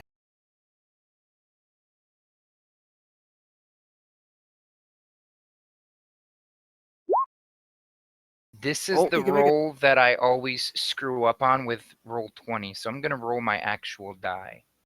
Okay. I got a 7. All right, so nice rolls. All right, so Morris, Sorwin, and Pedwin, you all see as this happens that as O'Toole is finishing this incantation, there is a glow from underneath the snake head, that the snake skull that he wears atop his head, and you can see him visibly kind of cringe and wince with pain.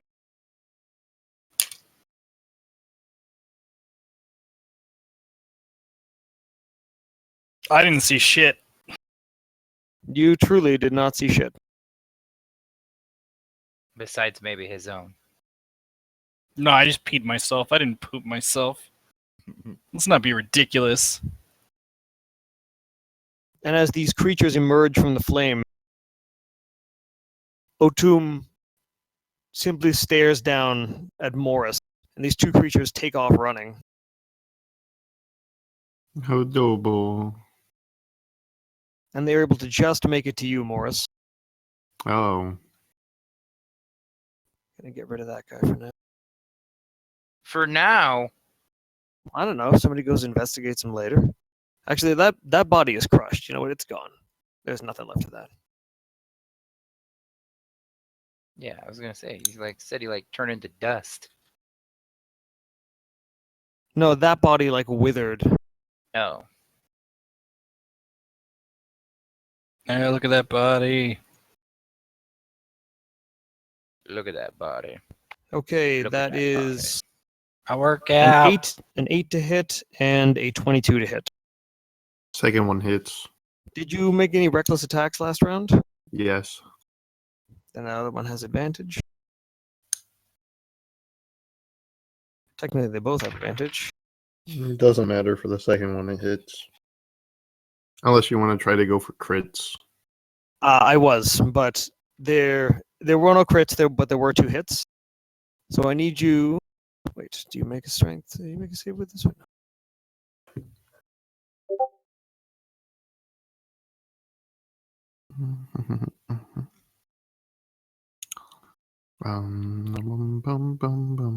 What'd the first one roll? Like a 20? They both rolled 18s with advantage. Okay. I don't like where this is going.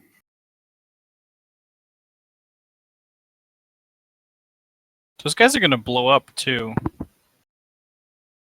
We gotta kill that O'Toole guy because he's just making more things. All right. So these 2 creatures reach out and touch your flesh, Morris, Hot. and it is hot. It is very hot. It's like as they reach out to touch you, they kind of look up at you, and this kind of smile spreads across their face that's kind of carved out of rock. And instead of eyes and a mouth, it's just like fissures into this molten rock. So there's like a cool, dark, hard exterior, but there's this kind of creepy smile and wide, empty eyes that have a dull red-orange glow to them. As they reach forward and touch you, kind of looking up at you, they slowly begin to kind of conflagrate and just burst with flame and heat, dealing Probably a lot of damage. 1 deals 10 and 1 deals 8 points of fire damage. 18. I don't think fire damage is halved on me. with rage. Not the type of barbarian you are. 18, you said? Oof. I said 18. All right. If the target is a creature or a flammable object, it ignites. Okay, so you are now on fire. Also, oh no, you know what? Never mind. That's not true. Okay, so yes, you are on fire. Oh, BTW.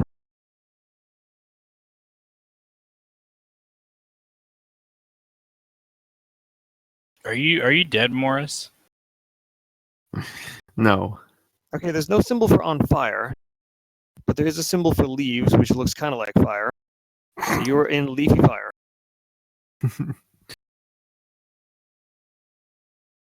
Thought there was a fire. Could have just. Oh yeah, I guess the leaves do kind of look like fire. Okay, and that is going to end Otum's turn. Actually, no, he's going to use his movement.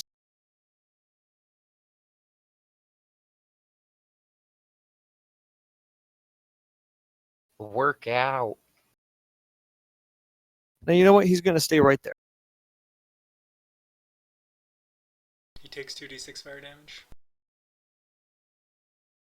Oh, yes, the spear. Okay, he's going to move out of the spear. If he started this turn in it, does he take damage from it? It's only when you end in it. Oh. But he does take the moonfire damage. Or wait, did he take the moonfire damage already? I think he did. This turn? I don't. Oh. Well, no, He- because he's going he to took step it when it out was of the cast. moonfire. So is it He took it when it was cast. okay? Well, he steps backwards out of it, so he doesn't end his turn in it. And it's like what's like a 10-foot column? Oh, Mhm. 5-foot radius. Okay, no, he's out of it. Yeah, he's out of it.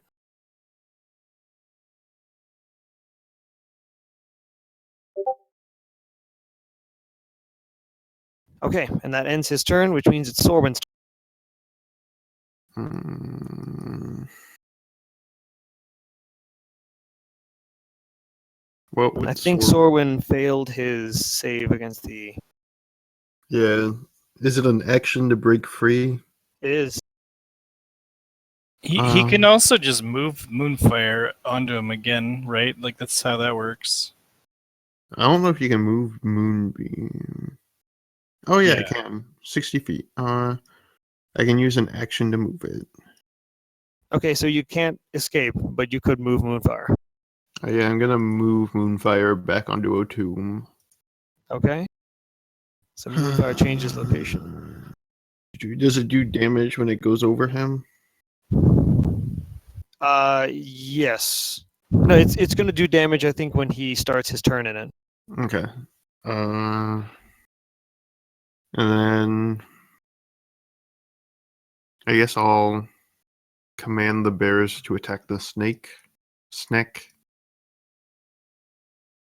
Right. And then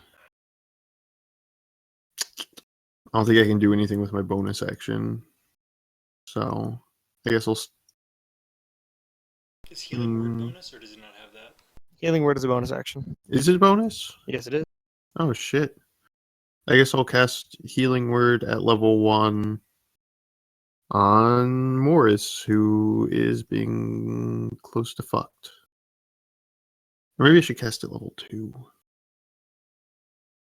I'll cast Healing Sorwin Word. can look over and see that Morris is in pretty rough shape.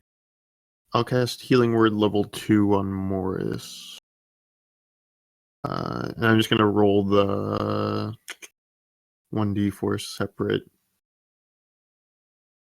for the bonus level. He doesn't have it added? Alright, what is my spellcasting ability modifier? It would be his wisdom. Wisdom. So what level are you casting it at? 2. Okay, so it mark would off the be level 2 cast. 2d4. I already did. And then plus whatever his wisdom modifier is. Yeah. If you want to go ahead and roll that. Yeah, I'm rolling it. All right, you heal 8 points of damage. Technically Morris does, but yes. I get what you're Yes, saying. Morris heals 8 points of damage. Morris feels slightly refreshed, but still hurt. And Sorwin was And telling the bears Sorwin's- to. To attack the snake. The Attack sneaky the snake. snack. Yes. All right, they all have advantage on their attack The bears? because the snake is restrained. The bears. But I don't think they can attack until their turn, right? Correct. They cannot attack until their turn. But So they- the order has been issued, actually, so they can't even move until this turn. Okay. And that's Sorwin's turn. Okay, so he healed as a bonus action. He ordered the bears. What's his action? Oh, he moved the The Moonfire. action was moving Moonfire. Okay, so that's everything? yeah. It's your turn, Morris. Yeah. What was the I can remember from past events like 10 seconds ago when the little fire demons exploded, what did we have to roll for those? Like most things to do with fire, it was a dexterity save. Dexterity save? Also, you are on fire. I don't know how to put myself out of fire. Is there something I have You to take do? an action to put yourself out. Okay. Not a bonus action. Not a bonus action. All right. What's the damage on fire if I'm on fire? You take 1d6 damage. Fire damage. Well, that does not sound nearly as bad as getting hit by one of those little things again. So instead, I'm going to recklessly attack. I can attack while on fire, right? Of course you can. You can do Okay. everything you can only do while you're on fire. You're just on fire. Okay, so I'm going to attack the left one. I'm going to do it slowly so I can see what happens when I attack. So that when one dies, I can switch to the other with my attacks. Reckless attack the left one. Okay. Make your reckless attack against the one on the left. I don't know if that kills it. Okay, well, it certainly hits. All right, so Morris, as you bring your axe across, you actually just bisect this creature. You cleave it in two, kind of diagonally across the chest, from like left shoulder to halfway down the rib cage on the right. And as the creature, its expression goes from that like kind of creepy, happy smile to one of like sad disappointment, and then it lights up and bursts. I need you to make a dexterity saving throw, which you have advantage because you know it's coming.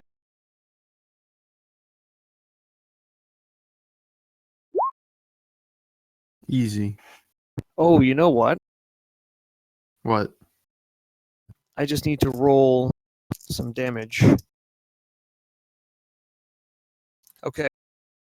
All three of the bears, because they were caught in the explosions of the previous creatures, have taken fire damage at the end of their turn and are gone. Oh, okay. And then I guess I'll attack the other flame thing. I assume I don't get hurt by that one, or is it minimal Okay, hurts? so you made the dex save. So you are going to take half damage. Mhm. Does the You take- explosion not affect the other one? Oh, it definitely affects the other one. So you take 3 damage from the explosion. Actually, I need... Okay, so Pedwin automatically fails. The snake automatically fails. Sorwin automatically fails. I need Theon to make a dexterity saving throw. Zium, you're fine. I want to what- use the Bardic Inspiration, if that's still available to me. It is still available to you, but have you rolled yet? No. What damage does Sorwin take? Sorwin and Pedwin and the snake take 6 damage. Okay. Yeah, you get to decide whether or not to use the Bardic Inspiration after you roll, but before you know, like, What whether the you were DC successful. is? Oh, okay. The snake disappeared. Does that mean he's dead? The snake is dead. It's caught in the fiery explosion, and that is just enough to destroy it. Okay. And the other little flame goblin still alive? I'm actually going to find out about that right now. And I just barely retain my concentration. Oh, yeah, he makes the save. So he takes 3 damage. So who else made the save? Or, well, who else? Okay, Theon, you made the save, so you take 3 fire damage. Pedwin, you're restrained, so you automatically fail. Okay. Oh, but that was your constitution. Just a quick question. Don't Yes. want to like not point this out, but I took fire damage. Does that have anything to do with the pit that I fell into? That's right. You did take fire damage. Uh-oh, SpaghettiOs. I appreciate your honesty. Bring out the marshmallows. Wait, were you covered in oil or something? Pretty much. Yeah, it was like like explosive shit, flammable. You take an additional 7 fire damage, and like Morris, you are on fire. An additional 7.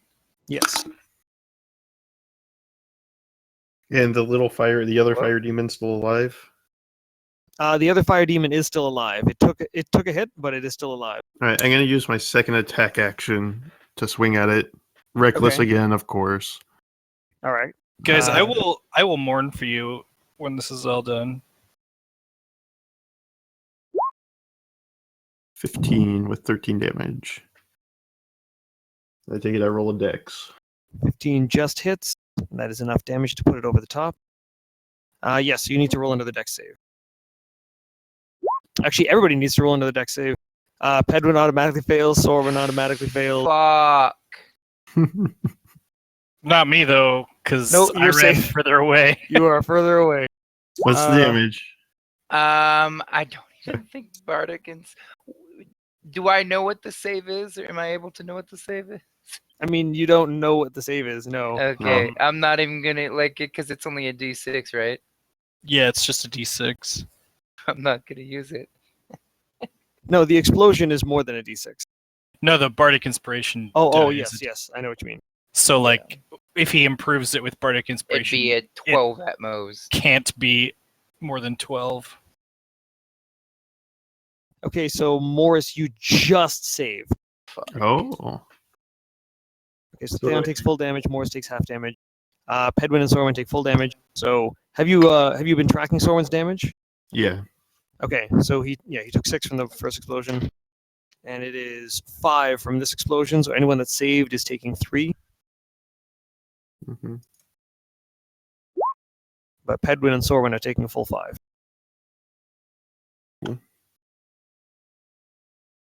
And then I still have my bonus action. So, Yes, you still have your bonus. while in flames, I don't think I can put the flames out as a bonus action. No.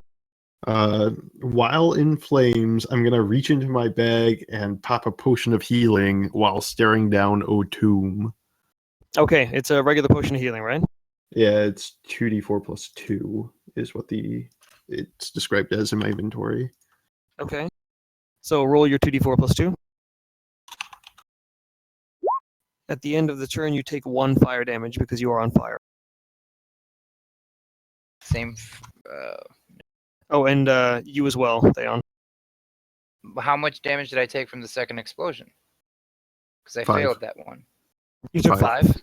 So a total of 6. Yes, a total of 6 fire damage this round. But yes, I glare down O'Toole as I pop this healing potion. And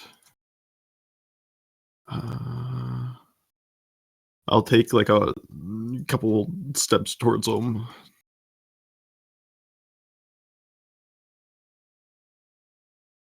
You take a couple steps towards him. Yeah, just to get a little closer to him. Also, to not have the entire party within one AoE blast zone. That too. But Okay, I have so to end my that's- turn. that's- That's the extent of all I can do. You should still have most of your movement. I don't want to move too close to him. Oh, I see. because Okay. I don't know what traps lurk in the distance. Okay, is that going to end your turn? Yeah. All right. Pedwin, you're up. Magic missiles O'Toole. Okay, cast your magic missiles. Pew, pew, pew. Pew pew pew. Pew Now pew. listen up. Here's the story. So 10 damage. And I'm fiery ball back at his face. All right, so now he has to make a dex save. Int save. All right, intelligence save. Man, that's a cool class, man. I accidentally pressed backwards. button. 14. Oh, Bane. Roll your Bane. Oh yeah. Wolf. 10. Which I'm pretty sure is a fail, so he takes full damage.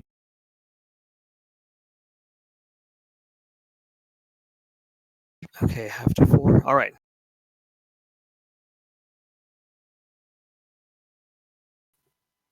So you've magic missiles, you've moved your sphere. Is that the end of your turn? Yep. All right. Zium, you're up.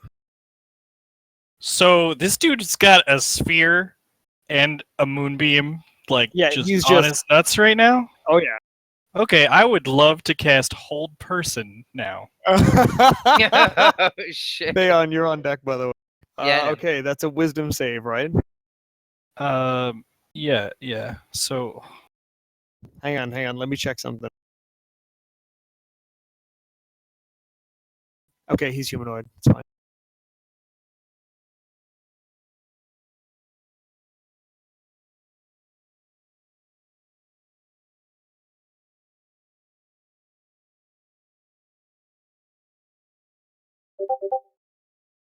hey. I mean, I have it in my phone, but it is for all of you. So it's a wisdom save. If he fails, he'll be paralyzed. Okay, wisdom save. For the DC duration. 14. So this spell is concentration, so I Oh, believe so he will lose Bane. I believe he loses Bane like even before he has to make the save. Yeah, Probably. like you have to drop concentration to begin casting another Right. concentration spell. Yeah. So yeah, Bane is gone.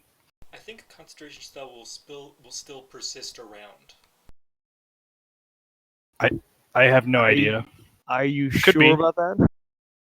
Let's go to the spellcasting I'll look it up. page. Please do.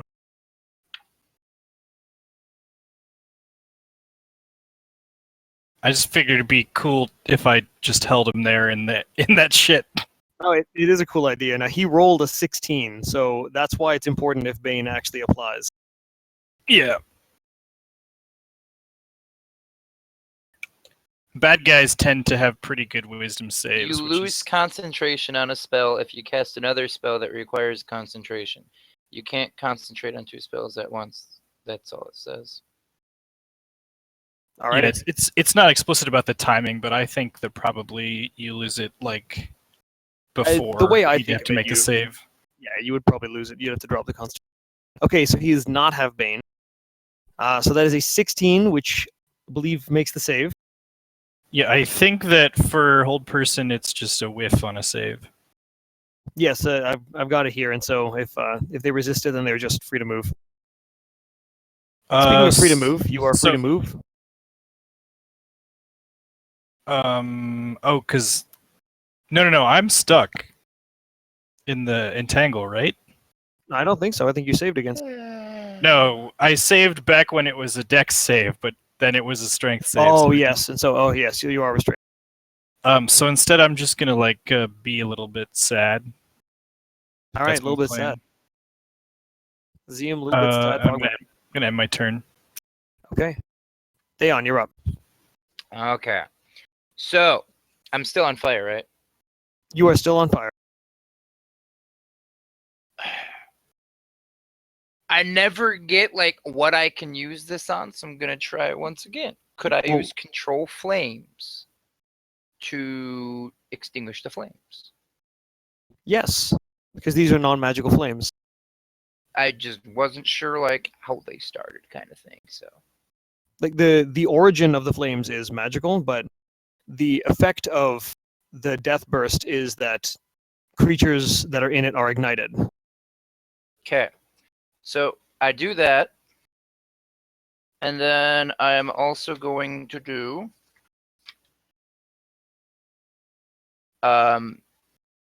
going to spend 1 sorcery point to cast or use Twinned Spell to use Control Flames again and put out the flames on Mo. Okay. Control Oh. Flames is a cantrip, right? Yes. Okay, you can do that. Sweet. Oh I shit! do that. Oh yes. And then I move just like a little bit away from like the party. Right here. Alrighty. That's my turn. Okay.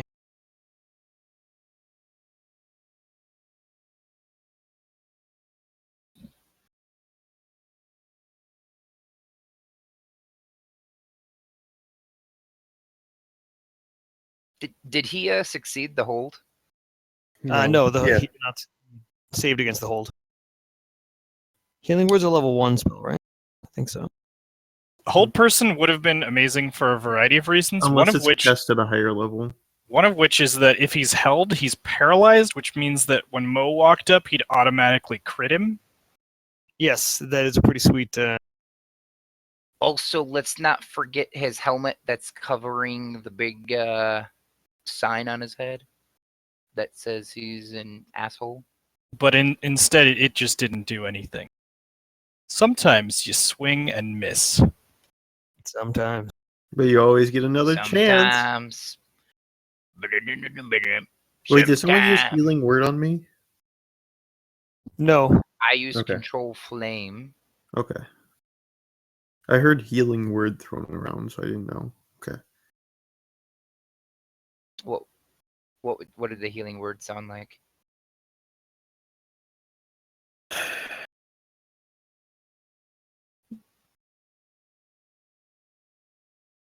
I mean, geez, fine. Don't laugh. All right, so on his turn, Otum is going to move out of the moonbeam and the flaming sphere and all that shit. Out of the fuckfest. Yes, out of the magical fuckfest of fuck you. All right, so I think I already did the moonfire damage. Oh, no, he started his turn there, so do the moonfire damage. Is it 2d10? I think so. Can't remember.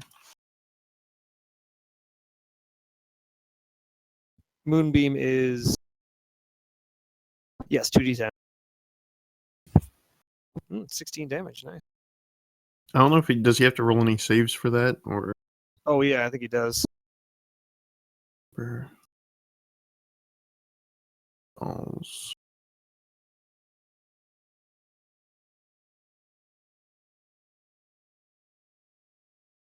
Moonbeam.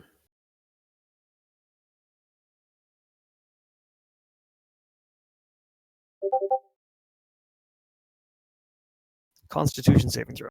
Yeah.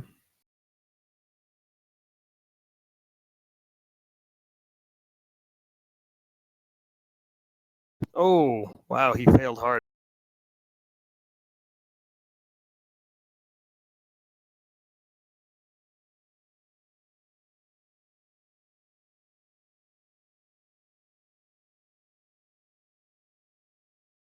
So as Otum is moving himself out from the constant barrage of these spells, you can see that as he steps out, he's been seared by fire, by radiant moonlight on multiple occasions, and he is now he is breathing heavily. He looks in really bad shape.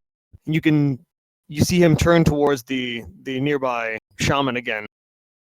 He says, "You fool, aid me!" And the shaman casts an incantation on him.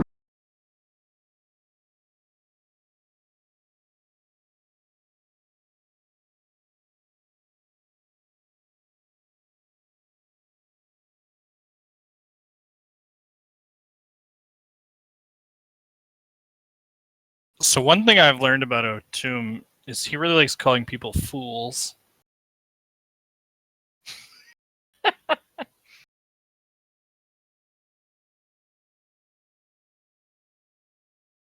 You fool.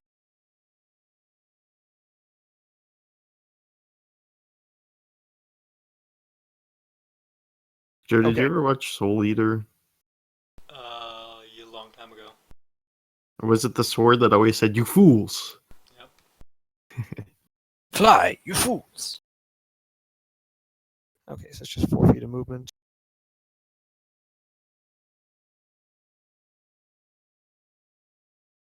Is he coming down to greet us?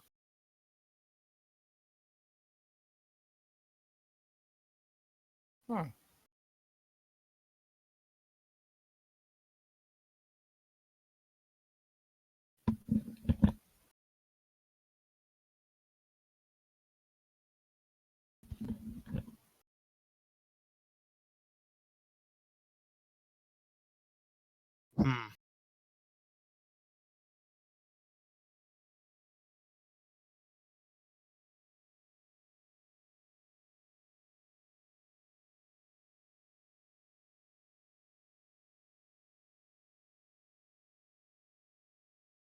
Oh, he's already used a few. Okay, so he's got less than that. All right. Bring it on, you bitch.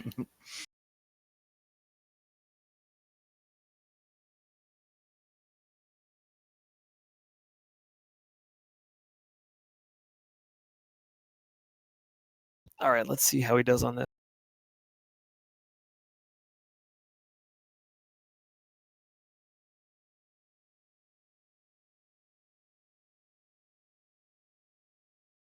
Okay. So Otum is just, you can see the frustration and the anger, and he just charges. Aw. And as he reaches here, he actually leaps and jumps a great distance, landing on both feet and continuing his assault. Did you notice when I was measuring out my distance to him, I was going this way and then up? I figured, Oh, that he was you measuring. I Yeah, thought that was I was- HPG. Well, he was measuring the other way, but I was measuring like that because I figured he was trying to put a pit between us two the whole time. Well, it remains to be seen whether or not that was a reasonable deduction. Well, if he had to Yes, jump. if he had to jump, I'm sure there's a pit.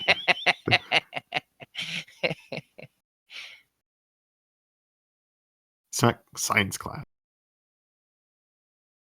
All right, so as Otum reaches forward, as Otum is jumping forward, as he leaps over this pit, you see him pull out from behind his back this large kind of twin-pronged fork.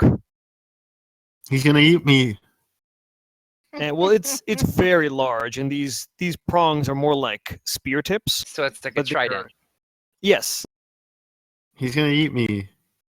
and he charges forward and he thrusts this towards your midsection, Morris. Uh-huh.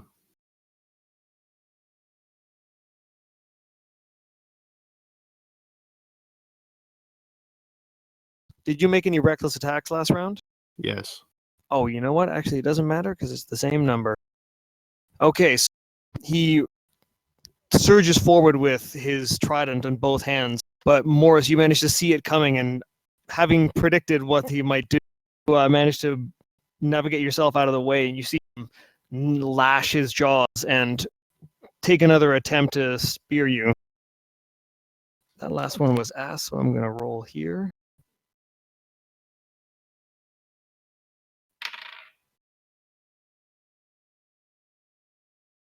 That is a 22 to hit. Yep.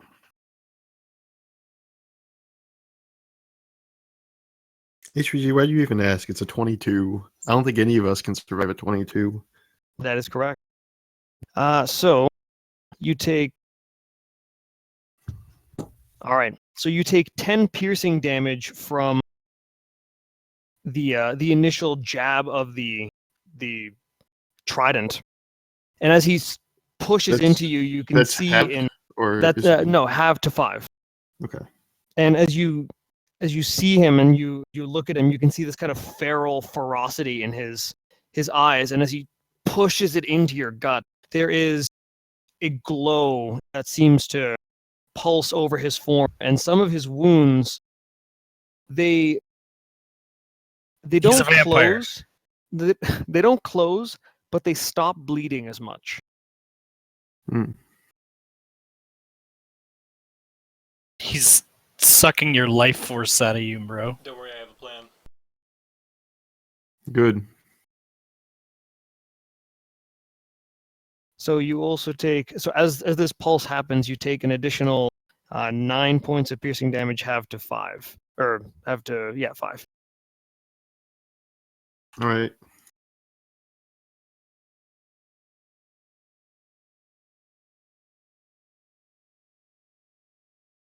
All right, and that ends Otum's turn. Mm-hmm. Now it's Sorwin's. Now it is Sorwin's turn. Do my allies care if I play him a little out of character and have him cast Healing Word twice? Well, You can only can't. cast Healing Word once. What? Even as an action and bonus It's a action? level 1 spell. You can't Oh. cast more than one leveled spell in a turn. Oh, even if you cast 1 second and 1/3 or something. Correct. Critical Role Okay. makes a different ruling, and I'll visit later the issue of whether or not I want to allow that in my game. Okay, well then I guess he'll do. I can see what Matt means by it speeds things up, though. Yeah. So I guess for his action, he'll move Moonbeam, so it's only over Otum. And then Okay. as the bonus action Healing Word, I can cast it at a level higher than 1, right? Yes. You can cast it at whatever level he's got. I'm going to do a 3rd level then. So it's a 3d4 plus 3, I think. Is it Wisdom I add to it? Yes. Yes, it's Wisdom. So it should be 3d4 plus 3. So the more gain heals 11 hit points 11. Okay. Mm, I think he is content where he is because he can't move anyways.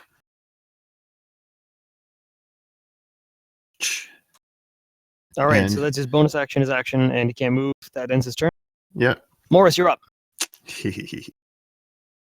I'm not like grappled or anything weird, am I? Nope. You know what I'm gonna do? You're going to Attack. reckless attack? Reckless attack 3 times. Phew. If they show up. There we go.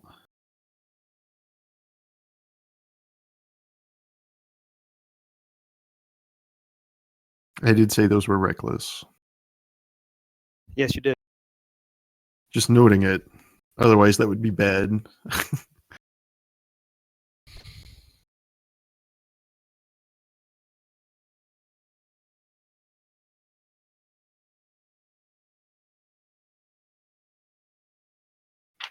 Okay, so reckless.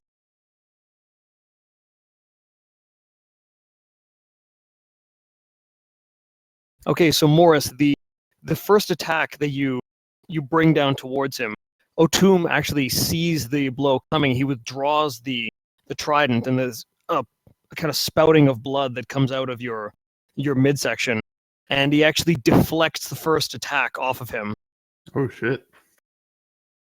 But you bring the axe after being deflected. You kind of bring it up horizontally in a diagonal strike, going from low to high, and that connects, dealing 17 damage. Mm-hmm.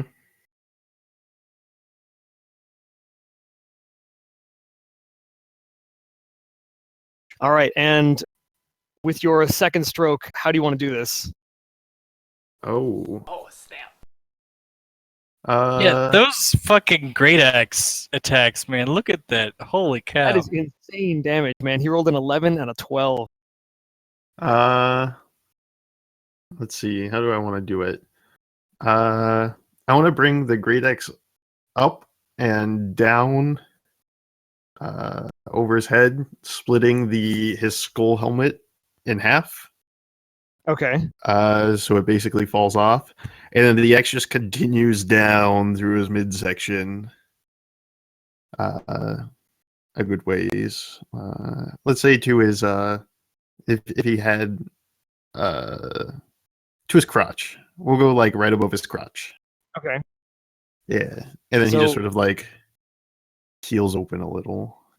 Okay, like the fucking Terminator 2 Ooh, after yeah. he takes that grenade. All right. Yeah. So, Morris, as you bring your axe down in this huge vertical strike, just bellowing out this battle cry, this and as it comes down, it actually contacts the skull, and the skull splits underneath the force. The skull itself actually fractures and flies apart off of Otum's head. There is a glowing red emblem on his forehead. And as this big strike is coming down, at this point, all the lizard folk in this area have kind of crowded around and are completely speechless as they watch all these events unfold. And as your axe is coming to cleave the head, this symbol flares, and Otum's head is pulled to the side as he tries to get away from the axe blade itself. But it buries itself through one of his eyes, down through the skull, breaking each rib as it passes down along the spine, and then stopping about halfway down his abdomen. There's just guy. a fountain of gore that just flows out from his body until it just falls limp off the axe backwards and lands, moonfire beginning to slowly sear what remains of his flesh. Oh yeah, Moonfire, go game.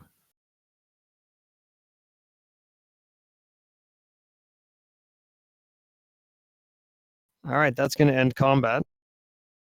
Ooh. And I'm going to say that that's where we'll call it for the night, Cool beans. because it's 1 a.m., and that went a lot longer than I thought it was going to. We spent a lot of time talking to Scorus. That He was was so annoying. much fun. That was amazing. I hated it. It was even worse than talking to the Jins in Joe's campaign. I didn't think I was going to enjoy playing Scorus that much, but he was a fun character to be.